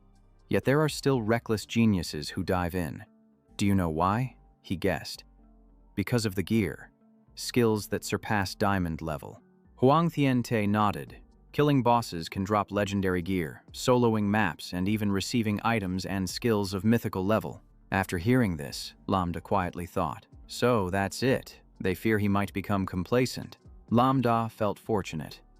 If he were like Huang Thiufeng, thinking he was invincible and charging in without a plan, he might have been crushed by now. He pondered and then asked, So what level do I need to be to enter? He quickly replied, At least level 15, but it's best to wait until level 20, with full gear and skills before considering it. Lambda reassured, Don't worry, I'm not in a hurry. This dungeon is important, and I will prepare thoroughly, just like for a career exam. Huang Tiante nodded. Actually, there's another reason I want to mention. Recently, the Alliance has been focusing on hunting down the abyssal demon, those who have fallen. The rats in the dark are becoming increasingly aggressive. You almost got pulled in. He looked outside, besides Baitu Su just appearing. We also received news that the demons have infiltrated the Alliance. Jiang City will definitely see some changes. Career practitioners must not let a tragedy happen again. Huang Tiante adjusted his glasses, his tone serious. So the plan may change. Remember to check the message I send when the time comes. Lambda hesitated. You mean? He poured tea gently. Yes. To prepare for emergencies, the Alliance has sealed off the entire city, conducting internal checks, temporarily isolating those showing signs of falling. Huang Tiante spoke slowly. With the upcoming career exam, we cannot let the rats affect the candidates, so we are hiding information to avoid causing panic. He reassured. You don't need to worry about the abyssal demon. Just focus on your exam preparation. We are fully aware of the situation, and even if they have infiltrators, we have ways to handle it. After hearing this, Lambda took a sip of tea and nodded. All right, but I have something I want to ask. He paused for a moment and then said, If the career talent is summoning, and the creature called from another realm has its own consciousness and retains its old memories, could it betray? Huang Tiante answered firmly, No. but Lambda felt he was hiding something. Huang Tianti explained slowly, "You know, the awakened talent and the career practitioner are a living entity together. It is a power from the body, living and dying with us. The most loyal ally," he continued. "No matter what creature is summoned, from whatever realm, it cannot threaten the life of the career practitioner. Even if they have consciousness and personality, their nature is still absolute submission." Huang Tianti recounted that he had tried using high-level control to influence thoughts, but still could not force the otherworldly creature to attack its master. Lambda pondered if it were an abyssal demon, but he just shook his head and said it wouldn't happen. He continued, "The Alliance has summoned abyssal demons, and they did not lure humans into falling. Instead, they blended into the abyss and reported back to the Alliance." He frowned at him, asking, "So, did you awaken that kind? Or someone else?" Lambda replied, "Not me, but my friend and teammates." He rested his chin in thought. He had said that otherworldly creatures would not betray their master. If a fake tear was born in a forgotten lair, it would surely be discovered by the Alliance. Her talent summoned otherworldly creatures, and it saw that he had a pass to enter the lair, so it wanted to follow him in. Huang Tianti jumped up in surprise. "Oh, it has a pass too." Lambda thought, "Yes, but I'm not sure if it's real or fake." Huang Tianti analyzed, "If it doesn't deceive your friend, it won't deceive you either. You can take it with you, but remember to inform the Alliance first." He assessed, "Your friend has great potential as long as the Alliance confirms that it is a legally summoned creature, not from a forbidden ritual or dark power. They will not restrict actions. On the contrary, they will train and provide full resources." Lambda remained calm. "Then I can rest easy," but inside he felt tense, hating the feeling of being passive like this. Huang Tianti asked, "It seems you've finished asking." Lambda replied softly, "Yes." He hesitated. "Then let me ask you something." He replied, "Go ahead." He took out file number 31, Mai Chao, and flipped through a few pages. The report indicated that its death was caused by a special type of magic. He analyzed. It looked charred, but in reality, the cells and organs had suddenly shrunk. The body ceased to function immediately, similar to an ancient herbicide. He handed over the file and asked casually, "Could it be that your talent is the milk poison technique?" Lambda received the file. The forensic expert had clearly seen the effects of the counter-transmission. He nodded. "The milk poison technique is my talent." Huang Tianti smiled with satisfaction. "Then that's good. We've been debating this for a while." He recalled the previous debate. They asked if Mai Xiao's injury was caused by him. Some opinions suggested that he was severely injured beforehand, allowing him to finish it off and reap the benefits. Should this credit be given to him? Lambda was confused. Huang Tianti spoke in a serious tone. "Wait. I thought you knew everything. Are you not aware of the bounty on the abyssal demon? The Alliance recognizes the contributions of anyone who can eliminate them." He patted his shoulder. "Just wait for the award ceremony and the rewards. Choose a platinum-level equipment and rare materials. And items as you wish." Lambda felt a bit excited. "All right, once I finish thinking, I will send you the list." Huang Tianti nodded. "Of course." Lambda bowed his head to take his leave. "I'm heading back first, and I'll lead the team to the dungeon," Huang Tianti replied. "Go ahead." Then seriously wished him luck with the upcoming test. He looked forward to it. Make sure to bring home the title of valedictorian to bring glory to Jiang City. Lambda helplessly replied, "Okay, I will do my best." He teased, "You placed a bet with someone, didn't you?" Huang Tianti coughed lightly to evade. Seeing this, he burst into laughter. That afternoon, the late sun bathed the academy. Bak Chi stood in the middle of the schoolyard, looking around for someone. Lambda appeared and asked, "Xiaobai, is there something you need to find me for?" Hearing his voice, she turned around with a radiant smile. Bak Chi was determined. "I have made my decision. Here is all my data and materials." Lambda smiled, thinking, "I didn't expect her to trust me this much, so I need to plan carefully for her." He patted her shoulder reassuringly. "Just leave it to me. When your talent reaches level 2, I will take you into a 2-person dungeon." Lambda was serious. "Based on the data I calculated, let's see if we should change classes or not." Bakchi was excited. Really? I will prepare thoroughly. Before she could hear him say more, she had already run off. She said her points weren't enough yet, so she would continue. Lambda exclaimed in panic. Hey, he sighed helplessly. Well, let her keep the spirit alive for now. Lambda reviewed Bakchi's data and then thought, let's put her into a 3-person dungeon first. Then combine the body data and continue calculating. He toiled away all night. He sat writing and revising. The skill and equipment data were sufficient, but the muscle fluctuations, reactions, and movement habits were also very important. Lambda was frustrated because the previous dungeon had 3 people, so Bakchi's data was still not accurate. He sighed. Currently, aside from luck, she wasn't ready yet. He put pen to paper on a plan to help her not reveal her talent but still pass the test, Lambda thought.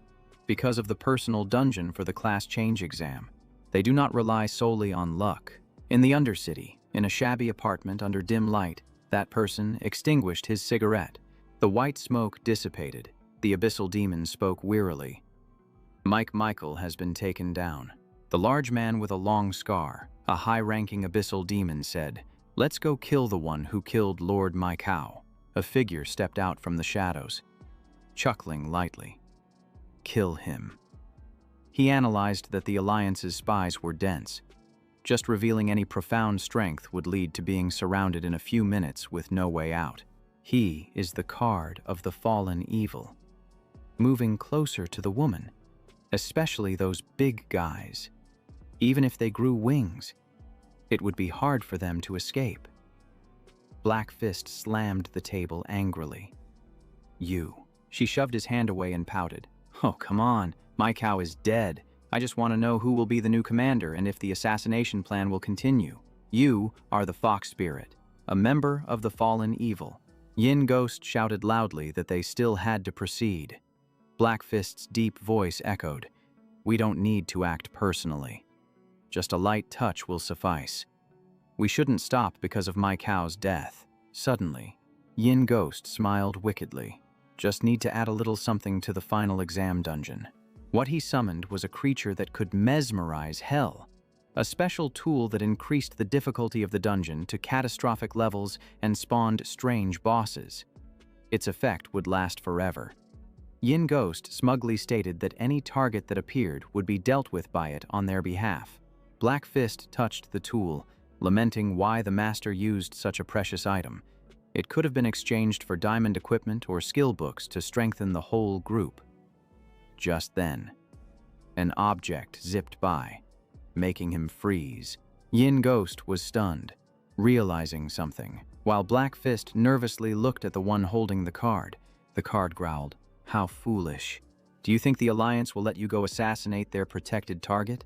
He darkened his face and coldly said he was looking for a way to die. The Fox Spirit smiled seductively. Oh, come on. Little card. Don't be mad. Just ignore that fool. She teased further. His IQ is low, so he only likes blunt talk. What do you need? Just keep poking fun. Hearing them bicker, Black Fist's face darkened in annoyance. The card disdainfully turned away. I hate foolish types, especially those who work together. My cow let him into the team. Sooner or later, something will happen. The Fox Spirit called back. Hey, little card. Black Fist clenched his fist and stood up. He bowed slightly and muttered an apology. Yin Ghost patted his head. No need to apologize. Black Fist. Remember, your strength is greater than his. Just don't give up. Suddenly, the tool changed its aura, and the power within it erupted violently. The card felt the chill and turned back. While Yin Ghost was also stunned while comforting Black Fist, everyone looked at the newly appeared figure. The card of the Master. Welcoming the Master. He reported that my cow was dead, and that a new dark demon would be sent along with a fallen evil to assist them. They had surely heard that name before. He continued. Bak Tio Su, and the image of the madman wreaking havoc immediately appeared in everyone's minds. Yin Ghost received the order immediately. Understood. We have certainly heard of him. He continued. He has killed dozens of high-ranking professions and even slaughtered civilians in the club. His death toll is over 1,000. His voice was as cold as ice. So are you not satisfied? Yin Ghost cautiously replied, I acknowledge Bok Tue-Su's strength, but his actions threaten us. If he comes to Jiang City, I will refuse any action. He emphasized, either Bok Tue-Su leaves or he must die. The atmosphere in the meeting room became tense. Inside, Yin Ghost was also restless and uneasy. The master broke the tension with praise. Good. You all think very correctly, rest assured. You have the right to refuse me. He reassured them that Bok Tue-Su would not interfere or act with them. He came to Jiang City to take over their assassination mission against Shang Quan Yen. Moreover, the master emphasized that he would assist them in completing the new mission. The crucial task of the fallen evil group. It was to throw Huang Thiu Feng into the dungeon. He was a rare evil genius and would become their powerful ally. He added, after completing those two tasks, you can deal with Lambda, the one who killed my cow. Remember not to reveal your identities, and then have them bring the mesmerizing creature into the final exam dungeon. Then make the boss more ferocious, silently eliminate him so that the professionals regret it too late. However, Yan Kuai still wondered, my lord, while Lambda did kill my cow, is he really worth using a permanent diamond equipment creation tool on? Black Fist excitedly said, so once we all have diamond equipment, my lord can kill anyone he wants. He also mentioned that even if Lambda managed to kill Mai Chao was only level 20. In terms of threat, he is not even as strong as Thang Quan Yen. If we use someone with a charming appearance, wouldn't it be better to target Thang Quan Yen instead? The Lord appeared behind them. The guild members were hiding, but I still knew that Lambda might have obtained the certification at the Forgotten Lair. His life is more important than the leader of the Lin Van sect. He looked at Yan Kuai and whispered, right now. Everyone protecting Thang Quan Yen has left him. Even with the four of you, plus Bai Tue-Su, you might not even reach him. Do you understand? Yan Kuai quickly replied clearly. The Lord was satisfied and left, promising to take them back to the deep abyss for a baptism once the mission was completed. Yan Kuai gradually dissolved into mist and disappeared, destined to become a true warrior of the deep abyss. However, if he failed, it meant he was not worthy of receiving the profound power. The four of them immediately knelt to accept the order, swearing not to disgrace the mission and to complete the entrusted task. The next day at school, the teacher praised Lambda for not fearing the deep abyss demons and relying on his strength to defeat them. The students whispered. The guild came to present a commendation certificate. He is truly terrifying. Having once defeated Huang Thiu Tian and forced Huang Dong to apologize, now, he even killed a deep abyss demon. And it is said that his attributes are the best in the entire school. A skeptical voice chimed in. Why is the great Lambda showing off like this? Didn't he always rely on our information before? That's right. He has a significant influence on the forum but has never acknowledged it. The deep abyss demons have held grudges for a long time. Will they cause trouble? I don't think they would dare target him. They are just a bunch of sewer rats, not daring to confront a professional. Mock secretly cursed upon hearing this. He didn't even tell me when he was in danger. This foolish guy. I hope the guild can protect him and suppress the deep abyss forces. The teacher raised his voice to invite the principal to present the certificate. He proudly praised, Lambda, you are an outstanding student and the hope of the guild. Lambda softly replied, thank you, principal, but I don't dare accept it, as each profession is a hope to eliminate the deep abyss. Before him appeared various treasures, all equipment and skill books of golden quality. He could choose and take them away. The students below widened their eyes in surprise. Wow, golden quality, that's amazing. However, Lambda felt troubled. I don't need to take them. Many items I can't even use. In his heart, he thought that the Thunder Spirit Moon Pendant and the Dragon Collar Necklace were both high quality and had great potential. Hard to replace. The four items were interconnected. And to exchange them, he needed to find 4 equivalent items. The Platinum Ring, while good, lacked cooldown reduction. When worn, it also lacked blink. An active skill. It's not that I'm complaining, but it truly doesn't increase anything. It's a pity that platinum equipment is always attractive. While thinking, he suddenly stopped when he saw something. This is it. Lambda pointed directly at 3 treasures.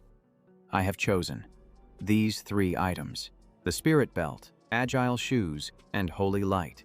The system displayed a note. Spirit Belt. Level 1. Platinum quality. Increases health. Increases magic resistance. Fully restores vitality. And has an infinite activity effect that helps with recovery and shields. Next is Agile Shoes. Level 1. Platinum quality. Increases agility. Increases running speed, and reduces slow effects. And finally, the Skill Book. Holy Light. Platinum quality for priests. Consumes mana to restore significant vitality and increases all attributes for 10 seconds with a relatively long cooldown. He happily thought, isn't this the skill of the Knight Bisak Lin? Once reversed, it will cause all attributes of the enemy to drop sharply or plunge into a state of chaos. Lambda raised his hand to activate the skill book. Light enveloped him. And the Agile Shoes, when paired with the Dragon Collar Necklace, would greatly reduce speed and strength of effects, countering agile bosses and compensating for attribute deficiencies. The sound of admiration erupted. So handsome. I wonder what the Great One's attributes are now. The principal quickly stopped the commotion. The award ceremony ended, and everyone dispersed to study and prepare for assessments. Then he explained to him, the guild has secretly sent people to protect you. Today's ceremony is also to make you the center of attention, making it harder for the deep abyss to act. Lambda understood. I understand. The principal asked sternly. The final test is in 3 days. Do you have any plans? Lambda said he would upgrade all equipment to level 10 and help his teammates pass the test. Suddenly, the ring on his hand rang loudly. He looked at the news and was startled. It was an urgent message. He immediately asked, can you tell me your teammates, so we can go to the principal's office for a bit? He read the list. Tomak and Bakchi are your teammates. Right. Lambda replied, yes, I'm not worried about Tomakmak, I'm just concerned about Bakchi. He pointed at the girl on the paper. Her potential hasn't been fully realized, and she even wants to change classes. The principal smiled. If you choose her, then the girl must have some strengths. The exam doesn't offer any advantages. But as long as you pass, you won't have to worry about your future, and your studies won't be interrupted. He reassured, don't think too much. Just lead the training team, Lambda replied. Yes, sir. He suddenly noticed something strange. The principal understood immediately. This is the real reward for you, and it's also part of the Alliance's plan. After finishing up in the principal's office, you'll enter the Lizardman dungeon. Bakchi is level 10. With the Luck Goddess potential at level 2, Lambda stood back to assess. The attack range is stable, just trust your judgment, and your reactions should be a bit quicker. She immediately responded clearly. The Lizarima leader took the opportunity to attack. Bakchi stepped back to block the blow. It jumped up from before, intending to strike her down with a knife. Lambda reminded, don't hesitate to dodge. Your angle must be precise. Her decisive sword tip slashed down, splitting it in 2. The system displayed the skill. Attention of the Luck Goddess, which can be used on a target to receive a special buff. Each time you clear a dungeon, it increases positive rewards for 24 hours and can only be used 3 times a week. Defeating the opponent made her breathe a sigh of relief. Her eyes lit up when she touched the treasure chest, activating her potential, which is the Lucky Hand. When opening the chest, there's a high chance of receiving equipment and skills of the highest quality she can use. He was surprised, thinking, is this a new ability that Bakchi gained when she raised her potential to level 2? Very practical. It reduces the number of big prize draws and significantly increases the ability to earn money while avoiding unsuitable professions. Thinking of this made Lambda's heart ache, because the Lucky Hand is a personal, passive skill. Only she can use it. But upon reflection, Lambda indeed felt it was unfair. Nothing fell to his side. While Bakchi kept winning prizes, he told himself to consider it a tie. She ran up to Lambda excitedly. The outfit coordination and point allocation are all according to your wishes. What do you think? He nodded in praise, showing clear progress. As long as you don't hesitate and follow through, you won't have to worry about the final exam. Hearing this, she smiled brightly and rubbed her wrist. Watching her rub her hands, he thought to himself, it really is still a bit forced. Initially, he thought she was chosen by the Great Sword System due to her innate strength. He asked directly, Bakchi, do you really want to change classes? She panicked and denied it. No, I really like the Great Sword. Did I do something wrong? He shook his head. It's not that. He pointed at her wrist. I know you've allocated a lot of points to strength. To become a great swordsman, you've worked very hard, but the profession also relates to your future. His voice became serious. To be straightforward, your physique isn't suited for the great sword profession. If you force it, it will harm your body. We can only accompany you for a while, but eventually you will have to leave the profession. The harsh truth made Bakchi feel sad, but he made it clear that changing classes is not easy. The difficulty of the dungeon is very high, and only she can enter. He has never experienced it himself, so he cannot guide her. She could get seriously injured or not recover at all. He rubbed her head and advised her that if she could get through this, future battles would be completely different. He was just giving a hint. Whatever she chooses, she is still part of the team. Bakchi clenched her fist tightly. Memories of the captain and teammates flashed in her mind. Even though she was just a buffer, she was always cared for by everyone. Seeing her silent, Lambda encouraged her, saying they would deal with the boss first and then think about it. She replied with a trembling voice. Bakchi gathered all her determination. I have made my decision. I will change classes. Lambda was happy for her, but the spinning in her head made her dizzy. She was so tired. Her head hurt, and she felt like she was going to throw up.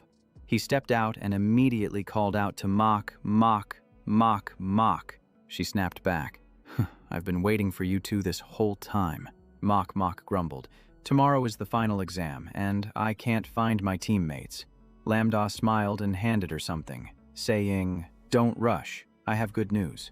He held out a piece of paper and asked, Do you know what this is? One early morning at the career examination hall, everyone was nervously chattering, praying that no one would make a mistake. They stood in front of the countdown board for the boss, sighing heavily. With this talent, I could even twist screws tomorrow, the person next to you says. Don't worry. My grandmother has arranged for me to work as a clerk at the Alliance branch already. Just then, a group of 3 arrived, and Baiji exclaimed excitedly, There are so many people. Momo tucked her hair behind her ear and gently asked, Xiao Bai, are you ready? She obediently replied, Yes, ma'am. Suddenly, someone called out loudly, Momo Xiaoya. The parents of COC stood outside the student area, holding up a sign that read, The best trio, cheering loudly, You can do it, you will definitely pass. Lamya glanced at Momo and asked, Uncle, what? Still don't know. She laughed. I absolutely will not reveal it. He began to worry, thinking that this news would eventually leak out from somewhere else. But clearly, the security was too tight. Just then, the hall became chaotic. The city lord had arrived. The man with purple hair was none other than the city lord of Jiang City. He began. Good morning, students. I have an announcement to make. This year's exam will be postponed by 3 days due to unavoidable circumstances. His words caused the entire hall to fall silent. Today, everyone was called not just for that reason. Players murmured. What's going on? Why is it postponed for 3 days? Someone shouted. Could it be a ghost incident? One person doubted. There was a fight in the western city. News was blocked, and the scene was sealed off. Could a foreign object from another realm have slipped in? The girl next to her panicked. No way, I'm so scared. The city lord continued. Today is the first time that special students will appear at Jiang City. Lamya listened intently. According to the new regulations from the Alliance, each special rookie must participate in an independent dungeon challenge with their team before the final exam, the city lord added. This challenge is also a profession test, which will be streamed live for all students to watch and learn. He waved his hand forward. The first special rookie is. The spotlight shone on him, the #1 student of the Jiang City Vocational Academy, Lam Ya. Elsewhere, Labai frowned. the news just announced. The exam was postponed by 3 days. Lam Ya was suddenly chosen as the special rookie, and the dungeon he wanted to solo coincided with the final exam. Yingui appeared amidst the smoke and asked, "Have you let the alluring figure in yet?" He nodded, worried because they hadn't changed the dungeon. Haunting images flashed in his mind, but the Lord's mission was to get that person in, ensuring the assassination target must enter that dungeon. As for other matters, they are beyond our scope to handle. Yingui emphasized, "Just confirm that Lam Ya has entered the correct dungeon to place the props. If there are no incidents, return to the base immediately. Do not waste time," La Bai reassured. "No need to worry about that. The device I placed is undetectable. That city lord won't notice anything."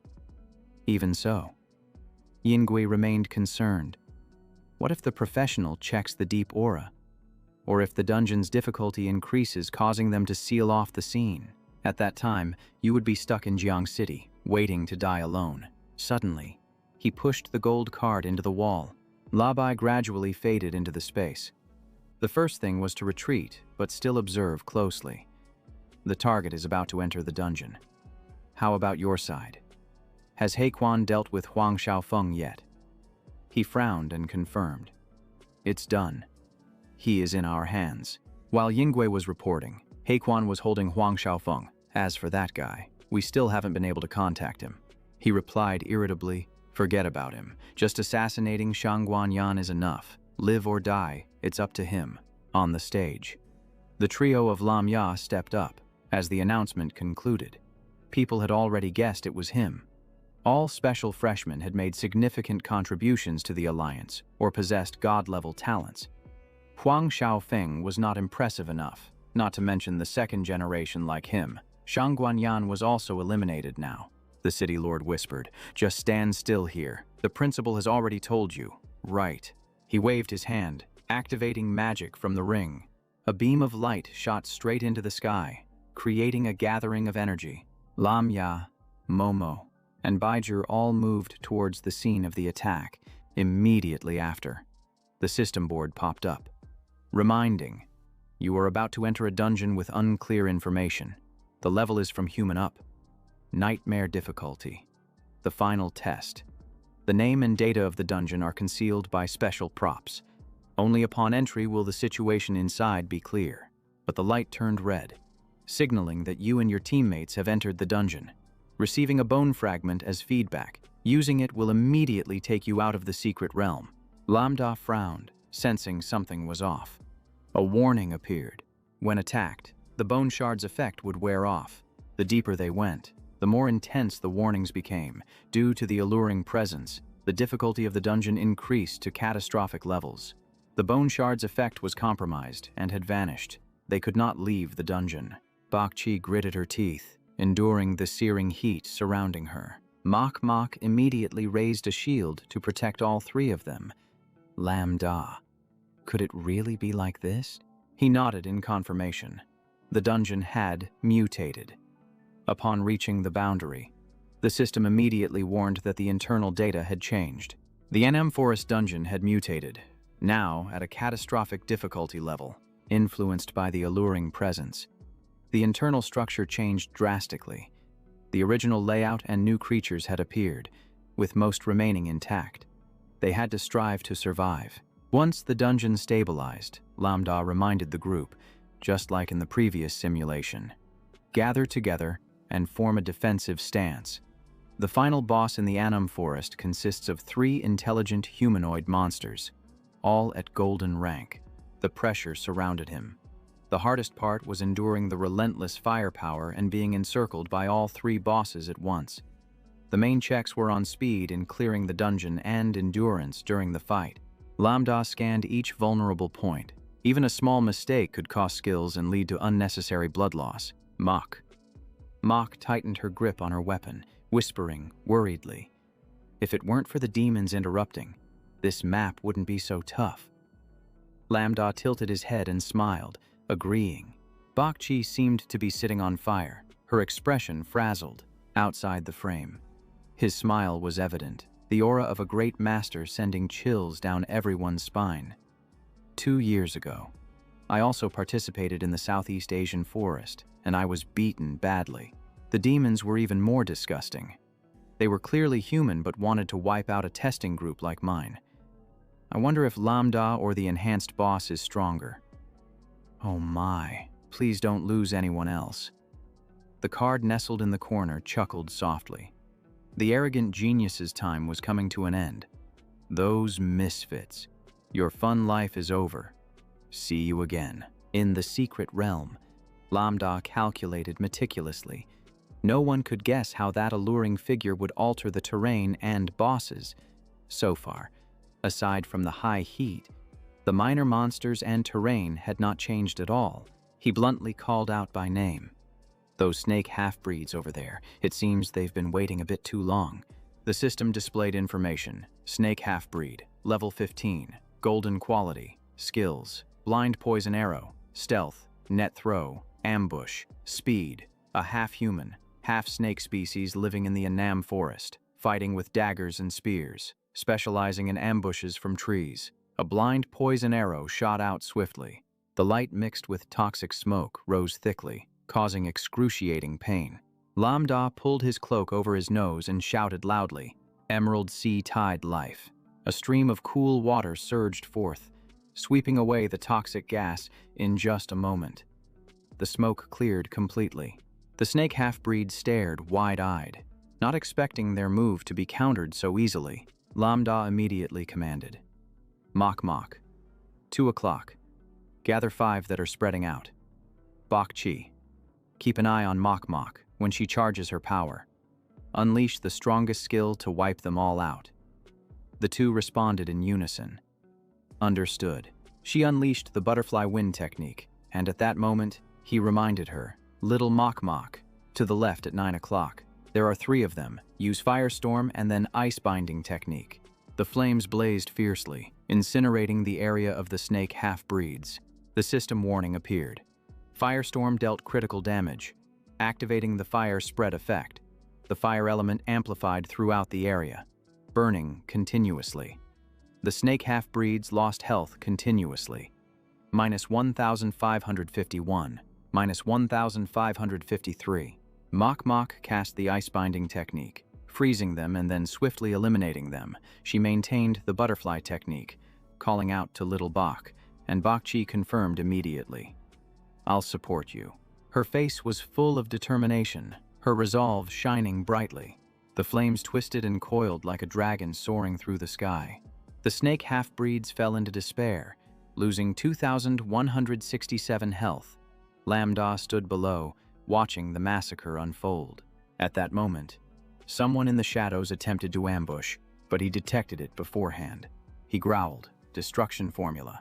Lambda swung his sword from a distance, the slash tearing the tree behind him in half. After the wave, he slung his sword over his shoulder and told Mach Mach, Bai Chi, to move forward, preparing to engage the elite monsters. "Remember to conserve mana." Mach Mach raised her hand to signal, "Okay." In the hall, the blonde guy frowned. "Is that weapon a saber?" The purple-haired girl interjected. "No, why didn't anyone tell me that the male god was taking a shortcut?" The guy in the red hat chuckled. "And that beautiful girl summoned a clone. What kind of talent did she awaken?" Someone nearby whispered, "You know, she is the goddess of our academy. It's said her talent is extremely strong." Confirmed by the Alliance. Enough to keep up with Lam Gao, not an ordinary person. Her father praised Lambda for growing up. Someone he can trust. Her mother was proud, saying that Mach Mach is just as capable, excelling in everything. Now, they can rest easy. The card was grinding its teeth in frustration, creaking as if stepped on. He was pale with anger. Those weak fools, if they want to be strong, they must join the abyssal forces, flattering all day, truly useless. He strode out of the gate. Just then, a stranger appeared on the wall, reporting, "Target number 3 has completely left." He immediately ordered the other side to confirm whether target number 1 had opened the abyssal gate yet, preparing to close the net. Early morning at the outskirts, the girl issued a decisive command, "Close the net." The one hiding behind the wall immediately received the order. Team 2 surrounded the abyssal demon, initiating action. A glint of killing intent flashed in his eyes. Target, hunt and kill number 3. The group confirmed the final target, the fallen, the card. As soon as the words ended, both sides acted, moving away from the testing area. The card flew up, scattered by the wind. Each card transformed. He gritted his teeth and thought, "Those ignorant professionals don't even think about obstructing my great cause." He laughed with glee. "Today, I am officially an abyssal warrior." A part of his body mutated, roaring. "I am no longer who I used to be. I, the card, the vengeful one who fell into the abyss and was reborn, will trample this world." Just as he was feeling pleased, a loud shout rang out. "The fallen, the card." He snapped back angrily. "What?" The dark-skinned girl coldly said, "I give you 10 seconds. Remove all the fog from your body, suppress the abyssal energy, and raise your hands in surrender. Or else." Her brows tightened like a final warning, with only the path to death left. 10. The soldiers immediately controlled the card. He screamed, "Damn it! What's wrong with you guys? No, there's a mole who betrayed me." He struggled desperately. The countdown echoed loudly. 9, 8. The card went mad, unleashing his power. "You better not mess this up. Manifest. Diamond Mage outfit. Diamond Mage weapon. Universal card. Die already." The dark-skinned girl waved her hand, still stubborn. "Attack." The group of warriors charged forward. His abyssal power surged, his equipment glowing brightly.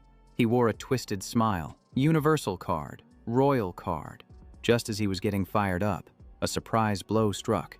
The soldiers fired purifying arrows. The arrows were silent. He was interrupted from casting spells. Summoning failed, entering a state of silence. The flames they controlled dealt fire damage, along with burning, turning into a curse that made the target only able to move slowly or dispel themselves. The fireball exploded, engulfing the card. He collapsed, nearly drained, as the alliance of professionals surged in. Suddenly, his eyes changed color. "I have to make you all die together." He tore apart everything around him. The system reported the profound power being unleashed, devouring and cleansing debuffs, amplifying attacks, going berserk.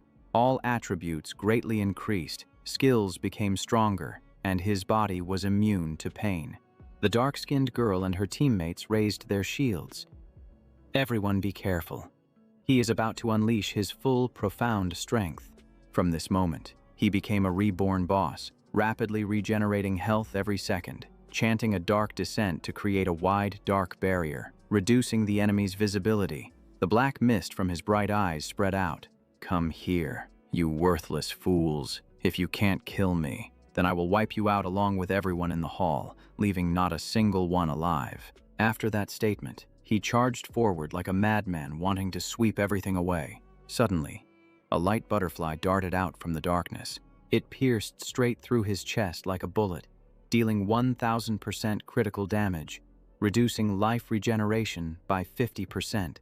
The card roared, "That damn assassin!" The mysterious figure behind him spoke up. "I'm right here." He turned his hand to cast the Moonfall triple strike. In another place, the crowd was buzzing. "Look, the path the boss is taking seems to lead to the poisonous frog." They guessed that Lamb was planning to use the toxic pond to kite and take another route. The guy next to him stroked his chin. "A poisonous frog. What's the point of fighting it? It doesn't affect the barrier, it just increases buffs." The system displayed the monster's name. Poisonous frog. Level 20. Diamond quality. Dangerous skills. Weapons used to defeat it will gain the lazy poison trait, turning it into extremely toxic. It lives in the eastern part of the Annam forest, controlling the toxic green pond with its poisonous skin. Without hesitation, Lambda summoned a red orb, reversing the healing spell and the deprivation spell. The red-black energy swirled like a vortex, and the poisonous frog counterattacked with its tongue. The spectators shouted loudly, "Quickly dodge. Don't let that poisonous frog hit Lambda. He's going through the dungeon without a scratch."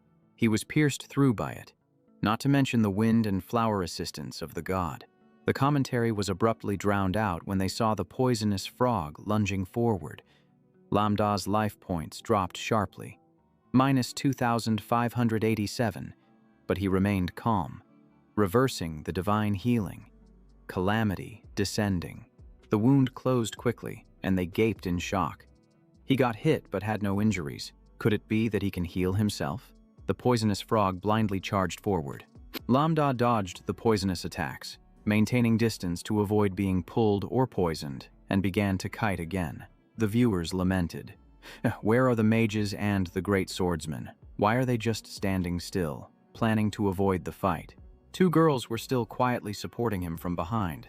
Bakchi activated the wind ring, while Mok Mok cast a great fireball, a fusion skill. The precise combination caused the poisonous frog to lose 2,544 life points. Bakchi frowned, saying it was no surprise that the disaster dungeon was enhanced. Even the smaller bosses were troublesome. Mok wiped the sweat from her brow. It's nothing unusual, even though it's a fusion skill. It's light and doesn't consume much mana or cooldown. She suddenly remembered something. Just as Lambda guessed, how long had they been away from the monsters? She kept her eyes peeled. 30 seconds, 31, 32. The poisonous frog weakened due to the deprivation spell. The countdown continued. 33, 38, 39, 40. And then it exploded. They received the secret realm buff. The lazy poison trait. Mok Mok signaled with her eyes. 40 seconds was enough. Bakchi smiled happily at the perfectly timed reward. The card at this moment was drained of life. The last point of the evil being vanished, the death confirmation established. The dark-skinned girl watched him fall, confirming that target number 3 was dead. She ordered the mysterious figure. The 5/6 led the profound army, coordinating with other teams, seizing this rare opportunity. He replied seriously right away.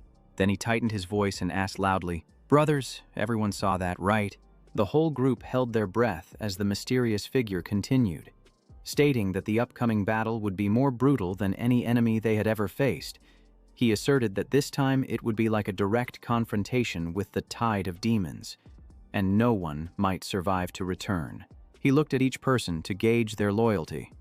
If anyone wanted to withdraw, stand up now. I will not stop or blame you. I only hope you protect my brothers and the people of the city. Do not let the demons cause trouble." No one moved. The righteous words made everyone silent and resolute. The mysterious figure repeated once more. "Has everyone made their decision?" The soldiers replied in unison. "We have decided, and we will not regret it." "Right. No regrets," he roared with satisfaction. "Good." The whole team took an oath. "Then follow me into the abyss. To behead the Abyss King, humanity will surely prevail." In the dungeon, the three of them rampaged, wiping out the elite serpent, the elite ghost spider, and the elite wild boar. Mok looked at the leaderboard with joy, unsure if it was because she was stronger or the map was weaker. Her score was 20 points higher than Lambda's, and she still had enough strength to take down 10 more. Lambda interrupted, reminding her that it was still early. The first boss hadn't appeared yet. Little Mok summoned the big tree for protection. Fong Sin Chile lightly shook the bell on her wrist. The sound sent chills down their spines. A gigantic tree fell from the sky. The spirit of the great tree had manifested, thanks to the influence of the mesmerizing figure. The great tree's innate ability was permanently raised to platinum. Mok and Fong Sin Chile were stunned. An Ho Kan coughed lightly in shock. What kind of joke is this? Can Thuka use debuffs to break limits outside the battle? The audience was astonished. Wasn't this the boss of the secret realm? Thunchu commented that this child had immense potential, and this was just a summoned avatar. Suddenly, the dungeon warned that the shadow of Anam had tracked their location. Lambda tightened his voice. "It's coming." The magic circle lit up, and the system displayed Shadow of Anam. Number 1. Number 2. 5 squares, 3. Level 20 down to 10. Quality from platinum to gold. Skills: Enchanted Flame Weapon, 5 linked slashing blade, single slash, and block. The 3 of them were infected in the Anam forest. Now they were mindless monsters. They would kill any living creature that appeared before them. Lambda immediately charged into battle. The great tree set up a formation. The giant tree galloped across the chasm, executing the knight's charge, Heaven's Strike, aiming for the landing point. The two sides clashed violently, continuous damage points deducted. The knight's charge dealt 1,021 damage, and Heaven's Strike deducted 1,920 health. Shadow number 1 fell. He seized the opportunity and shouted loudly, "Unleash your power, Mach Mach, Bak Chi, don't hold back your mana. Unleash all skills for quick damage. Little Mach Mach, stay put and wait for orders." Mach Mach unleashed ice magic, showcasing the results of her training. Ice binding technique.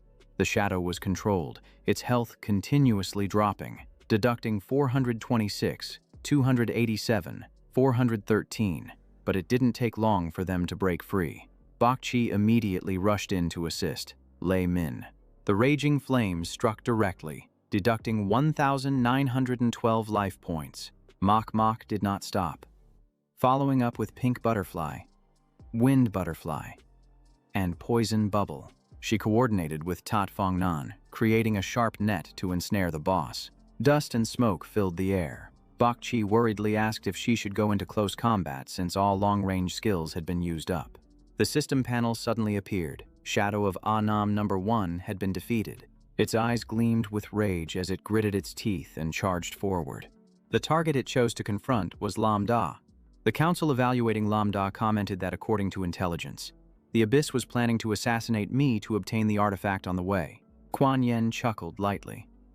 This is indeed a case of killing two birds with one stone. Tiente nodded. Yes, thanks to Lambda's appearance. Their plan was thrown into chaos, shifting their target to him.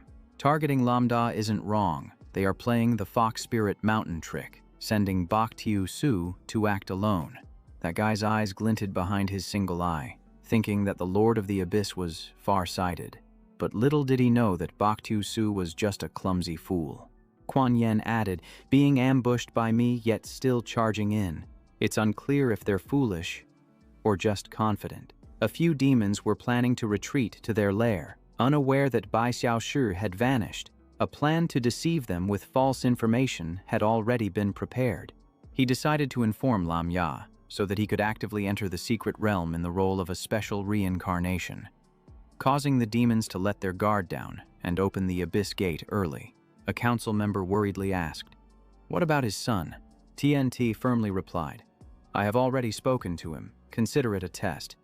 Remembering Tu Fong, if the Lord wants to recruit him, it won't be harmful when the gate opens. As long as he refuses the power of the Abyss, the spy will bring him back to Jiang City." Just then, someone rushed in. The girl reported to Kuan Yin, "Master, our main forces have entered the Abyss and are gaining the upper hand, but in 5 minutes, the demon tide will crash into Jiang City." After hearing this, he stood up and said, "Follow the plan. Everyone temporarily retreat to the center of the inner city and wait for the main forces to return. This time, we will definitely win. No one will be harmed." Kuan Yin glanced at the screen showing Lam Ya, thinking about the variables. Inside the secret realm, the battle was still intense. The giant tree unleashed a move that wiped out the monsters. "Lord Lam Ya, please allow me to handle these pests." Killing slash. Life points reduced by 2,620. The shadow of Anam momentarily paused. The guardian giant tree charged forward, unleashing a move that turned everything to dust. Heavenly Strike. The wild horse rampaged, reducing 1,503, then another 1,508 life points. The entire room was stunned. The boss of the secret realm on the screen had to be at least platinum level. The god of death's triple slash just finished, and 2 bosses had been eliminated. Huang Tiante nodded. That's right. Defeating a platinum level boss only requires 5 moves. The universities watching were all satisfied. They said, "This girl is like an unpolished gem. Her awakened talent is the reason she holds the status of a special reincarnation." The bald man beside them shook his head. "Honestly, I am not very optimistic about the priests going this route." He adjusted his glasses and continued, Although the damage is high, healing and mana spread out, it is still less durable compared to the tank class, not able to block counterattacks like a swordsman. They analyzed, warriors have lifesteal, assassins are agile, while priests are too fragile, easily hit and suffer heavy losses if they step onto the front lines. The city lord overheard and was surprised. What if the battlefield really encounters a strong controller? Getting overwhelmed with damage means instant death. Therefore, I do not support priests making surprise plays. Just fulfilling their roles is enough, he chuckled softly. Perhaps this guy is intentionally hiding his cards, not wanting anyone to see his true strength. After all, he is a special reincarnation recommended by Jiang City.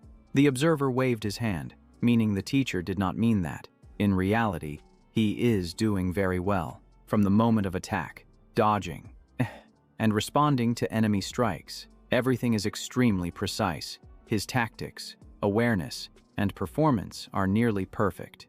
However, he still pointed out the weaknesses. If the talent is not enough to keep him alive. In chaotic battles, it is very easy to die. The teacher only regrets that talent. The observer asked back, "Teacher, are you serious?" The bald man raised his voice. After all, it is just a versatile profession with high combat power. There are plenty of talents that can replace him. His words caused the city lord to pause. Not stopping there, the bald man mentioned Mok Mok. This girl is completely different. Her clone has high intelligence, good combat ability, synchronized with the master's strength, just like the boss using all its power against her. Every movement of her is recorded carefully. Later, she just needs to stand behind and command. Letting the clone fight is enough. Moreover, the summoned creature can be revived. If used correctly, she will become a permanent weapon, capable of infiltrating other realms. Everyone should consider the strategic value of this. Just then, a soldier ran in. After hearing the report, the city lord nodded. Understanding, the observer anxiously asked, "What happened?" He stepped onto the platform and spoke loudly. "Ladies and gentlemen, we have just received information. In 5 minutes, the demon tide will invade. Everyone should stop watching and move to the shelter as directed. Please rest assured, the defenses are solid, and high-level professionals have been arranged around." The city lord reassured everyone. As long as you stay calm and follow the instructions, you will be safe. Mok Mok's mother frowned with worry. Is there really a demon tide? Her father smiled to reassure his wife. It's fine. This alliance is very confident. Let's go. Don't hinder the kids. The system reported in red.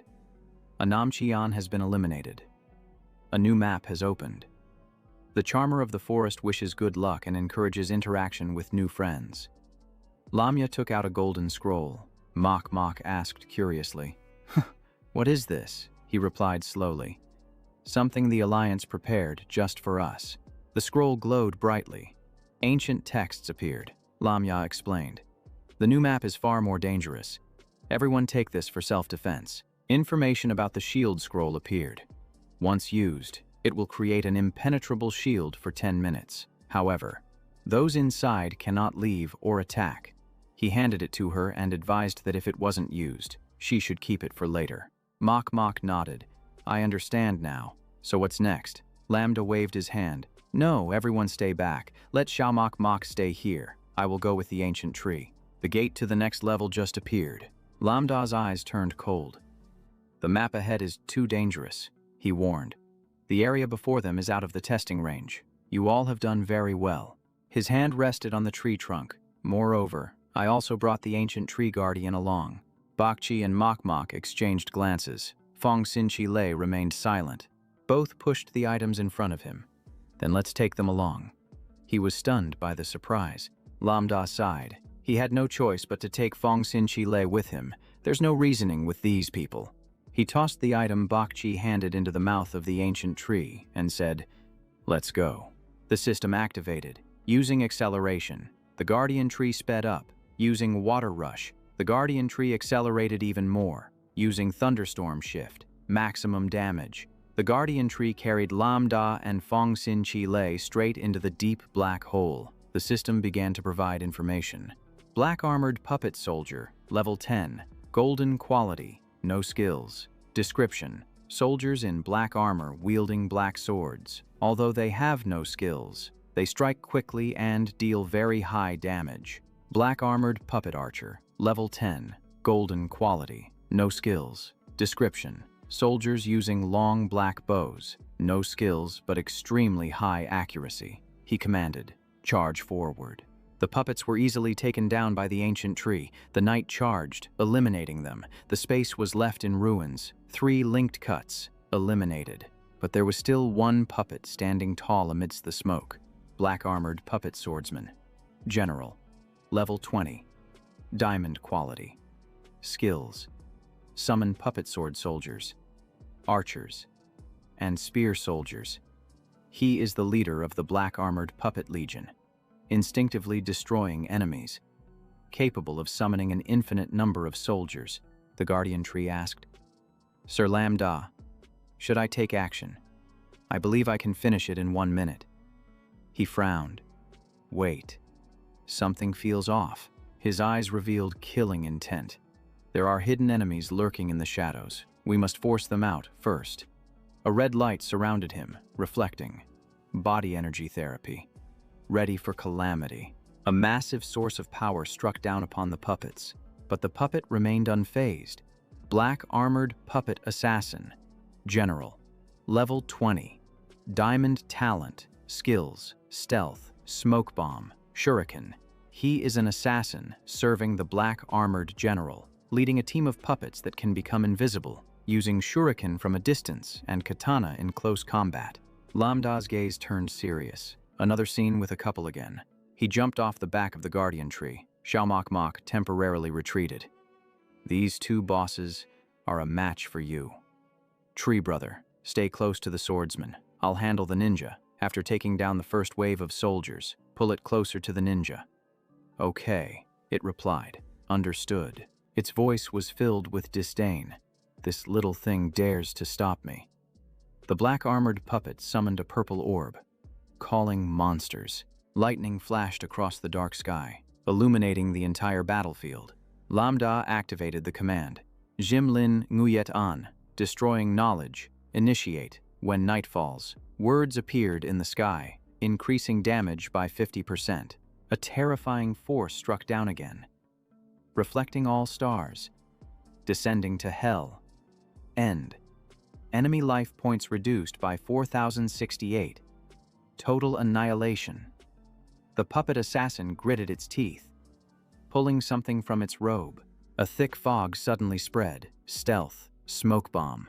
He stood still and instructed. Xiaomok, it's your turn now. Hearing this, Feng Xinqi closely followed her. Butterfly wind. The ninja was quickly cornered. The boss was defeated by the black-armored puppet assassin. The general. On the other side, the ancient tree also took down the remaining puppets. The general's eyes sparkled as he fell into a standoff. Entering a state of battle readiness, he prepared to summon a new batch of soldiers. Lambda called forth a red orb. Using reverse healing and the skill theft technique, he launched a direct attack, finishing off the boss of the secret realm, a swordsman in black armor, the general, at the hidden refuge. The crowd roared. Lambda has an AoE attack from a distance, truly a living legend, with damage higher than both platinum bosses from earlier. Although the skills are few, their power is unmatched. The excited man couldn't hide his enthusiasm. With this quality, many from the major academies might not even be able to achieve it. The person next to him wondered. Don't tell me he's a legendary genius. That statement made the bald man sweat. Indeed, it could even be a sign of divine talent awakening. A hand gently rested on his shoulder. The city lord expressed concern. Do you feel unwell? Do you need to rest? The bald man forced a smile. I'm fine. Sorry for my outburst. Student Lambda is indeed a genius, worthy of being a special recruit for Jiang City. The cheers grew louder. Indeed. Calling him a legend is not an exaggeration. His potential and strategic value are immense.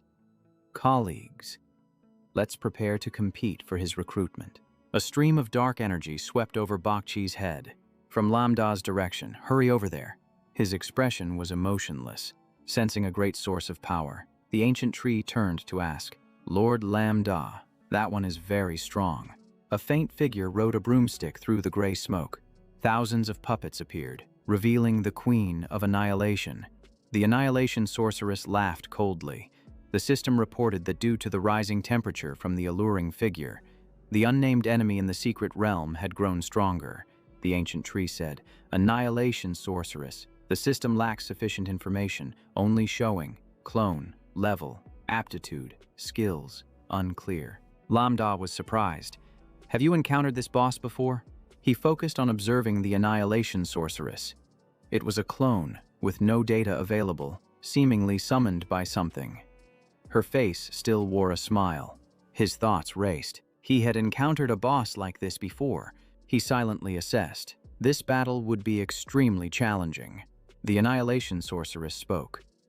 "Quite interesting." She listed each item: the passage paper, the Forgotten Lair, soul summoning, the Guardian Tree, and the Tears of Resurrection. The smirk remained on her face. No wonder there was an alarm. The ancient tree was ready, waiting for the attack order.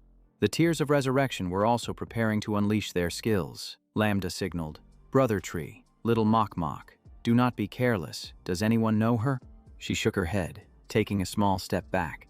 It replied, "I don't know, but she feels very familiar. Lord Lambda, she has a mark similar to yours." He frowned and asked again, "A mark? It must be the passage paper to the Forgotten Lair." The Annihilation Sorceress twisted and smiled. "Little brother, don't look at me like that. Considering our connection, I will let you pass this door for free." After saying that, she flew away, hoping you can also get through the Forgotten Lair. The puppets bowed and then retreated. The system reported that the boss of the secret realm, the Annihilation Sorceress, had disappeared. That scene left him stunned. Did she really leave? Was it because he had the passage paper? Or was she also a creature from the lair? The ancient tree stroked its chin, although it didn't remember her clearly. Besides the mark from the lair, she also bore signs from the same source. The Tears of Resurrection nodded in agreement. It hesitated before speaking. "She is not a creature of the secret realm. I suspect when the master used soul summoning to summon me, it transferred some of the alluring figure's power to me, thus pulling her in here. She also carries a similar aura. Perhaps she granted this power to the secret realm and altered the dungeon." Lambda pondered, although he wanted to understand thoroughly. The tree summoned by soul summoning probably held no valuable memories. Well, no need to think any further. He frowned slightly. "Brother, let's put aside the matter of the demoness for now." Lambda looked up at the large vortex above. "The problem is that the general summoned by the demoness has also disappeared. So, who is the final boss? And why hasn't the system reported anything further?" Suddenly, he heard a call, "Lambda," and he turned around quickly. It was Mok. Mok and Bakchi rushed over, saying they sensed a disturbance on the map and were worried something had happened, so they immediately came to find him. She wiped the sweat from her brow, breathing a sigh of relief. It's good that nothing is wrong. Just then, the puppets stopped in their tracks. The system warned, detecting a black-armored puppet mage. The mage profession requires attention. The puppet cast a cold gaze down below. They immediately charged down. The black-armored puppet mage was filled with battle intent. Mok panicked. "Oh no, did I guess wrong again?" Lambda drew his sword, reassuring her not to think too much. "If she hadn't come, we probably wouldn't have received a notification at the door. I suspect this is the final boss." The puppet began to gather an energy ball and then launched it. They targeted her directly for the attack. Lambda immediately stepped in front. The ancient tree and the life shield also joined the battle. A magical circle of light surrounded the group. It froze the remaining energy ball to prevent the explosion from spreading. Hearing this, Mok acted, using ice seal technique. An ice wall slowly formed. The wall blocked the advancing puppets. Seeing this, the puppet murmured an incantation, casting a spell through the protective barrier, summoning the array.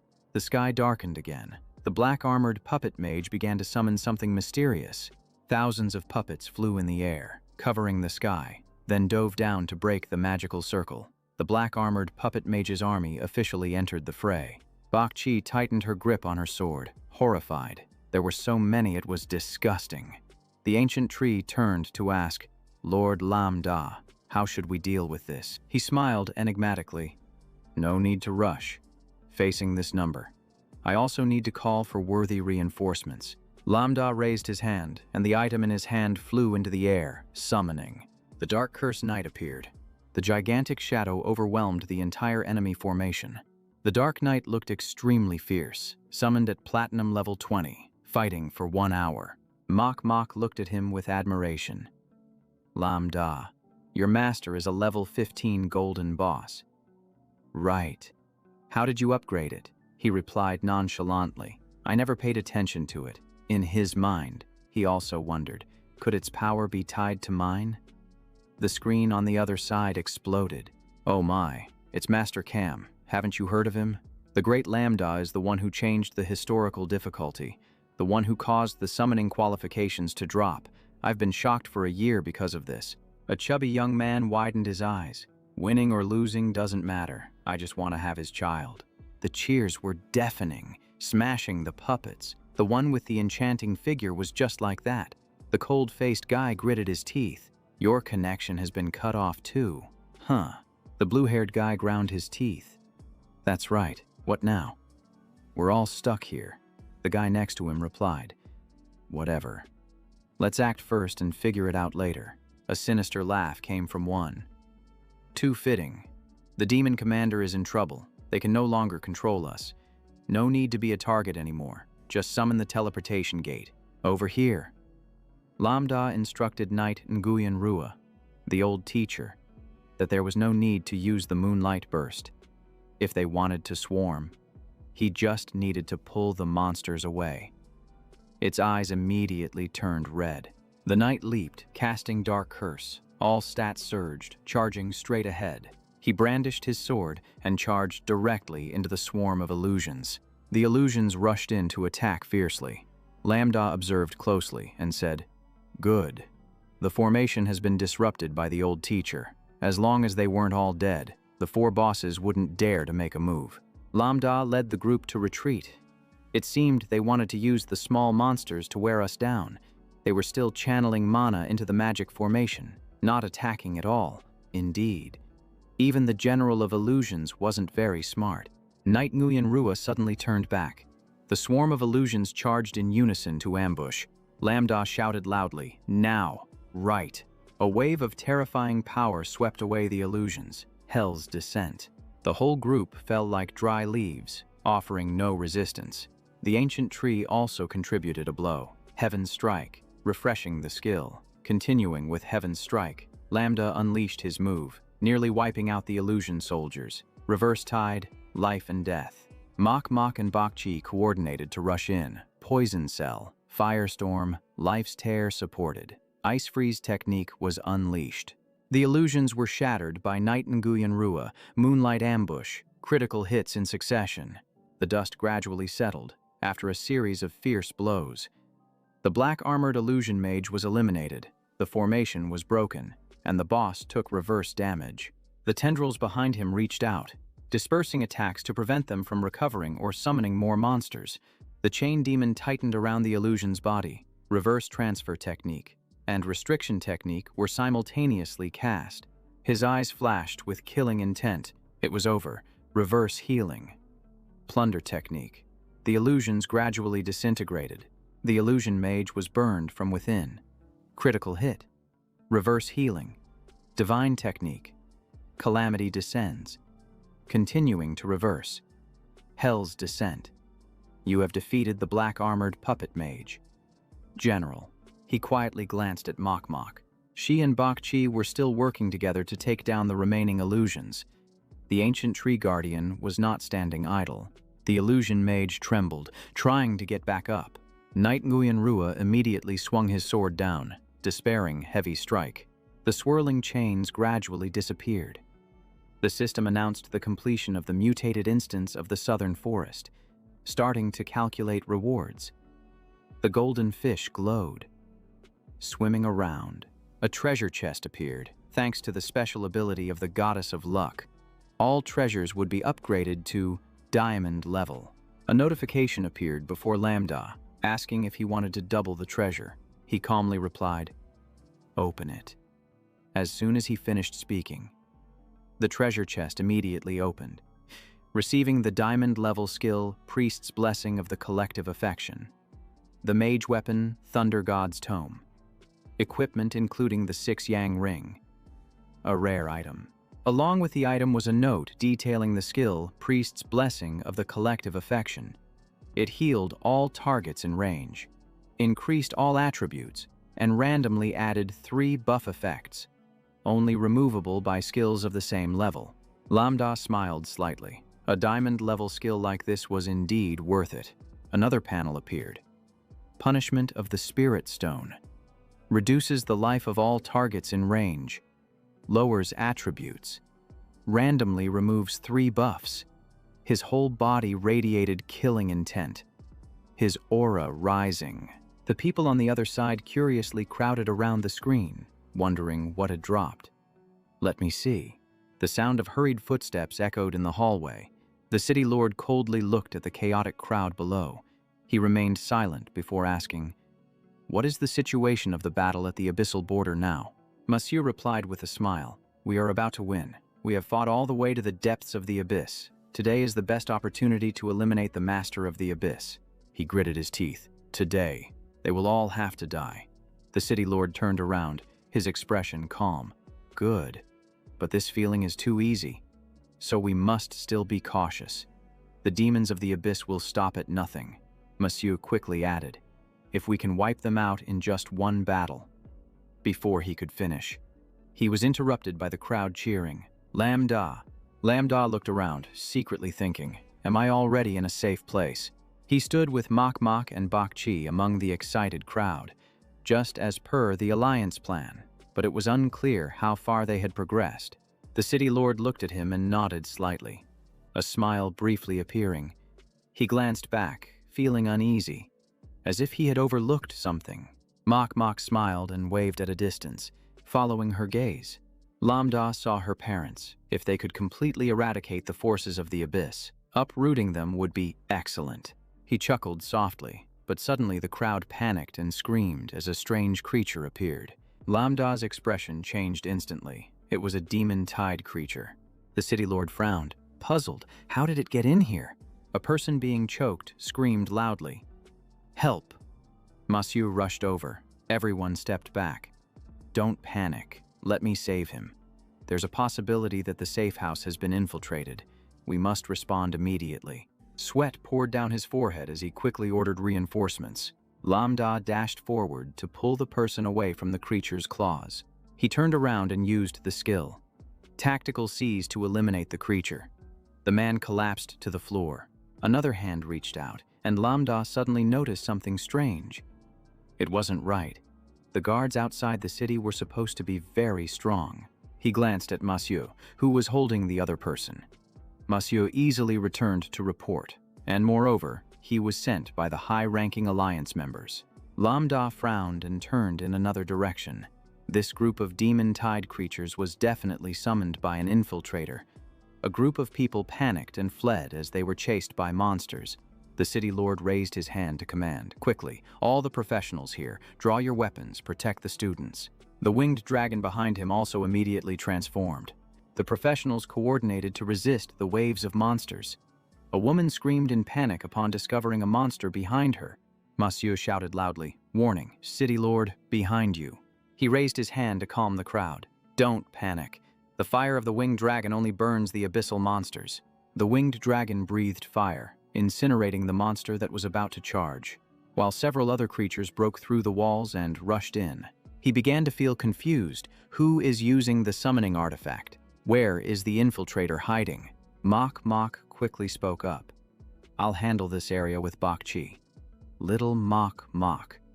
Keep an eye on where the demon tide might emerge. Lambda fought while calculating. Should he prioritize evacuating people or hunting down the infiltrator? His face was icy. He was sure that the culprit had not escaped. This safe house was within the city. Unlike the tournament, the defenses were very strict, but if he couldn't catch him, the demon tide would not stop. A scream from outside the door sent everyone in the city into a panic. The demon tide also appeared in the city and above the shelter, with the monster levels fluctuating around 30 to 40. The entire combat team was urgently surrounding and killing them. The city lord controlled the winged dragon and asked urgently, "Vuong monsieur, why hasn't the reinforcements from the inner city arrived yet?" His face clearly showed anxiety. "Where is the force stationed around here?" One person hugged his arms and replied, "A teleportation gate for the demon tide has appeared inside the city. The number of monsters outside far exceeds our expectations." He panicked, sweat dripping from his forehead. The monsters from this new gate are very strong, and the guard team is understaffed, unable to provide support. Lambda listened and realized the situation was dire. If this continued, the demon tide inside and outside the city would trap everyone, and their group would be wiped out one by one. Mok Mok created a protective light circle and said to Bak Chi, "Psych. I've found that my skill is particularly effective against those insect-like monsters." Bak Chi nodded, confirming they must belong to the low-resistance type. She anxiously looked over at Lambda. "Do you still have mana left?" He replied calmly. "I can still hold on. You should conserve your mana so that little Mok Mok can use her main attack." But inside, he still felt uneasy. If the demon tide continued to surge like this, everyone would need a large amount of recovery items. Fortunately, besides him, Mok Mok, and little Bak Jia, there was also the city lord, the observers from the academy, and a few other professionals providing support. He quickly turned to the city lord and said, "The monsters here are around levels 10 to 20. The high-level teleportation gates may have opened elsewhere." He turned toward the wall where everyone was huddled. "The monsters have low magic resistance but very high physical defense, so the mages can assist from a safe zone." Understanding his intent, the city lord immediately ordered, "All mage students, prepare to join the fight." Everyone confirmed in unison. At that moment, Lambda's sword lit up. Killing intent surged around him. The system panel popped up. Transfer. Blessing of the stars. Meteor strike. Causing the life force of all monsters to drop significantly.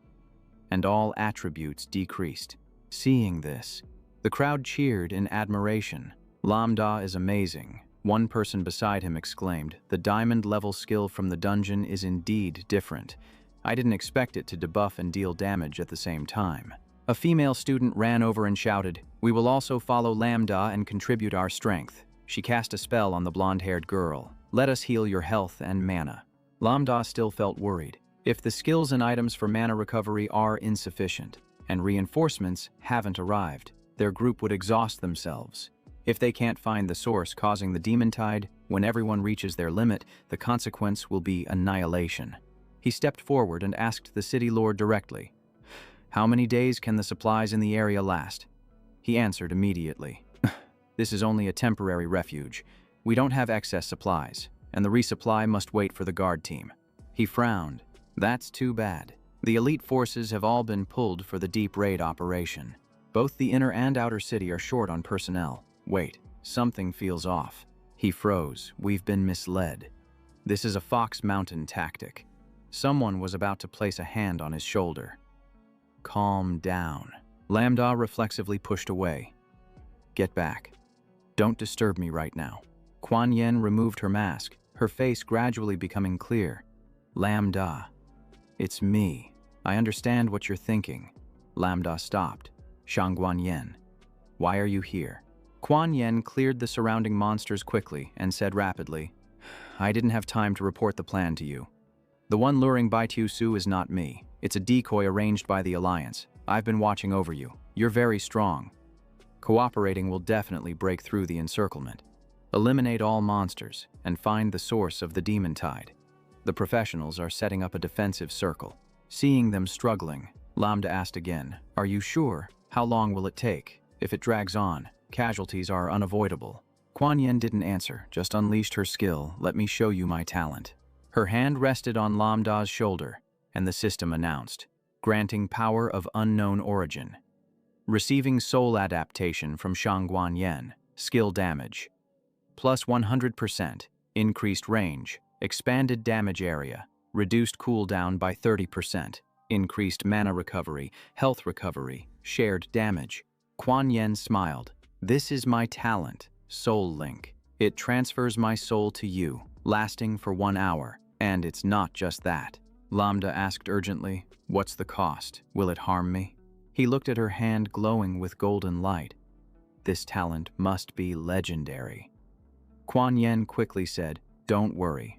The side effects only affect me. After using it, I will faint for a week. You have to protect me. This fragile one. This is my last card. Lambda grabbed her hand and pulled her along without hesitation. Kuan Yin, still caught off guard, exclaimed, hurry up, you lead the way. A monster blocks the way. Damn, there's a spy. Don't let it shoot slime. Lambda brandished his sword and charged straight ahead to slash. With just one strike, the monster fell right there. He raised his sword in front of him, and the Thunder Spirit Moon Hidden began to absorb the remaining soul. The system displayed a notification. The quality surged, and all attributes were enhanced. Kuan Yin continuously led the way. Lambda followed closely, with monsters still swarming behind them. He turned his head to ask, have you figured out who it is? While fighting and moving, Kuan Yin nodded. Of course, there are always hidden watchers in this area. A scroll containing hidden weapons floated in the middle of the room, placing the summoning scroll right in the monitoring room. I don't know if it's brave or foolish, as this place has surveillance cameras. Outside, Jiang City was covered in dust and smoke. Among the swarm of monsters, 2 figures advanced straight ahead. Damn it, they're finally back, a teenager shouted. Wipe out these trash monsters, these despicable fallen ones. He kicked hard. Die already. Remembering the scene of being captured, he became even angrier. How dare they humiliate this young master? It's truly disgraceful. Infuriated, he yelled, don't follow me anymore. A cold voice rang out. Huang Tu Fong, Black Fist said sternly. I can't go with you anymore. From here on, you must walk alone. I have other matters to attend to. He pointed at the glowing hand of Tio Fong. Remember, monsters will not attack you, but professional hunters will see you as a fallen one. Tu Fong frowned, holding his arm tightly. Black Fist warned, if you encounter them, it's best to surrender, or find a place to hide, wait for the monster tide to pass, then go out, hand over the signal, and explain clearly. Tu Fong slung his sword over his shoulder, snorted coldly. Isn't there a cooler plan? Black Fist turned to leave. No, I still have a mission to complete. Foxy suddenly appeared. Really here. Yin Guai exhaled smoke. Black Fist, are you planning to betray us? He replied without hesitation. I have always been an insider, a drug addict. It's not too late to turn back. The guy went crazy. The drug shot up. I will kill you, you traitor of the abyss. Black Fist dodged the blow and asked back, haven't you ever thought? You are also human. Yin Gui lunged in, sneering, human. What do they think I am, just because my talent is weak? The guy's face was contorted. Talent is just luck. Why can't I be like them? I want everyone to kneel at my feet. Black Fist advised, your dream is not wrong, but to advance, you cannot rely on the abyss. A sudden blow distorted his face. Fox slowly approached. Little brother. She raised her hand to stroke her chin. We meet again. Tu Fong didn't let her seduce him. Get lost, looking like a rat. That made her face change. What did you just say? He sensed something strange and immediately turned to run. Fox pushed him against the wall, trying to escape. With the power difference, do you think you can get away? She scoffed. Little Kaka only had a big mouth. He struggled but was pressed down harder. A useless fallen one. My mouth is cleaner than your filthy strength. He refused to back down, continuing to insult. Ugly one, without makeup. You wouldn't even qualify. You'd be eliminated in the first round of cleaning houses. That statement crossed her limit. You, seeking death. The rope tightened around his entire body. Damn, are you serious? Aren't you not supposed to kill me? Her words made her pause, recalling the orders from her superior. He was deliberately trying to provoke her. A voice reminded her to stay calm. This guy's talent for evil surpassed even Mai Kao Dai Nian's expectations. His potential to become a fallen king is immense. We must keep him intact for brainwashing. turning him into our trump card. She frowned, suppressing her anger. The fox reluctantly stepped back, as if not breaking through the defense. Yangui shouted, "Stop rambling and come help. He's hiding his strength." She sighed. "Fine, fine." A brilliant light erupted in front of them. The light was blinding, forcing the fox to raise a hand to shield her eyes. At the same time, Black Fist threw a punch, hitting her squarely in the face with the upper hook fist. Black Fist continued to unleash a series of furious punches. He relentlessly punched the fox, a series of heavy strikes following the water heaven destroying earth technique. The fox tried to withstand it, but to no avail, suffering severe injuries and a drop in her attributes. Yangui was stunned. No way. Both of them are clearly level 30. He tightened his fists and roared, "Don't even think about escaping. Die for me." Yangui and the fox immediately charged in, attacking from both sides. He coldly replied, "It's useless. Even if you transform, you can't do anything to me. Besides, the fox is still supporting me." She frowned. "What do you mean?" The two combined their attacks, but Black Fist remained unharmed, leaving them in shock. What the hell is going on? He used his innate ability, the Forbidden Sound Wave, dealing immense damage to targets with decaying attributes amidst demonic transformation. If he could kill them, the effect would last longer. The fox screamed in pain. "My face." He clasped his hands in front of his chest, his voice cold. "I once intended to give you a chance, but now you're still blind. Then there's no cure for you." After saying that, Black Fist charged like a bullet, throwing a punch straight at her. He bowed his head, pursed his lips, hoping that, in the next life, you would be human, then unleashed the celestial star strike. The fox roared, blood staining her sharp teeth. Next, he executed the Earthmaster technique. His massive hand pressed her down to the ground. The system reported that the fox had been eliminated, with no signs of life remaining. He remained silent, just watching quietly without saying a word. As if sensing something, Black Fist turned to look in a distant direction. Yangui, drenched in sweat, hurriedly fled. "Sorry, fox. As long as I'm alive, there's still a chance." But Black Fist blocked him. "You won't escape, you addict." He roared in anger, his whole body transforming. "Don't push me too far." Then he charged straight at Black Fist, completely insane. Black Fist unleashed a flurry of relentless strikes, his attacks impenetrable, accelerating and employing the diamond palm technique. In the blink of an eye, he circled behind Yangui.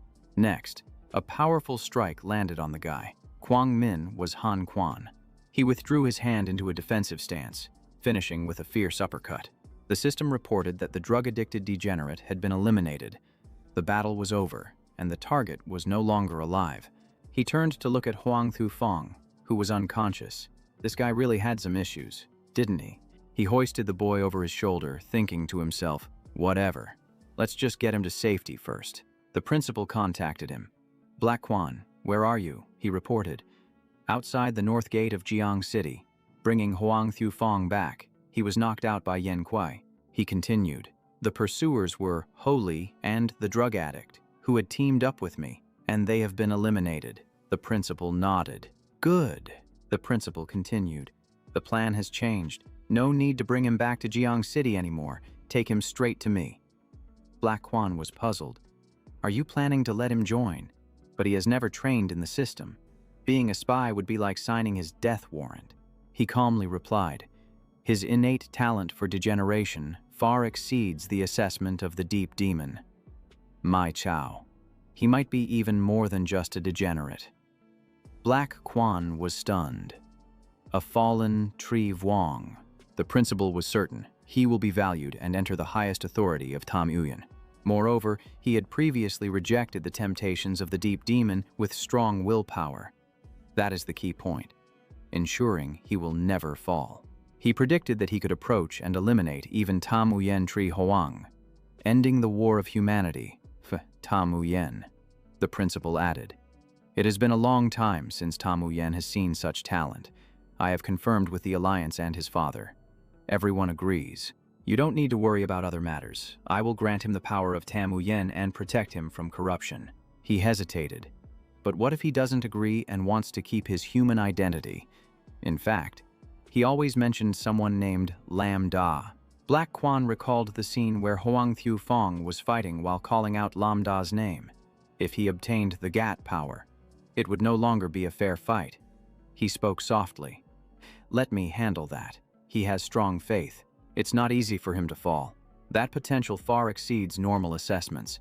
The principal revealed a secret, the clear reason for his shortcomings. According to his father, he experienced a major shock in childhood, related to another family secret. He analyzed. Lambda must have seen his true abilities, which is why he didn't strike decisively. This young man could easily kill deep demons. The principal pondered. But because of that, Hoang Thieu Fong's extreme personality made him see Lambda as an obsession, wanting to destroy him, to trample him underfoot, to prove his bloodline and status. He concluded, although they cannot be teammates, these two can still cooperate from different angles, maximizing their strengths, the principal instructed. Other matters can wait. Bring him here, and I will continue talking. He respectfully replied, the disciple understands, and will immediately take Hoang Thieu Fong back. Black Quan suddenly remembered. Right, I heard that Jiang City is in trouble right now. He replied wearily. Indeed, something unexpected has happened. I am at my wit's end. The principal struggled to sit up, calmly saying, fortunately, Lambda arrived in time. He thoughtfully noted. The entire situation is turned upside down. Lambda looked up, his voice cold. How interesting. These mindless beings are afraid of me. Such a large teleportation gate, yet no monsters have stepped out. Could it be because... He guessed that the Alliance's jobless had eliminated the Lord of the Deep Realm and the Deep Demon. Thuong Quan Yen smiled. That's right. These guys are all followers empowered by the Deep Realm. He stated confidently, I can sense the spiritual connection with them from the very borders of the Deep Realm. Thuong Quan Yen warned, they are risking everything just because they are forced to move forward. Their commander is dead, and their instinctive fear prevents them from causing trouble. He sighed, not understanding how these guys conduct their business to end up like this. Thuong Quan Yen replied while handling the situation. The fallen demon escaping supervision didn't just faint immediately. After finishing the task, he gently dusted off his hands. He smiled faintly. The important thing is that none of them can escape. They all must face judgment. Lambda said solemnly, how should we deal with this scroll? It resembles a summoning object. I used my powers but couldn't break it. Thuong Quan Yen examined it. You can't destroy it.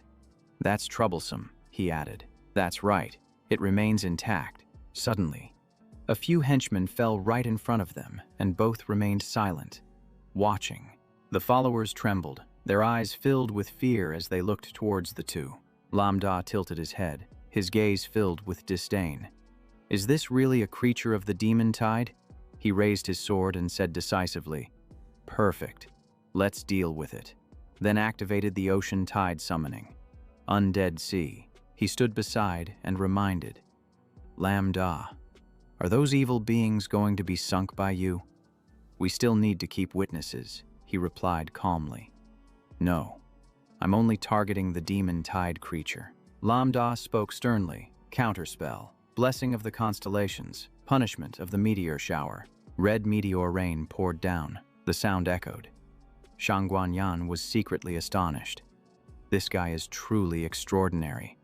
In just a few seconds, he caused damage, weakened, controlled, and healed. He turned to report that the route was almost cleared. The next step is. But seeing that guy standing frozen, he called out, Hey, Shangguanyan replied calmly, Nothing. You continue, Lambda clarified. The most important thing is to completely close the teleportation gate since we can't break the summoning scroll. He analyzed further. It might be directly related to this largest gate. If it can't be destroyed. Then, Lambda gathered his strength to cast the Spirit Moon Concealment. Annihilate form. Lowered himself. Raised his sword. And released a massive surge of energy. Lambda shouted loudly, Spirit Moon Concealment, annihilate form. He thrust his sword forcefully into the gate. The swirling purple energy surged. The pulling force erupted, shaking the entire area. Everyone exclaimed, What is happening? An earthquake. The city lord of Zhang City loudly reassured. Don't worry. The shelter has been specially reinforced. It won't collapse easily. He spoke confidently, with me here. Vuong Mathieu thought to himself, could it be from Lambda's side? From the teleportation gate came frantic cries. He wondered, does the teleportation gate emit human sounds? This is truly the first time I've seen it. Moans echoed, pitifully pleading. Don't stab anymore. Lambda reached into his pocket and took out a small object. He told Shang Guanyan, this is the earplug Muk Muk gave me. Use it at the right moment. That guy froze. The summoning object has reacted. It cried out loudly, pleading. I close it. Spare me. Lambda said coldly. It has run away. The scroll cracked. A wide streak of water spread, then gradually faded, and a piece of paper fell to the floor. He asked briefly, is it over? Shang Guanyan examined it closely and replied, it's over. There will be no new demon tide appearing. He confirmed that the situation had completely turned around. In the devastated city, the commander ordered, the teleportation gate is closing. Gather all these familiar soldiers. The team responded. Understood. Suddenly, someone looked up at the sky, their voice trembling. What? What is that? Creatures resembling jellyfish appeared in droves. While everyone received mysterious blessings, their negative states were dispelled. That is the Sea Moon wisdom. Lambda appeared in midair, pouring power into each person. They were healed by the mysterious creature. Looking at the hovering figure and the life points recovering 613, everyone gasped. Is this a new batch of students? Among them, a young man with purple hair cheered, covering a large area every half a second, restoring full health for the profession users. The bald young man praised, a freshly graduated student. I've never seen a celestial being descend like this. But then, they noticed Shang Guanyan standing behind Lambda, who was busy cooking for him. They immediately began to argue. No way. Didn't they see Shang Guanyan? Someone else chimed in. Shangguan the Great isn't a pastor. It must be due to the accumulation of innate soul power. Before they could finish, another person interrupted. If there is an increase, then an ordinary person can't cover such a large area. Don't you recognize him? Seeing that face, they exclaimed with certainty. That's Lambda, the young man with blue hair pointing up to the sky and shouting. Lambda is famous, a pastor focused on attack. Hearing this, another person widened their eyes in disbelief. What? Is that him? At the same time, Lambda opened his eyes, his expression serious as he solemnly chanted, Spirits of the stars, bless the gathering of stars. As soon as he finished speaking, energy radiated from him, forming a clear cross shape. He focused on sensing the skill and contemplated. After the lightning spirit moon absorbed the summoning item behind that door, its power increased significantly. Even though he used an active skill, it automatically triggered a purification, releasing the oath of the sea moon throughout the inner city. Immediately afterward, anyone within the affected area felt their bodies change. The group damage reduction and the attributes of those being healed increased.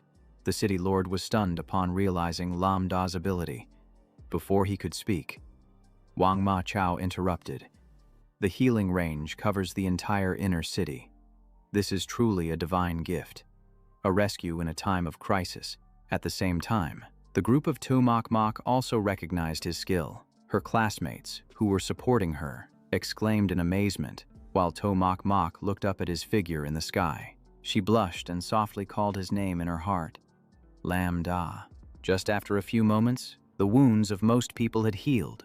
Everyone was stunned, including me. I was almost fully healed. My condition returned to normal. My classmate, who was seriously injured earlier, was now completely healthy, laughing loudly. I'm fine now. My stomach and legs no longer hurt. I'm ready to fight another 300 rounds. Baishi turned to To Mok Mok, sighing in relief. Thank goodness. Her eyes sparkled with joy as she exclaimed, We won. The rescue team had just arrived, quickly reporting, Brothers, the city lord and students have arrived. The underground shelter has been reclaimed. Hurry and use your skills. We don't have to die here at the same time. Lambda switched the lightning spirit moon to destruction mode. He gripped the sword tightly, his body radiating a brilliant red lightning. Then he charged in to eliminate the creatures pouring out from the abyss. Wang Ma Chao intended to assist, shouting, "Lambda, let me help." But before he could step forward, the city lord stopped him. "Wait. Look at his weapon. It's extending." Hearing this, he finally noticed the sword. Stunned, it was absorbing the power of the abyss. The sword in Lambda's hand continuously absorbed and accumulated the power of the abyss. The city lord explained, "That very sword has slain the tide creatures. It is purifying and absorbing their remnants, thereby increasing its quality and level." After a short time, the sword began to transform. He immediately released his grip, watching it grow larger, surrounded by strange symbols. The system announced, "Lightning Spirit Moon has successfully absorbed. Quality upgraded. Attributes increased by 100. Gaining new skills and a new form." The protective form transformed the sword into a protective net, embedding itself into the ground within a radius of 50 meters. It became a protected area, reducing enemy attributes while increasing ours. The Jade Shield creates a layer every 3 seconds, blocking 200 damage, unlocking the ability to use the Heavenly Shock 10,000 images. Heavenly Shock 10,000 images is an active skill using Moonlight. Meteorite. Moon transformation deals massive magical damage to all enemies within the protected area while controlling them for 3 seconds. The Jade Shield was provided to the entire team, blocking 500 damage, stacking with the shield of the protected area, seeing the space around them being sealed off. Tamakmak and Baichi were stunned. The city lord smiled, thinking to himself, "This kid has single-handedly changed the perception of the entire profession." Then he turned to Tamakmak's group, thinking, "From now on, the younger generation will value pastors even more." Outside the city, the people cheered. The main force of Jiang City had returned, and the rescue team was still busy. Someone reported that Area A had been completely cleared, with no tide creatures hiding. Another person reported that the outskirts had recovered, and the signal tower was operational again. In the command room, Huang Tiante listened to the report and immediately asked, "What about the situation in the inner city?" Someone immediately reported that the First Legion had secured the defense of the central area and began clearing it, while the Second Legion was assessing the damage at the shelter. After listening, he pondered deeply. He had considered every possibility, but he did not expect the rogue universe to infiltrate. Why did they target students? Furthermore, he had underestimated the threat posed by the magical tide. Why did no one notice? He recalled the scene of civilians being hunted by monsters in the city. The outer city was too vast, with many teleportation gates, worsening the situation. The number of adventurers had drastically decreased, and the initial testing area was almost destroyed, forcing a retreat to support the outer city. Many homes were damaged and needed repairs. He thought of the civilians and Lambda. Although no one died, many were severely injured and required long-term treatment. In the city, there were still Lambda, Shangguan Yan, and the city lord. He hoped his predictions were not wrong. The more he thought, the more his head ached. Who decided to withdraw most of the main forces to surround the lair? Why couldn't he remember? Suddenly, a staff member joyfully reported, "Teacher Huang, communication and monitoring have been restored." Another person added, "We have confirmed that no one died or was severely injured in the city." One person sighed, "Students are really impressive. In such a situation, no one lost their life." Another chimed in with sarcasm, "Lucky indeed. If it were me, I probably couldn't manage a battlefield like that." One person supported, "And there's the city lord and Shangguan Yan. The enemy is just a bunch of insects." Seeing everyone deny Lambda's contributions, Huang Tiante suddenly spoke up. No, if Lambda hadn't been there. He looked at everyone and stated firmly, "There would have been casualties." At the same time, in another location, 2 cloaked figures quietly observed the entire city. The loudspeaker announced, "All magical tide creatures inside and outside the city have been eliminated. The source of the magical tide has also been dealt with. The recovery efforts after the disaster are proceeding steadily."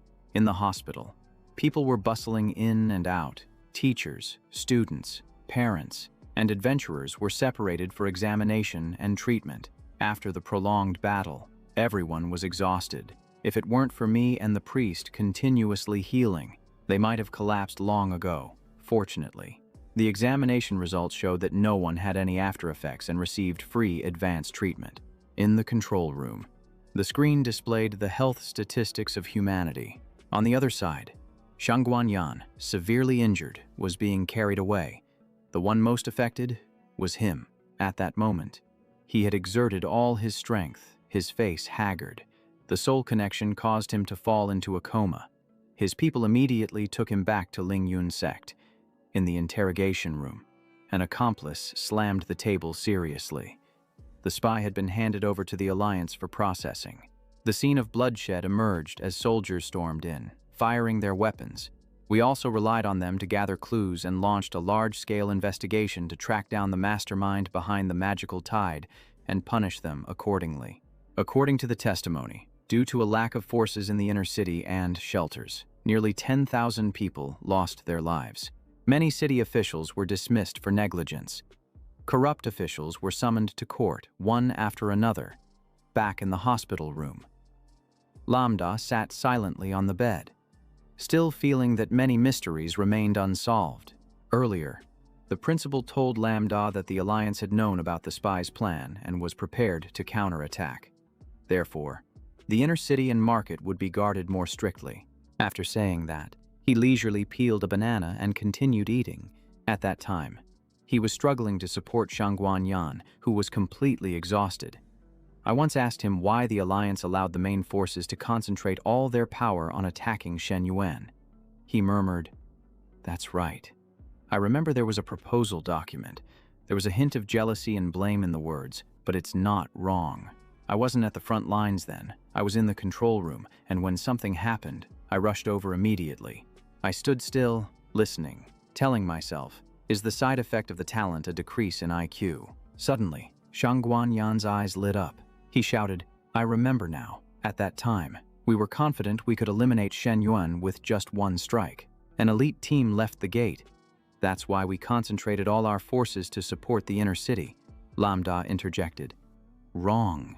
I felt something was off. It was as if everyone had lost their memory, completely forgetting a shared memory. Shang Guanyan suddenly recalled something about the president of the president of the president of the president. His pupils contracted as he continued to explain. Even if there was negligence and complacency, it was impossible to withdraw all the main forces. Were you all foolish enough to open a path for the spy to summon the magical tide's teleportation gate? They appeared in an organized manner, attacking in formation. Many members who had previously been responsible for security later returned with us, but then, they were unexpectedly ordered to participate in the Shen Yuan operation. And no one opposed it. One of them revealed a murderous intent. His eyes turned red, and his aura was unstable. Shang Guanyan had no choice but to shout, "You all are truly foolish." Returning to the conversation, he looked at Lambda and said, "That's right. All of us completely forgot the initial orders and defense plans." His expression immediately changed, becoming serious. "This is too strange. If someone is truly manipulating our thoughts, then he has the power to destroy the city and control the deep abyss. Blood will cover everything." The skyscrapers began to collapse. Amidst the chaos, Shang Guanyan suddenly asked, "Why should both we and the deep abyss die?" Lambda gently interjected, "This means that," he quietly said, "he doesn't want us to be like that rebellious one." The scene shifted to the city lord. He coldly ordered that the original plan had clearly stated that, after confirmation, a comprehensive protection team would be dispatched to the area. The city lord showed a look of helplessness, his gaze complicated. He also had to consider that the demons might have planted a wicked one among the civilians. His opinion was agreed upon. There were quite a few of them, with mixed identities. Although their strength was weak, many had received power from the deep abyss. He continued, "Since their true forms are usually powerless and do not engage in battle, the task is merely one-way communication with the demons of the deep abyss. Verifying identities is extremely difficult." The city lord did not dismiss this, but pondered how to respond. Due to the instability caused by the low-level demons, they had planned defenses in advance. He looked at the stack of documents on the table, but no one had ever executed that plan. He immediately realized, his eyes widening, his expression tense. A high-level demon is still hiding among us. Now. The memories have been completely erased. Moments later, he denied it again. No way. All of us have been through checks. If there is such a strong insider, could we easily turn the situation around like this? His gaze was contemplative. If his identity hasn't been exposed, why not report to the deep abyss to withdraw their forces instead of letting them be wiped out? The image of giant monsters facing off appeared in his mind. Unless the deep abyss is in a civil war, the city lord nodded thoughtfully. Civil war, yes. The real target could be the king of the deep abyss. Perhaps the king of the deep abyss in another region wants to seize Jiang City. He turned and ordered, TNT. Immediately contact the professional alliances in other cities. These guys are more dangerous than the demons. They definitely have other schemes. To trace them, we need to know how and what tools are used to erase memories. After that, he ordered to gather all related individuals and demanded a thorough re-examination from the beginning. At the top of the tower, a pair of masked men silently observed. She chuckled. Our actions have been discovered. The male voice replied coldly. It's fine. We are being clear like this. Being discovered is normal. His hand began to chant a spell. In his eyes, there was only the figure of Lambda. After all, the combat data of this kid was already in hand. The talent and strength of this boy are indeed outstanding.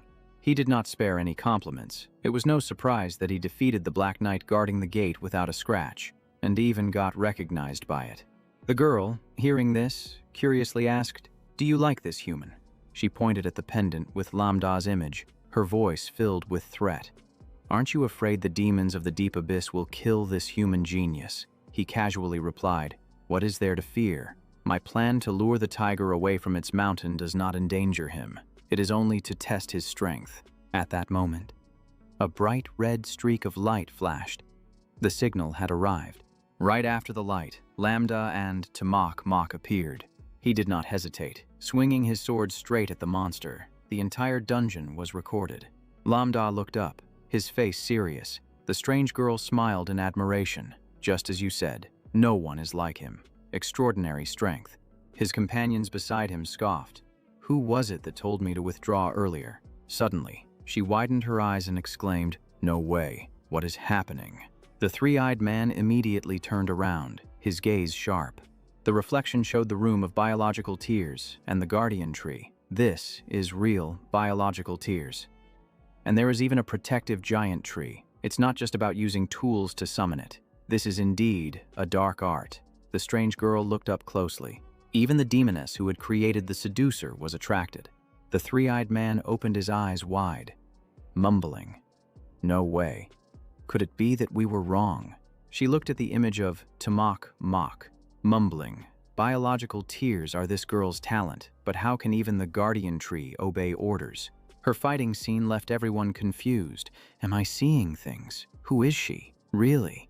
The three-eyed guy gritted his teeth, blood dripping from his hand. He yelled in anger, "Damn it, we were wrong." The gigantic eye hovering above exploded. The three-eyed man shrieked. The prophecy of the third umbilical cord is not aimed at Lambda destroying the cursed knight, but rather at that human girl. In the distance, amidst the pink mist, a light flashed. Mach is truly the chosen one. She held her staff, eyes closed, lying beneath the deep sea.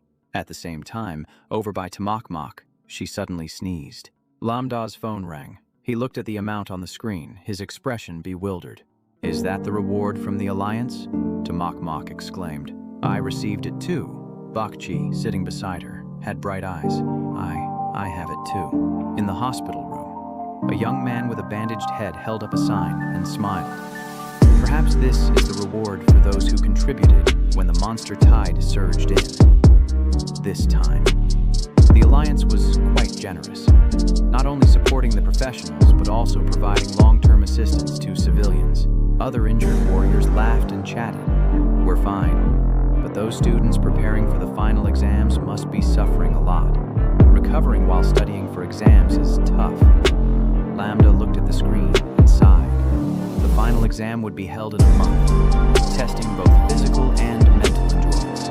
Just then, there was a knock on the door. He opened the door while asking, "Who is it?"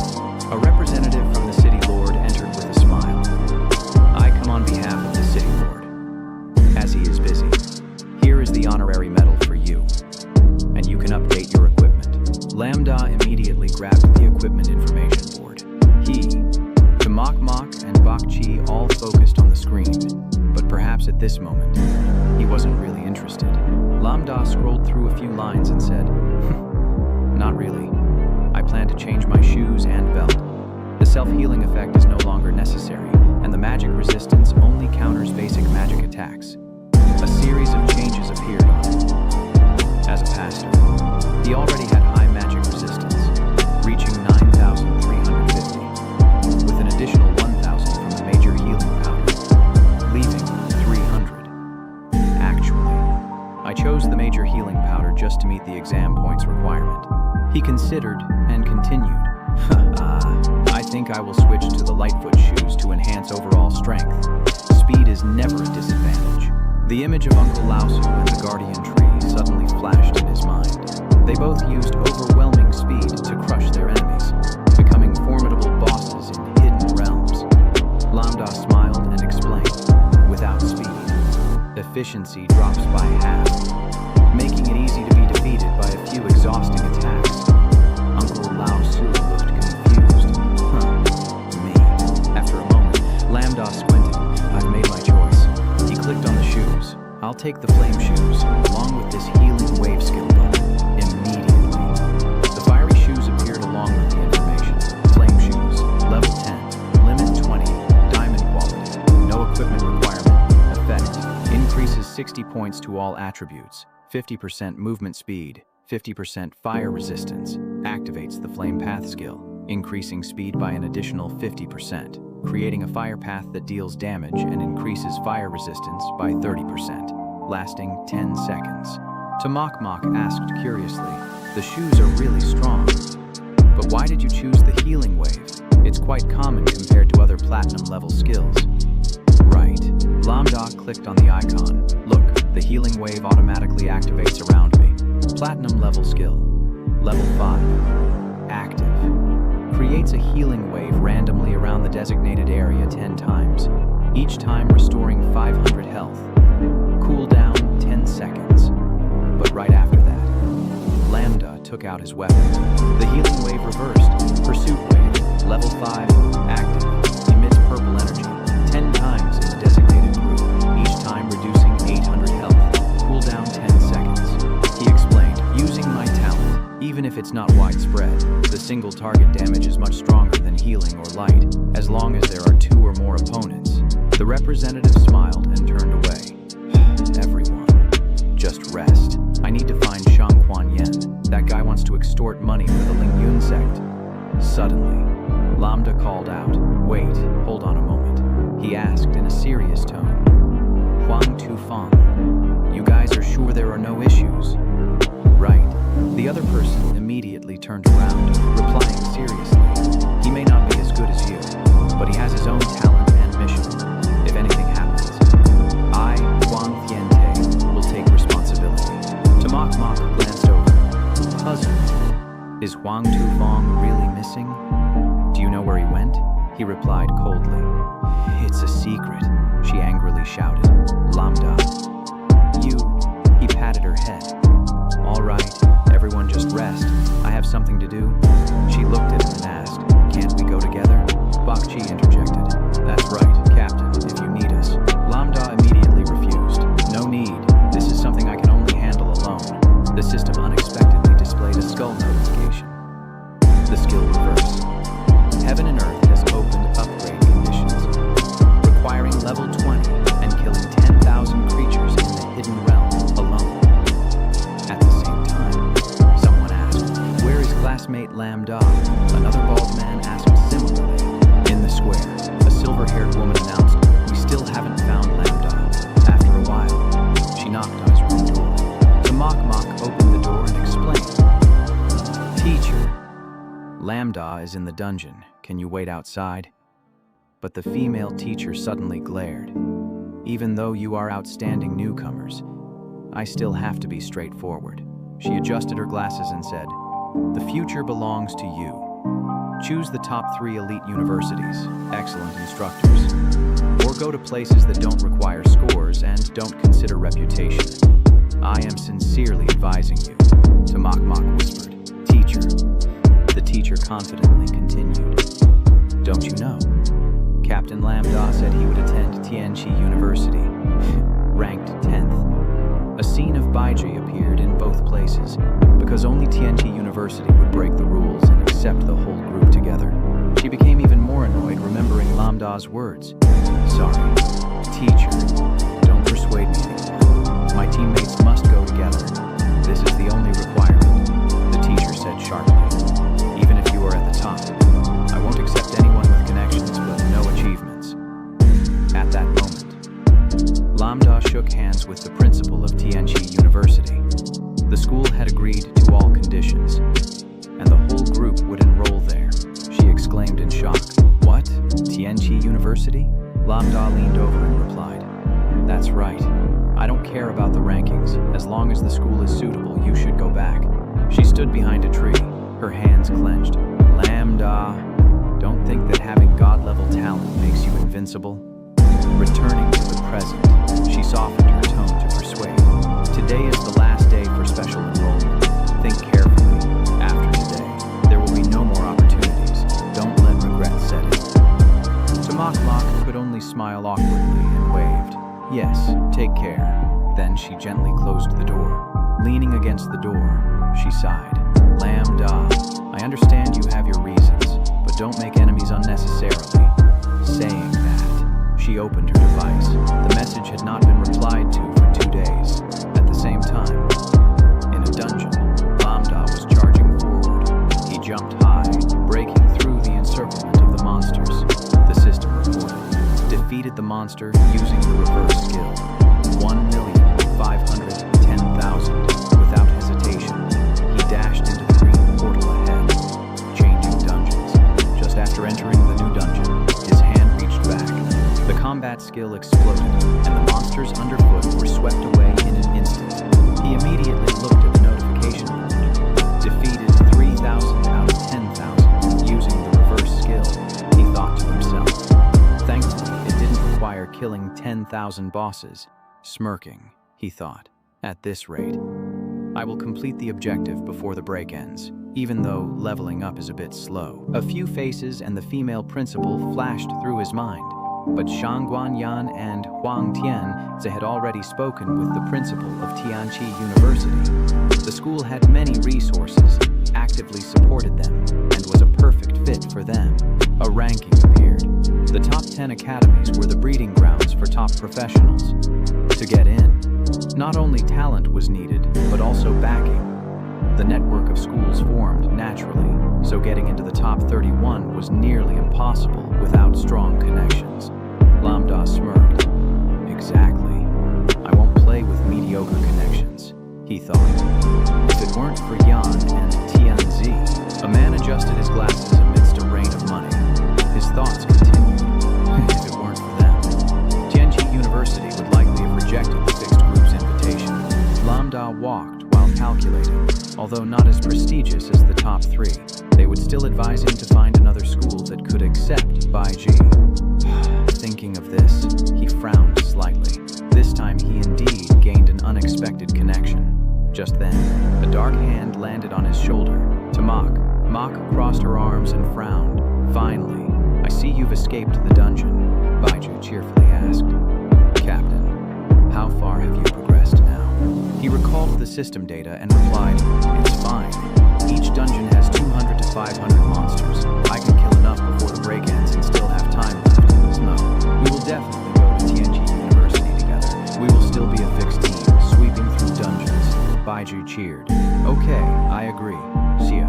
Tamak suddenly hugged his arm and lightly scolded. "Good. Everything is planned, but you also need to rest." Shucks. She tightened her grip and poured out. "Have you been grinding dungeons and lost track of time? The final exam is over, and the graduation trip is coming up. Are you going?" Lambda forced a smile. "I forgot."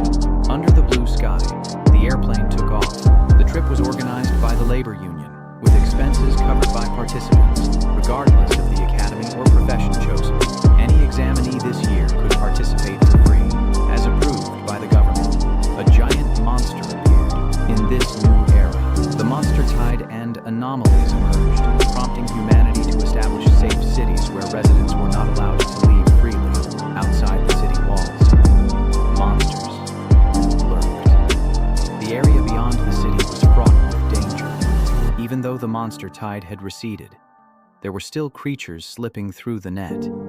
From there, smaller monster tides began to spark.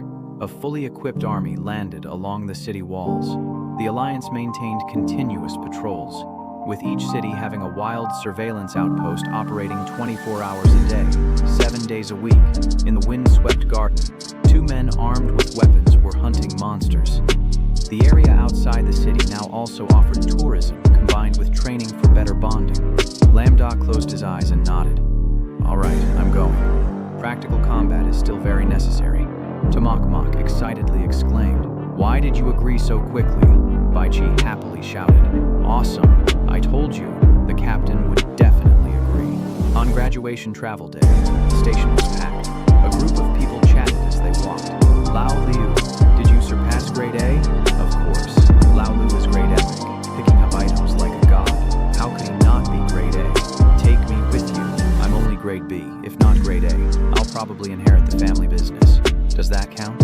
Lambda, confused, pointed and asked, "Can someone explain to me how a stranger could squeeze in here, opposite him?" Shang Guanyan smiled. "I'm the sect leader and a valid staff member. I'm about to enroll in Tianqi, so I wanted to get acquainted first, and I want to join the fixed team with you all," he asked in surprise.